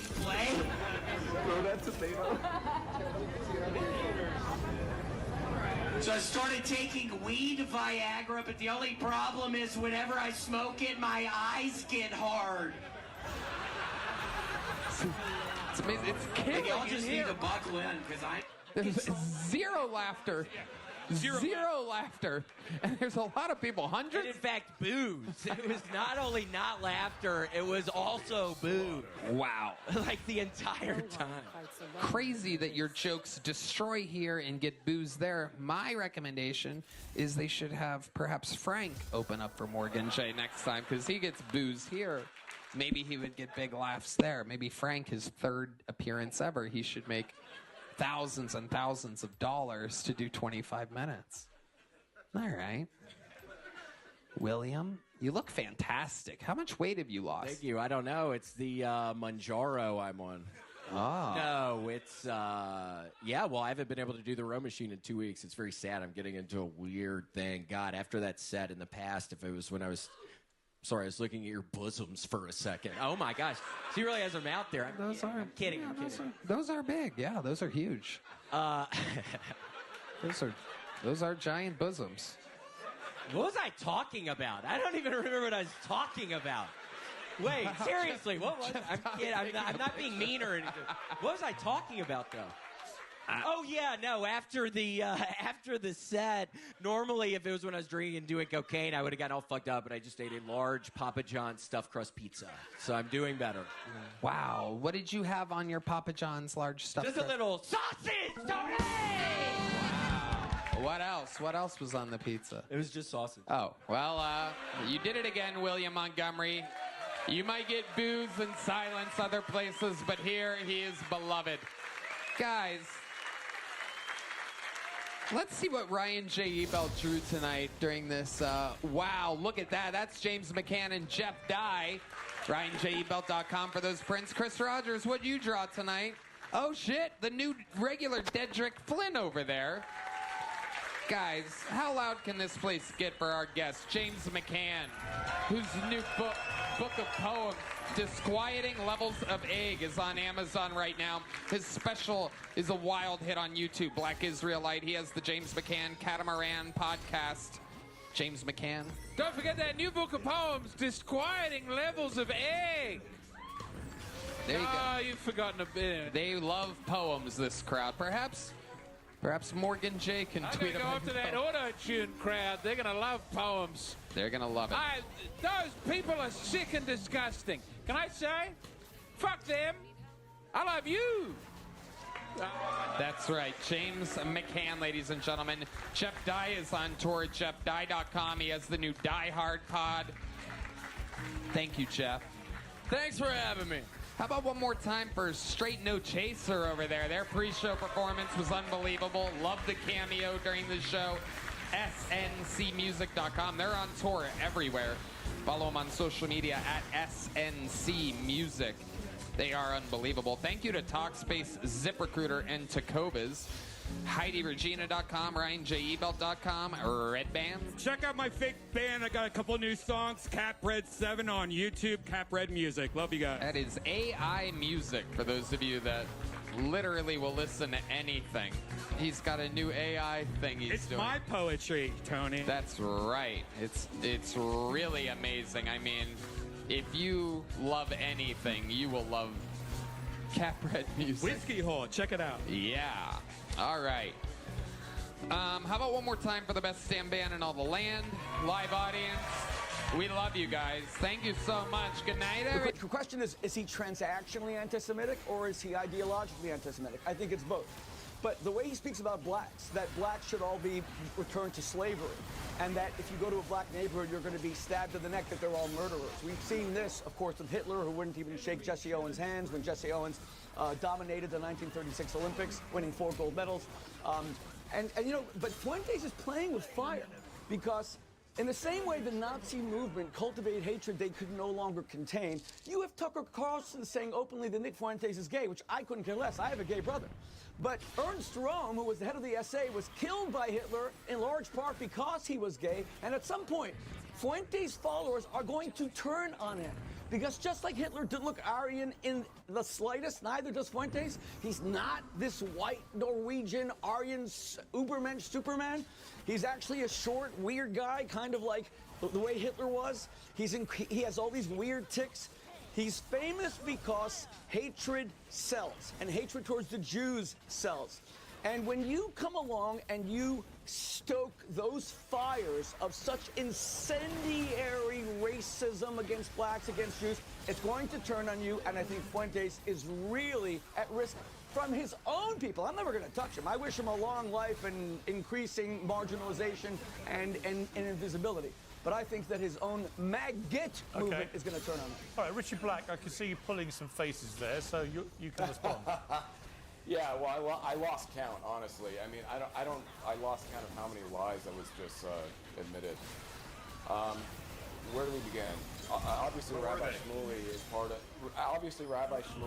is part of the tone deaf majority who are Flashed it. more than likely Flashed the cause of the rise of Nick Fuentes. When you start off the conversation with lobbying insults first and foremost, and mentioning something about his height and his looks, you're completely neglecting the fact that at this point, and in my generation in particular, we see this as an emergency.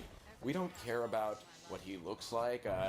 Mentioning that Hitler killed Strom because he was homosexual, which is not true. That's obviously a very complicated thing. Or the Jesse Owens statement, which, again, I believe Jesse Owens made a statement that Hitler actually called him to congratulate him, and the president of the U.S. at the time did not. So food for thought there. But this is a cheap tactic, and it's one that's been overly used over and over. And I really want to warn people like Rabbi Shmuley and anybody who uses this tactic, because ultimately what you're doing, what you're forcing people to do, is to de-radicalize this movement, de-radicalize these words. When you lobby these words, anti-Semitism, and you say, well, you're not allowed at the table unless if you're an anti-Semite. Well, you're putting it on us to first de-radicalize what it means to be an anti-Semite so we get a spot at the table. Nick Fuentes is correcting an imbalance in the conservative movement that's been going on for 20 plus years. He's pointing out the obvious flaws that we need to pay attention, to pull away from foreign influence and control to become a sovereign nation once again. He's never said anything about putting blacks back in chains. And, if you're going to go off of clip editing and then sensationalism, obviously he's very sensational right now, you're being intellectually dishonest. You're being... Well, let's play a clip. Let me play a clip of Fuentes, and we can discuss this after we've watched it. What are all of these groups Who are these people? What are they actually? The World Jewish Congress, the Jewish Leadership Conference, the Jewish Federations of North America. What are we to make of this? This is totally unique. There is no other group of people that does this. I'm Italian, Mexican, and Irish. Is there anything comparable for any of these groups? Is there a World Irish Congress chaired by billionaires and bankers? Style and substance. In the GMC Sierra. GM employees with a current eligible GMC lease get this low mileage lease on this Sierra for $199 per month.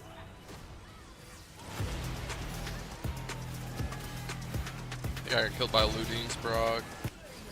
No, I mean, that strikes me as pretty openly anti-Semitic, because of course there are plenty of groups around the world for all sorts of nationalities and religious and ethnic groups. Of course there are. We all know that. So the idea that somehow this is unique to Jewish people is preposterous. The guy is clearly anti-Semitic, isn't it? And there's no even pretends to not be. No, he's not. He's not. I'm gonna jump in again. I'm sorry, he's not. You're taking a clip out of context. Here's the thing. What was the out of context? Well, first and foremost, I'm saying you have to really listen. Hang on, don't, Rabbi Shmuley, let me just handle this. Hang on, Richie Black, I'm very curious. Hang on. When you say, Richie Black, when you say we took it out of context, explain how that was taken. It seemed pretty straightforward context to me. I'll tell you why. Because first of all, you're taking it out of context because you have to take in the full scope of everything Nick says, not only in one of his shows, but over the course of time. His fans, the people that are loyal to him, the people that are pushing for America first, these aren't people that just showed up yesterday, and this is where you really lose out. Your negligence to acknowledge the fact that his fans, his constituents, have been following him for 10 years. What's that got to do with his anti-Semitism? Hitler had followers. Mussolini had followers. I'm curious. Jake, I will bring you in, and Ben, I will bring you in. But just, Richie, just to be clear, you said that clip was taken out of context. I can't understand how it was taken out of context. It was very straightforward. What was the out of context? First and foremost, what I'm suggesting is what you're lobbying as anti-Semitism. You're suggesting that Nick hates all Jews? Is that what you're suggesting? Like, what does it mean anymore to be anti-Semitic? Because if you say you openly love Adolf Hitler, you probably don't care that he murdered millions of Jews. I would definitely argue if your assumption is that somebody who has any adoration for Adolf Hitler is obviously anti-Semitic, then you yourself have not dived into history and or looked at the subjugation or the persecution of those. I can't believe we're hearing this. If I love of course the Klan, you can't believe it, because this is a new age.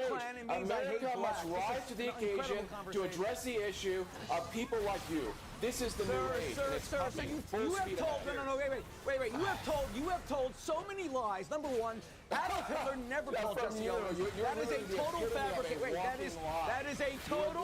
that is a total fabrication. Number two, when Nick went. No. Let me speak, please. Number two, when Nick Fuente says that there is no other similar group like the Jewish Federation, you don't know how many Irish Americans supported the IRA. You know how many Mexican organizations have Latino congresses. Listen, Nick Fuentes is as ignorant as you. And I am defending America first. And I am allowed to bring up. Excuse me. And I am allowed to bring up his appearance when he wants white Americans to rule America. All right, you're talking over each other. Don't talk over each other, please. No, he won't let anyone speak. Okay. If you love Hitler, if you hate both Jews, talk at period. once, we can't hear either of you. We can't hear either if you talk at once. December is Heart Awareness Month, which makes you think differently about the busy holidays. Stress rises, routines slip, and our bodies, especially the heart and blood vessels, feel the impact. Supporting healthy circulation becomes more than a wellness goal. It's essential. That's why it's important to boost your natural nitric oxide levels to keep the blood moving. Blood Flow 7 by Juvenon is a natural daily supplement. It's specifically designed to support healthy circulation so you can feel energized, clear-headed, and vibrant again. Packed with natural ingredients, it works by boosting nitric oxide levels to relax the blood vessels, helping blood flow freely. That means more oxygen and nutrients to your brain, heart, and muscles. All with one dose a day to improve stamina, heart, health, and vitality, all without caffeine or stimulants. Try Bloodflow-7 today and feel the difference where it matters most, inside your veins. Visit bloodflow7.com/uncensored and get 30% off your Bloodflow 7 order today. Ben, look, there's a real battle raging within the conservative right in America, and to pretend that Fuentes is not gathering fame, infamy, whatever you want to call it, support, following, notoriety, attention, probably the thing he craves most, and making tons of money out of it, is to put your head in the sand. So he is a phenomenon that is getting bigger, not smaller. What is your view of Fuentes? Obviously, Tucker Carlson sat with him and got criticised for not going hard at him enough and so on. What is your view of Fuentes? I think, number one, he's a white supremacist, and I think he's an opportunist that has figured out how to make money being a white supremacist. Forget the Jewish issue for just a second. This is a guy a year and a half ago that talked about somebody littering in a neighborhood, saying it's a black guy, and it's always black people that do this, and he would kill him with Adolf Hitler. That's his exact words on his show. Quote, "This is my neighborhood. I'm supposed to be mad at Hitler. I'm supposed to be crossed with Hitler. I want this guy dead, and I wish Hitler would kill him. I wish Hitler would have killed him, you know. The guy should be killed. The guy should be killed for what that guy should be dragged from his car and beaten to death by the public. If I was in a room with Hitler and that guy, me and Hitler would team up and blank that guy up. We would kill that guy and we'd high five at the end." So this is an individual who hates anyone that it's not funny when you talk about dragging a black person and killing Don't talk at once. Let Ben finish his point, please. This is the difference between, and I'm glad that you guys are on the show, because I actually think it does a great service to show the excommunication in the real conservative movement of white supremacists like you guys that laugh about killing black people or laugh about the Holocaust or deny. Let me just finish. You can talk in a moment. I'm happy to have a conversation with you. I go back to the core here with Nick. Nick is an individual that has figured out how to basically use stooges like you guys to make money off of being a white supremacist. He has been excommunicated from anybody that's saying the Republican Party. He is not a part of the Republican Party or movement. There are very few people, and the proof of that is the fact that you can name them. It's Candace Owens, it's Tucker Carlson, it's Nick Fuentes. It's an extremely small group, all of them making money off of, I think, real racists, and gathering them together and then acting as if they have this power. They're just making money and trolling you guys with their white supremacy. So I'm glad that they're being called out. I'm glad that they're being exposed. I think the scary part is they do gather people, just like the KKK did back in the day, just like Adolf Hitler did, just like Mussolini and Stalin and many others have. But the difference here is, at least the conservative movement, many of my good friends in the movement are calling them out on a daily basis because they understand the threat it is to conservatism, and we police our own. So I'm sorry you guys want to be associated with them. I'm sorry that you think the Holocaust didn't happen, or gas chambers didn't happen, or black people should be killed or dragged, or the N-word is appropriate to refer to African Americans. But this is white supremacy. Okay. All right, no, hang on. I will control the panel. Right, the Jerusalem Post editorial, which teed up this debate, said that Fuentes and Candace Owens represent a direct and dangerous challenge. They undermine decades of attempts at reconciliation between Catholics and Jews, and they prey on young Catholics, offering them a vision that fuses religious identity with outright bigotry. And the longer the Vatican remains silent, the more their poison spreads. Just before I move on to the other panelists, Ben, do you think the Pope should speak out? Of course. And look, real leaders lead on issues like this, and they don't see how many followers they may gain or lose. I think that's the saddest part about what you're witnessing with not only the Pope and the lack of leadership there, but with people like Tucker Carlson. I think he's been isolated since he lost his TV show. I think he's found a new audience in white supremacists. I think he gives an audience to these supremacists to come on, and he does make a hell of a lot of money. I mean, if your goal is to be a multimillionaire and to stack cash, it works. Candace and Tucker are part of that. Nick is part of that. But there's others that have to call them out and be loud about it. I don't do this because I'm trying to make money. I do this because I love this country. There is right and wrong. There's a line in the sand, and I say to every conservative I know out there, you're either on the side of Tucker and Candace and Nick, and you're a white supremacist that hates Jews and denies the Holocaust, or you're on the side of right and wrong. That's where we are. All right, let me bring in. Okay. Pierce. Well, hang on, Rabbi Shmuel. I will. Jake Shields hasn't spoken yet. All I would say, I would say that I don't. Look, I think you said a lot of things there about Tucker in particular. I've just spent some time with Tucker today in London actually for his show, and I don't recognise some of the things he said about him. Just to be clear. Well, what though? I mean, he's given an audience. I don't think he hates Jews, for example. I've known him. I don't think Tucker hates he likes Jews. them. I don't think he hates Jews. This is what I would say to Tucker and I saw Tucker recently. I've known Tucker for a really long time, Pierce.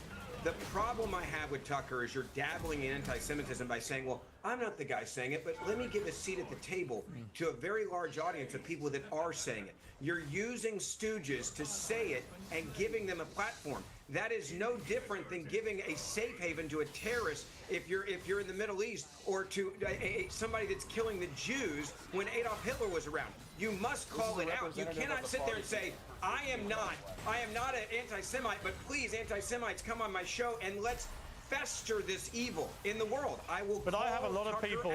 I've had a lot of people on this show since the start of the war between Israel and Hamas, for example, who many on the Jewish side would say are anti-Semites, right? Simultaneously, those on the pro-Palestinian... Wait a minute, Rabbi Shmuel. Those on the Palestinian side make the same charge against what they say are the Zionist terrorists on the other side. So it depends who you talk to, how these things get categorized. And here's what I would say. If you have a massive Wait a minute, Rabbi Shmuley.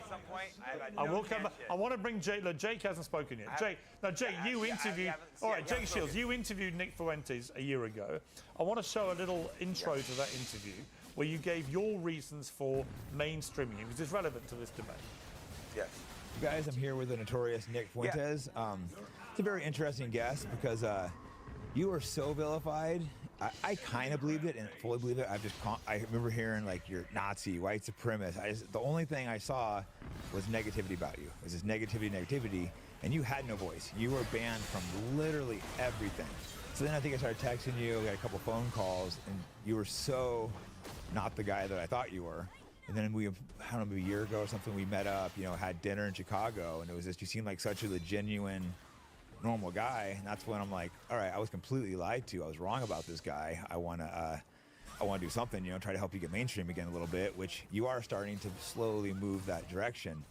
I just think it's just crazy how bad they're able to vilify you. I mean, all what I would say, Jake Shields, is it's not that crazy when you judge him by what he's actually said on the record. I'll give you some examples.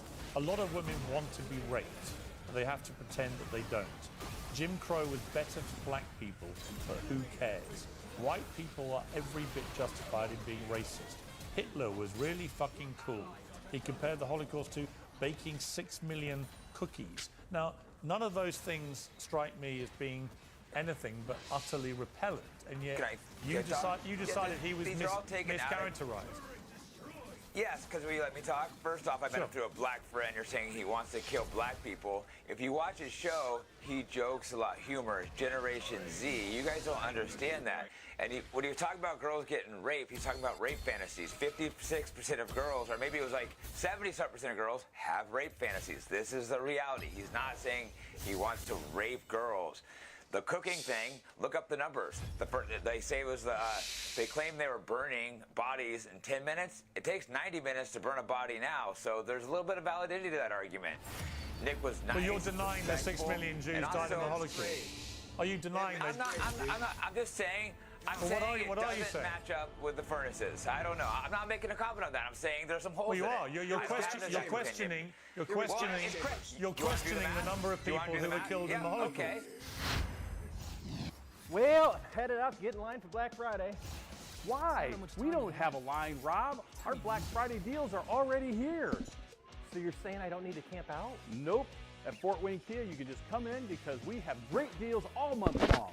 Get 1.9% APR on the 2026 Kia Sportage, 0.9% on the 2025 Telluride, and 2025 Sorrento. Visit us at Fort Wayne Kia or always online at fortwaynekia.com.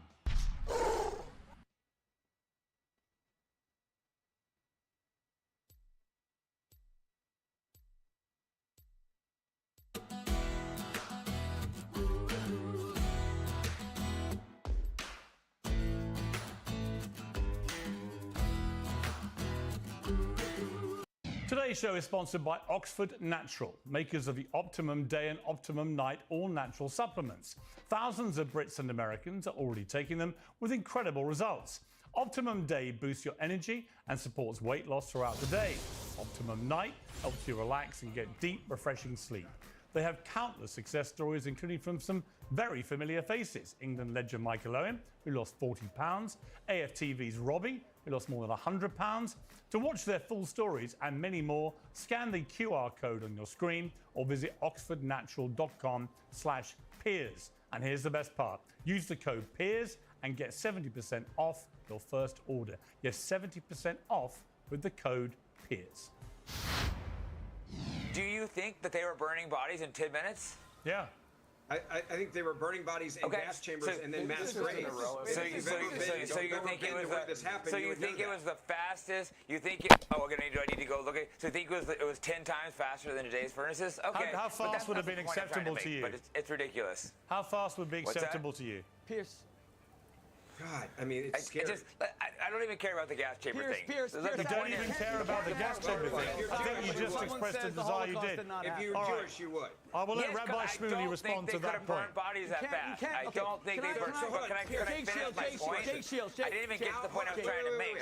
I don't give a shit about the. Yes. How many people do you that think? That dude looks like such a fucking douchebag crap blower. About 6 million Jews being killed. We know people are killed. That we know you don't know. Hold on. I don't know how many was killed. I don't believe it was 6 million, but I'm not trying to have a Holocaust debate. You literally are trying to have a Holocaust debate. Let's do a different. You can't expect me to be Let's do a different show for when Holocaust someone debate. denies the Holocaust in front of the entire world. And let me just be clear. I didn't deny the Holocaust. I think the number was exaggerated. Excuse me, Jake. Give me a moment. Can we get back to our subject? Jake, this is not an MMA fight. This is a debate. Number one, Pius XII remains in ignominy and Pope Pius will not even be beatified or made into a saint by the church because he was silent about Hitler. And now, if Pope Leo, who is Pope, how many Christians died in World War II? How many Christians died against Candace Owens, who's a Catholic? How many Christians died in World War II? He will immeasurably undermine his moral stance. That's number one. Number two.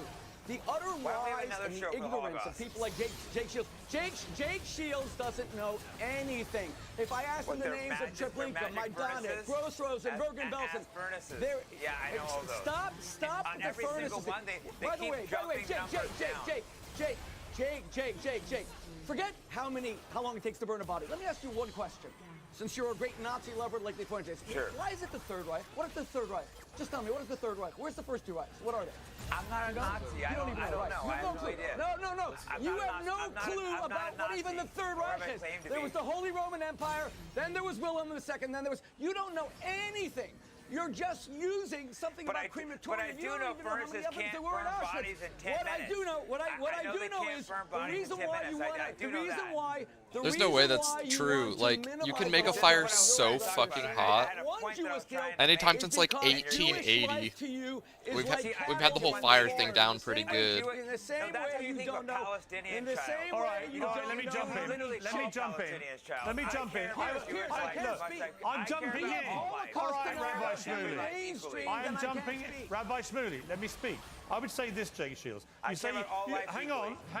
You say you don't want to talk about the Holocaust, and yet you're the one that brought it up. You're the one questioning the number of people who were killed. That is deeply offensive. That is deeply offensive to Jewish people. Well, no, I read you some quotes by Fuentes. Right, but you say you don't want to talk about it, and then you say something you have no basis for your argument. You have no basis to justify your argument. I have a lot of basis. Well, you don't actually. They couldn't have cooked that many cookies. You don't. And actually, what you're saying... How many crematorium? He doesn't even know how many ovens Please don't all talk at once. Please don't all talk at once, or nobody can hear a word. Nobody can hear any of you. No one can hear any of you if you all talk He at has once. the fucking mute button. Pierce needs to learn how to use the fucking mute button. Jake Shields, That's wild. you said something deliberately inflammatory, which you knew would be deeply offensive. The Holocaust. Huh? Well, the math doesn't add up. The math doesn't add up. Can I finish my point that I was trying to make? This is exactly Well, finish the point you were trying to make. Anybody who's listening. You know what? There's a Holocaust going on today in Gaza. What's the point you were going to make? Really? Really? There's a Holocaust going on today in Gaza? Yes. Which Holocaust? So we can see. Wait. Please stop talking all at once. See, this is... I'll let you respond, Rabbi Shmuley. But unless people make their points, there's no point having a debate. So let him finish his point. Rabbi, right. How about me? Please shut up, all of you. Jake Shields, make your point May now. I respond? I was just trying to say he's speaking Generation Z because they feel left out. Housing costs are going up. Trump has betrayed us. He said no more foreign wars. What does he do? Bombs Iran. He didn't stop the war in Russia and Ukraine. He allowed Israel to slaughter the most brutal thing we've ever seen in Gaza. He's talking about going to the war with Venezuela. Inflation's up. He's betrayed Thomas Massey and Green. What's he do? He's bringing over tons of visas for Chinese and Indian workers to give away to the high-paying jobs. Regular Americans suffering. The young people, a lot of boomers don't understand. It's tough out there, and he speaks directly to them. And he jokes a lot. He's not a racist. He has his humor. You guys don't get like the Generation Z humor. It's edgier. They don't care about World War II. I don't. I don't think saying Hitler was really fucking cool. Here's the problem. Here's the problem. Right, I will come to each of you, but please let each other speak. Otherwise, nobody can hear you. I can promise you, the viewers at home, if you all start talking, no one can hear any of you. Ben. Yeah, there's three things here. One, I'm glad that what you just witnessed was said, and this goes back to what I was saying earlier. You have a group of individuals that's very small that is out there saying absurd things like the Holocaust didn't happen, they didn't cook that many cookies, referring to Jewish lives. How long does it take to shoot somebody in the back of the head? You can figure that out. It doesn't take very long. How long does it take to dig a mass grave? How long does it take to do a gas chamber? The idea that you are dehumanizing people that are Jewish. Let him finish, they didn't burn 6 million, my friend, and if you actually studied the Holocaust and you understood what happened and you have gone to where this happened, you haven't, dude. You don't know what you're talking about. If you did, you would not say something this incompetent based on facts. You're saying it based on regurgitating something you heard from Nick or somebody else. Have you ever been to Israel? Have you ever been to the kibbutz? Have you ever been to Germany? You've been to Germany. And you've been to the kibbutzes. And you've been to Gaza, where I've been, and you've seen what happened after, and you've been to where the side I wasn't allowed in Gaza, but I've been to Israel. Okay, so you've been to where people were murdered. Jews were killed in Germany. Have you done that as well? No. Okay, so you read it from someone, and you believe that you're changing people's minds by implying that one of the worst moments in the world's history, the extermination of Jews, is something that we should downplay and then say, well, maybe they didn't burn as many bodies, maybe because they shot them in the back of the head or they put them in gas chambers. Killed, but I think Jews. But it's clear you think that it's not a big deal. Why can't? Of course, I think it was a big deal. I'm just saying we should be able to discuss the number. No, I don't. Because anyone watching right now, anyone that's watching right now sees you acting as if this is something that didn't actually take place. That is anti-Semitism, and I would say to you respectfully. How is that anti-Semitism to question the numbers? Jake, can I ask a question? Because you're downplaying the Holocaust and the extermination of Jews. You're literally downplaying it and implying that you should question it. Why is Nick Fuentes obsessed with... Wait, can I ask one question to all of you, please? Why are we talking about the Jews? I thought... So I'm being told by Mr. Black and Mr. Shields that Nick Fuentes appealed... Wait, please let me speak, and I won't interrupt you. I'm being told that Nick Fuentes appeals to a crass generation with an incredible sense of humor about rape and about blacks being criminals and Jews being cookies who are big, but he doesn't mean it. But he appeals to them because of affordability and because they're being left out, and that was the MAGA movement. How did this come back to whether the Jews, 6 million Jews were killed? How did this come back to the Jews control the banks? How did this come back to answer that question? Wait. No, don't interrupt me, please. Please don't interrupt me. Nick Fuentes doesn't appeal to any social or economic policies. He appeals to pure, unadulterated anti-Semitism, which is why, if we've been speaking now for 40 minutes, 39 minutes have been about the Jews. I have every right to bring up the appearance of Nick Fuentes when his whole thing is about appearance. All white right. supremacy. Why are white people superior to black people? Let me go on. How does Israel come into this conversation? Nick Fuentes didn't. Nick Fuentes just didn't yell criticize plays. Israel. He criticized. That sound kinda good. Excuse me. He criticized the American Jewish Congress. He thinks Jews have Or no nutty place here. Omni Let me van. ask you a question. When I say that his movement will turn against him, it will not bring the Jewish community who will bring Nick Fuentes down. He's going to self-implode. He's going to step on a metaphorical grenade. Probably should have As bought. he said, he's Irish, he's Mexican, he's gay. His people hate anyone who are not part of the Aryan white supremacy, and they're going to turn on him like they did on Ernst Röhm, 1934.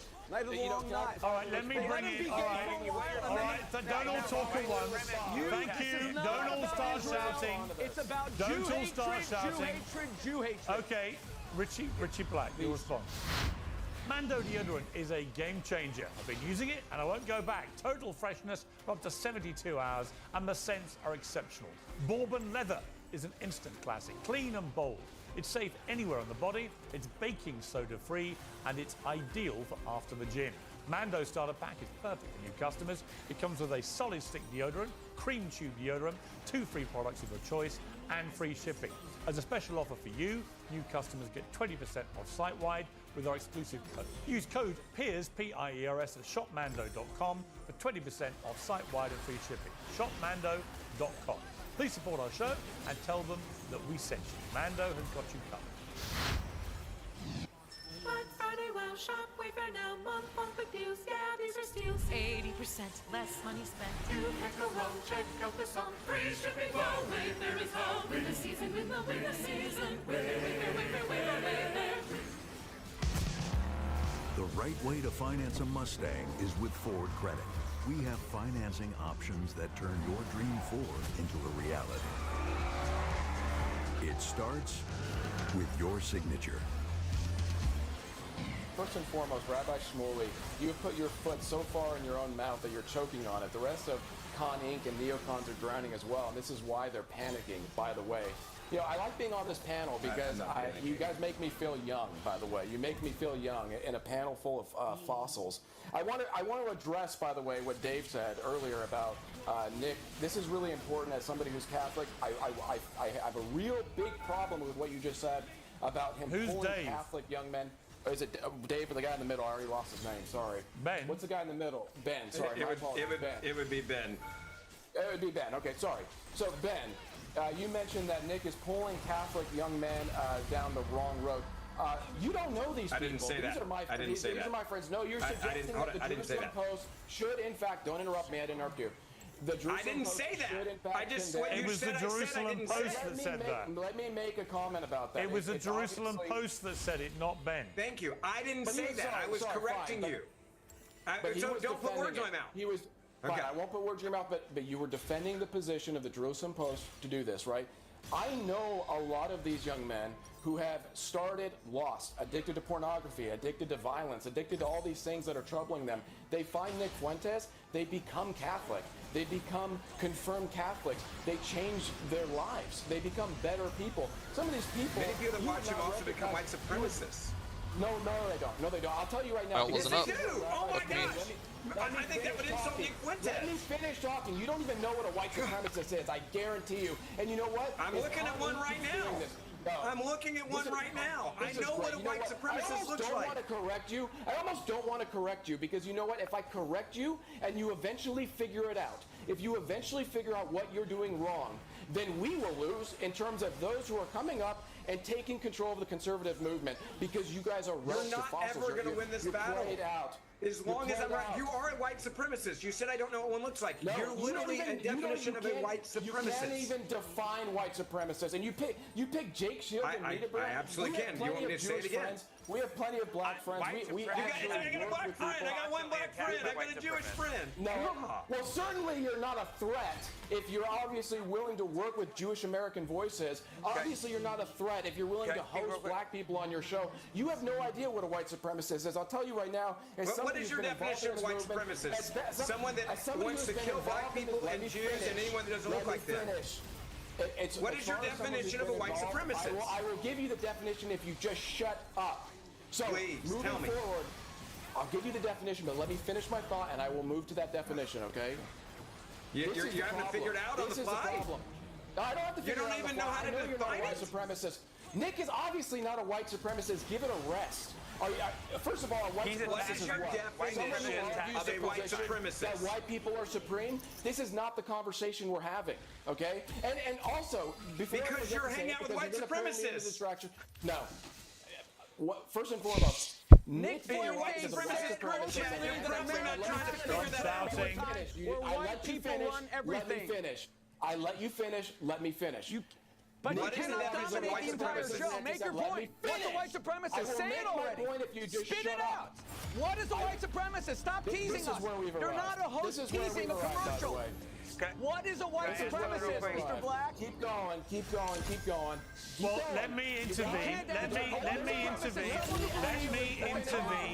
Let me intervene, please. There it is. That's simple. Let me intervene. Let me ask Richie Black. Let me ask Richie Black. Let me ask Richie Black. Shut up, please. Richie Black, what is a white supremacist?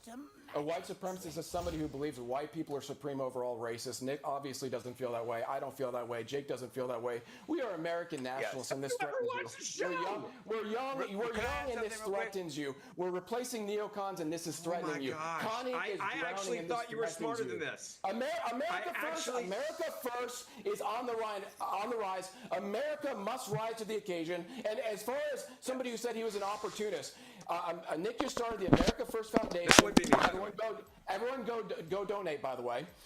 Because Jake Shields, you wanted to jump in.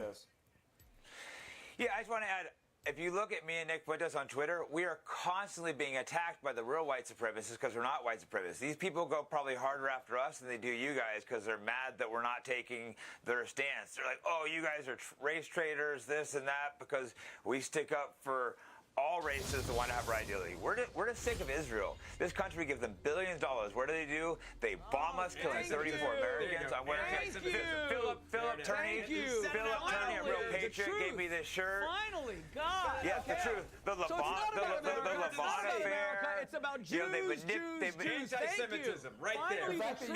Israel. All four of you are currently talking.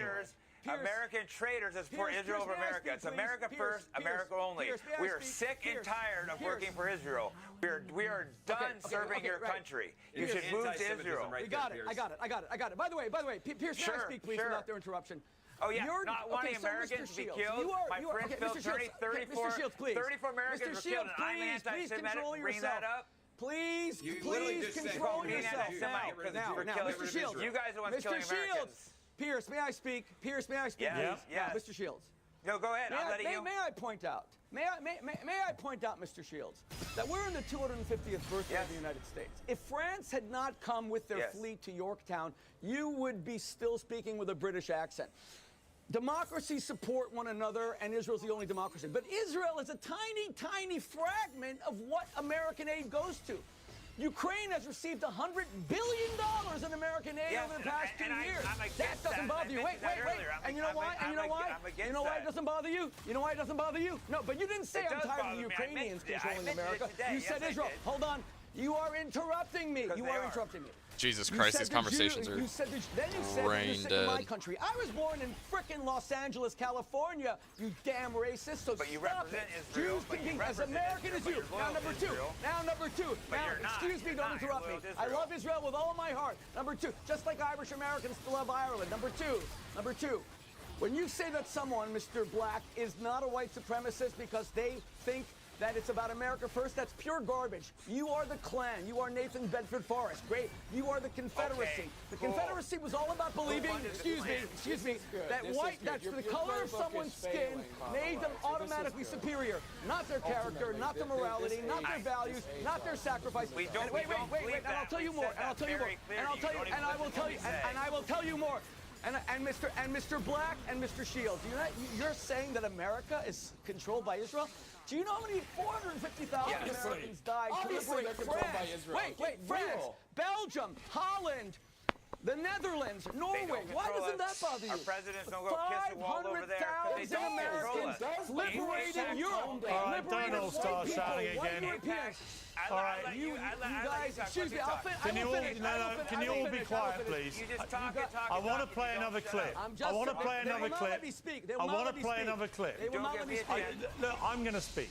So, Ben, I want to play a clip. This is slightly changing the topic a little bit, but still on Fuentes. I want to play something he said about populism and the potential alliance, which we may have seen a bit of, by the way, with Mamdani and Trump in the Oval Office. Let's take a listen.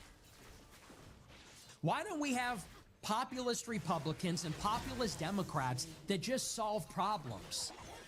Just solve problems for Americans. And by the way, I am willing to compromise with the left, 100%. I'll work with anybody. I saw the track AIPAC people. It's some progressive woman and some progressive gay guy. I'd work with them on shutting down AIPAC in a second, in a heartbeat. Same goes for Anna Kaspari and Cenk Uygur. They were in favor of democratic populism. They want to deliver health care. They want to deliver education. I would work with them in a second. In a second. A Zohran Mamdani all day. Would you throw $1,000 in the trash? Of course you wouldn't. Hi, I'm Dr. Guy Moore with Aegis Tunnel Group. If you don't use your insurance by year's end, that's exactly what you're doing. Call us today at 833-2TRUSTED or simply walk in and discover what trusted dentistry is all about. Build a website you love with Wix. For your words, create your brand, your opportunity, your breakthrough. Wix. No, I did think that was interesting in the context of what we saw in the Oval Office with Mamdani and Trump, is it was a very unlikely camaraderie that developed after their private meeting, which was then on public display. What do you read into that, Ben? And this theory of the horseshoe effect, that populism on both sides can kind of converge for the greater good of America?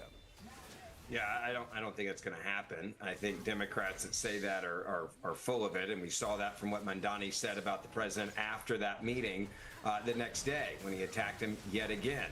I think that meeting that Donald Trump had was a smart one. The reason why is I think you meet with people that are politically the opposite of you. I don't care if it's Kim Jong-un or the guy Mamdani. I want to know my enemy. I want to know what they believe. I want to hear what they have to say.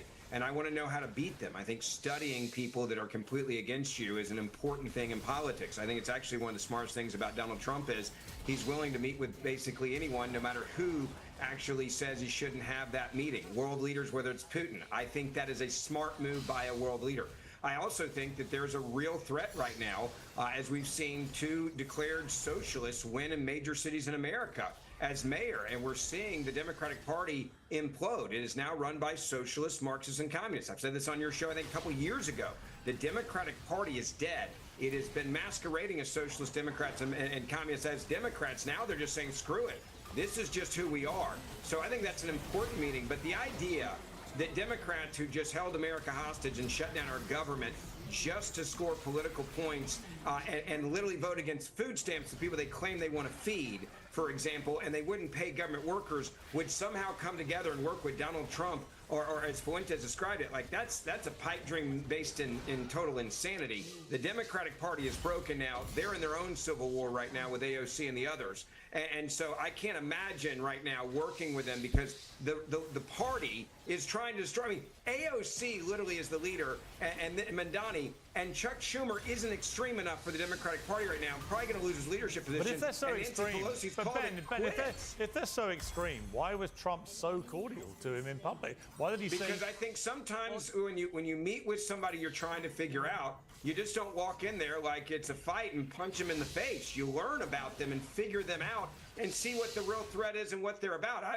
I've debated a lot of liberals who I walk away from and I look at a buddy and I'm like, that person's insane. I mean, I'll do that today. I'll be like, man, I met with a lot of white supremacists today. I learned something about their hatred and their quote America first. Like, I'm going to take something away from this hour and go, all right, there's a real threat here for people that are claiming that America first is white supremacy. Like, that's what they're masquerading it as. When you tell us not to interrupt them, when he calls us white supremacists, I think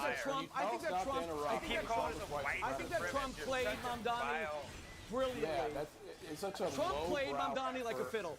Trump it's won. not, Trump but like won that's what you that guys are. interaction. Doing that. Just keep doing it. Just Trump won that interaction with Mamdani clearly because what Trump. Dude, one of you couldn't even get my name right, and you're like, the weasel you are. You know nothing about me. You know nothing about me. Irrelevance is affecting my memory a little bit. You're a nobody. All we hear from Pierce, I'm a nobody now. You're not going to do TV for a decade, but I'm a nobody now. Got it. That's good. To be honest with you, you're all talking at the same time. I have no idea what any of you are saying. Pierce, may I say, Pierce, we're not. Like, why would you Pierce, may I say, a ridiculous lie? MAGA is Donald Trump, and Trump has rejected Tucker Carlson as a kook. Trump has rejected Fuentes and said he called him a kook. Yes, he did on Twitter, on X. And he said that he met Fuentes and he utterly repudiated him, and Kanye won't meet with any of these people. He kicked out Marjorie Taylor Greene with her laser Marjorie beams Taylor and Greene's gone. Massey, excuse me, Mr. Black. Excuse me, Mr. Black. I didn't say Trump anything. is kicking out every anti-Semite and every Trump is kicking out every anti-Semite. Now, excuse me. Now, Pierce, to answer your question, I think Trump played Mamdani like a fiddle. I think it was an act of political genius. What he basically did is understand that Mamdani appeals to only one set of people. I'm not talking to the Islamists who globalize the Intifada. Affordability, sustainability. Here in New York City, where I am right now, it really is an issue. And Trump's whole base are working class people who have been forgotten. Remember in 2017, his first inaugural, the invisible man will be invisible no more. He understands Mamdani has tapped into something. And much better to co-opt that agenda and say that the Republican Party are going to deliver affordability and against inflation and making groceries affordable. Trump is a master tactician. It took a genius to pull off that because Mamdani wanted him to be the enemy, and Mamdani failed. All right. And of course, Mamdani all right, that's enough. Richie Black, your response. All right, the truth is on our side. At the end of the day, I'm listening to these guys talk, and I'm thinking there's going to come a day, right, when we do assume power of the conservative movement, and they're going to have to look and say, wow, you know, all these thoughts we had, all these assumptions that we lobbied at them, all this criticism, we were actually wrong. They weren't white supremacists. They were really aiming to fix the problems that they were faced with. Moving forward, though, I don't know that having this debate is productive when, at the end of the day... What will you do? When you take control, what will you do? What are your policies? Go ahead. I'll let you speak. You said when you're going to take control, what are your policies? Baking juice, cookies, just conversation of policy. I know what you're trying to do. It's the same old trope over and over. What are your policies, Mr. Black? When you take control, what will you do with America? Go ahead. I'm just making sure you're done. Are you done? Yeah, I was about to say cut off all foreign aid to Israel and influence from Israel. That would be step number one. That's $3 billion. That's 0.00001% of the $20 trillion GDP. Go ahead. That's one thing. Next. Isn't it funny that the minute that we talk about ending a relationship with Israel, the minute we talk about ending the relationship with Israel, the moment we talk about ending a relationship with Israel, let me finish. Rabbi, I want to hear what he says. What's your second policy? You have no policy. Let him speak, Rabbi Shmuley. We can't hear his policies if you keep talking. Okay, go ahead. I was just saying it's quite funny that the minute we talk about ending relationships with Israel, the first thing Rabbi Shmuley does is talk about money. Say your policies. You keep speaking over him. All I do is speak over him. Yeah, I'm not doing this, Rabbi. I'm not doing this with you. I'm not doing this shouting match. This is exhausting. He doesn't have It's not about having policy. I have plenty, actually. But you. So here's white supremacy. We're going to put the white people in charge. We're going to get rid of the Jews. We're going to defund Israel. No, let them go, Jake. Let them go. They're really putting the clown mask on. Let them go. Is all you do. We've both been very clear about it. I'm attacked by white supremacists all the time. White supremacists, blah, blah. I named a few. Cut foreign aid. Ban APAC from far. There's a couple right there. There is no foreign aid. Elon Musk ended USAID. Stop printing money. Stop printing money, which is... There is yes, no there is foreign aid. There is no foreign aid. There is foreign aid. You are a liar. APAC doesn't have to register. Everywhere. Don't report that APAC does not have to register, by the way. Throwing that out there. Okay. Is APAC the Jews? Is that your real question? People like you cause way more anti-Semitism than me, Rabbi Shmuley. All right, I have no idea what any of you are talking about. Blame me. It's like, So- I know. We Jews are responsible for anti-Semitism. My yarmulke, my existence White is why supremacists, you white- hate me. yeah, And that's guys true. like you. Listen. No, I get it. Listen, I asked you for your Here's a solo, bro. policies, and the only thing you have is an obsession with me. And you know what it is? You guys are so jealous. I named a few, but you kept cutting me off, so I didn't get to name more. You guys are obsessed I'm really with us. jealous You know of what? you. Mr. Brown, you know what? I'm not that important. All right, I want to aim with a final question. I want to aim with a final question for everybody. I want a one-line answer from all of you. All right, Jake, who's going to be the next president of the United States? Thomas Massey, hopefully. Ben? Sea views for days. Runs I'm actually excited to go on. And breakfast mojitos because it's tradition on vacation, right? Oh, and when I tell you the Virgin Voyages food is absolutely unreal, and it's all included, it almost feels too good to be true. Cheers to that, right? This has been truly amazing, but next time, you really need to be here.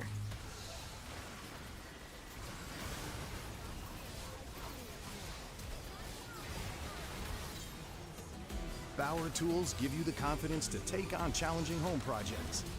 With hundreds of corded and cordless tools and accessories, Bauer is ready to deliver. Whatever you do, do it for less. Only at Harbor Freight.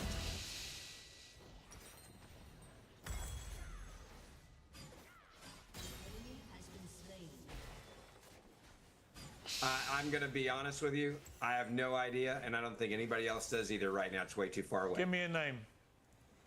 Who's on the short list? No, who do you think at the moment would be your favorite to win? My favorite would be Ted Cruz. Okay. Rabbi Shmuley. Oh, my God. My good friend Robert Kennedy Jr. I think first of all, he's a great supporter of Israel for all those who hate Israel. I think that I don't agree with everything on vaccines. I'm fully vaxxed, but I think that Bobby does get Generation Z, Generation X. I think he has that mystique. And finally, I think he's extremely authentic. But I would also like to see Rubio or Ted Cruz, but Bobby would be my first choice. Okay, and Richie Black. What is the question? The question is who will be the next president of the United States in 2028? Not who I want, but who I think will be. Who do you think will be, yeah? Yeah, J.D. Vance, and I'm not happy about it. Okay. Oh, yeah, I gave who I wanted, so... Okay, well, who do you think it'll be? It'll be Thomas Massey, so I don't... if I had to guess, I'd probably say J.D. Vance, too, but... Okay, well, out of interest, Richie Black, who do you want it to be? I don't know. It might be Massey, though. I think things are changing so much. People are well, getting we'll see. so I mean, sick of Israel. in a way, we've seen how split the party. We've seen how split the right is in America in this debate. Secrets and tell them they stole our nuclear secrets. Okay, Richie Black. Screw us over and Richie over. Black, out of interest, who do you want to be? Obviously, I would vote for Massey, but you know what? At the end of the day, no, I don't. Shut up. What happened to Nick Fuentes? You're so annoying. You're such a worm. Shut up for a second. What happened to little Nicky? Stop talking, okay? Yeah, you know what? That's a great bit of advice for absolutely everybody on the panel. Stop talking. Stop talking. Thank you all very much. Piers Morgan Uncensored is proudly independent. The only boss around here is me. If you enjoy our show, we ask for only one simple thing. Hit subscribe on YouTube and follow Piers Morgan Uncensored on Spotify and Apple Podcasts. And in return, we will continue our mission to inform, irritate, and entertain. And we'll do it all for free. Independent, uncensored media has never been more critical, and we couldn't do it without you.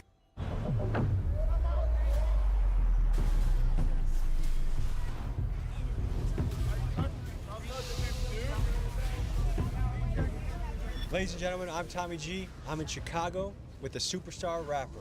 Man, we on 1300 right now. There's a little cap a lot, man. Bang switch, locks ain't got no safety because we dangerous. I'm paid in rent. The way I blow this cake, you'll think I made it win. Take 9 years of hard work to be where I'm at and stay where I'm at. Rapping itself is easy, but being one of the best at it ain't. This shit take a lot of dedication, repetition, and just a specific mindset. Seen things I can't forget. Overwhelmed, thoughts up in my head to get so loud. Can you say what your first deal looked like and what you spent that money on? My first deal, I signed for a lot of money. Hard for me to slow down, I got used to living fast. Bitch, I love the gang, gon' granny eye, get them boys my last.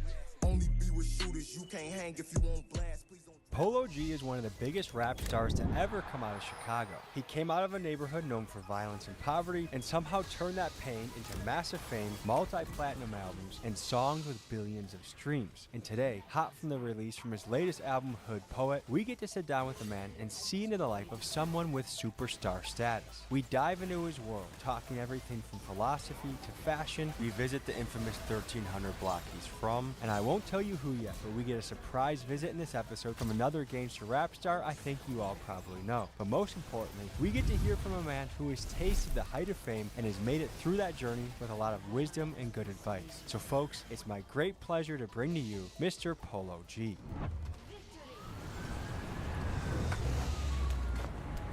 Hey, cuz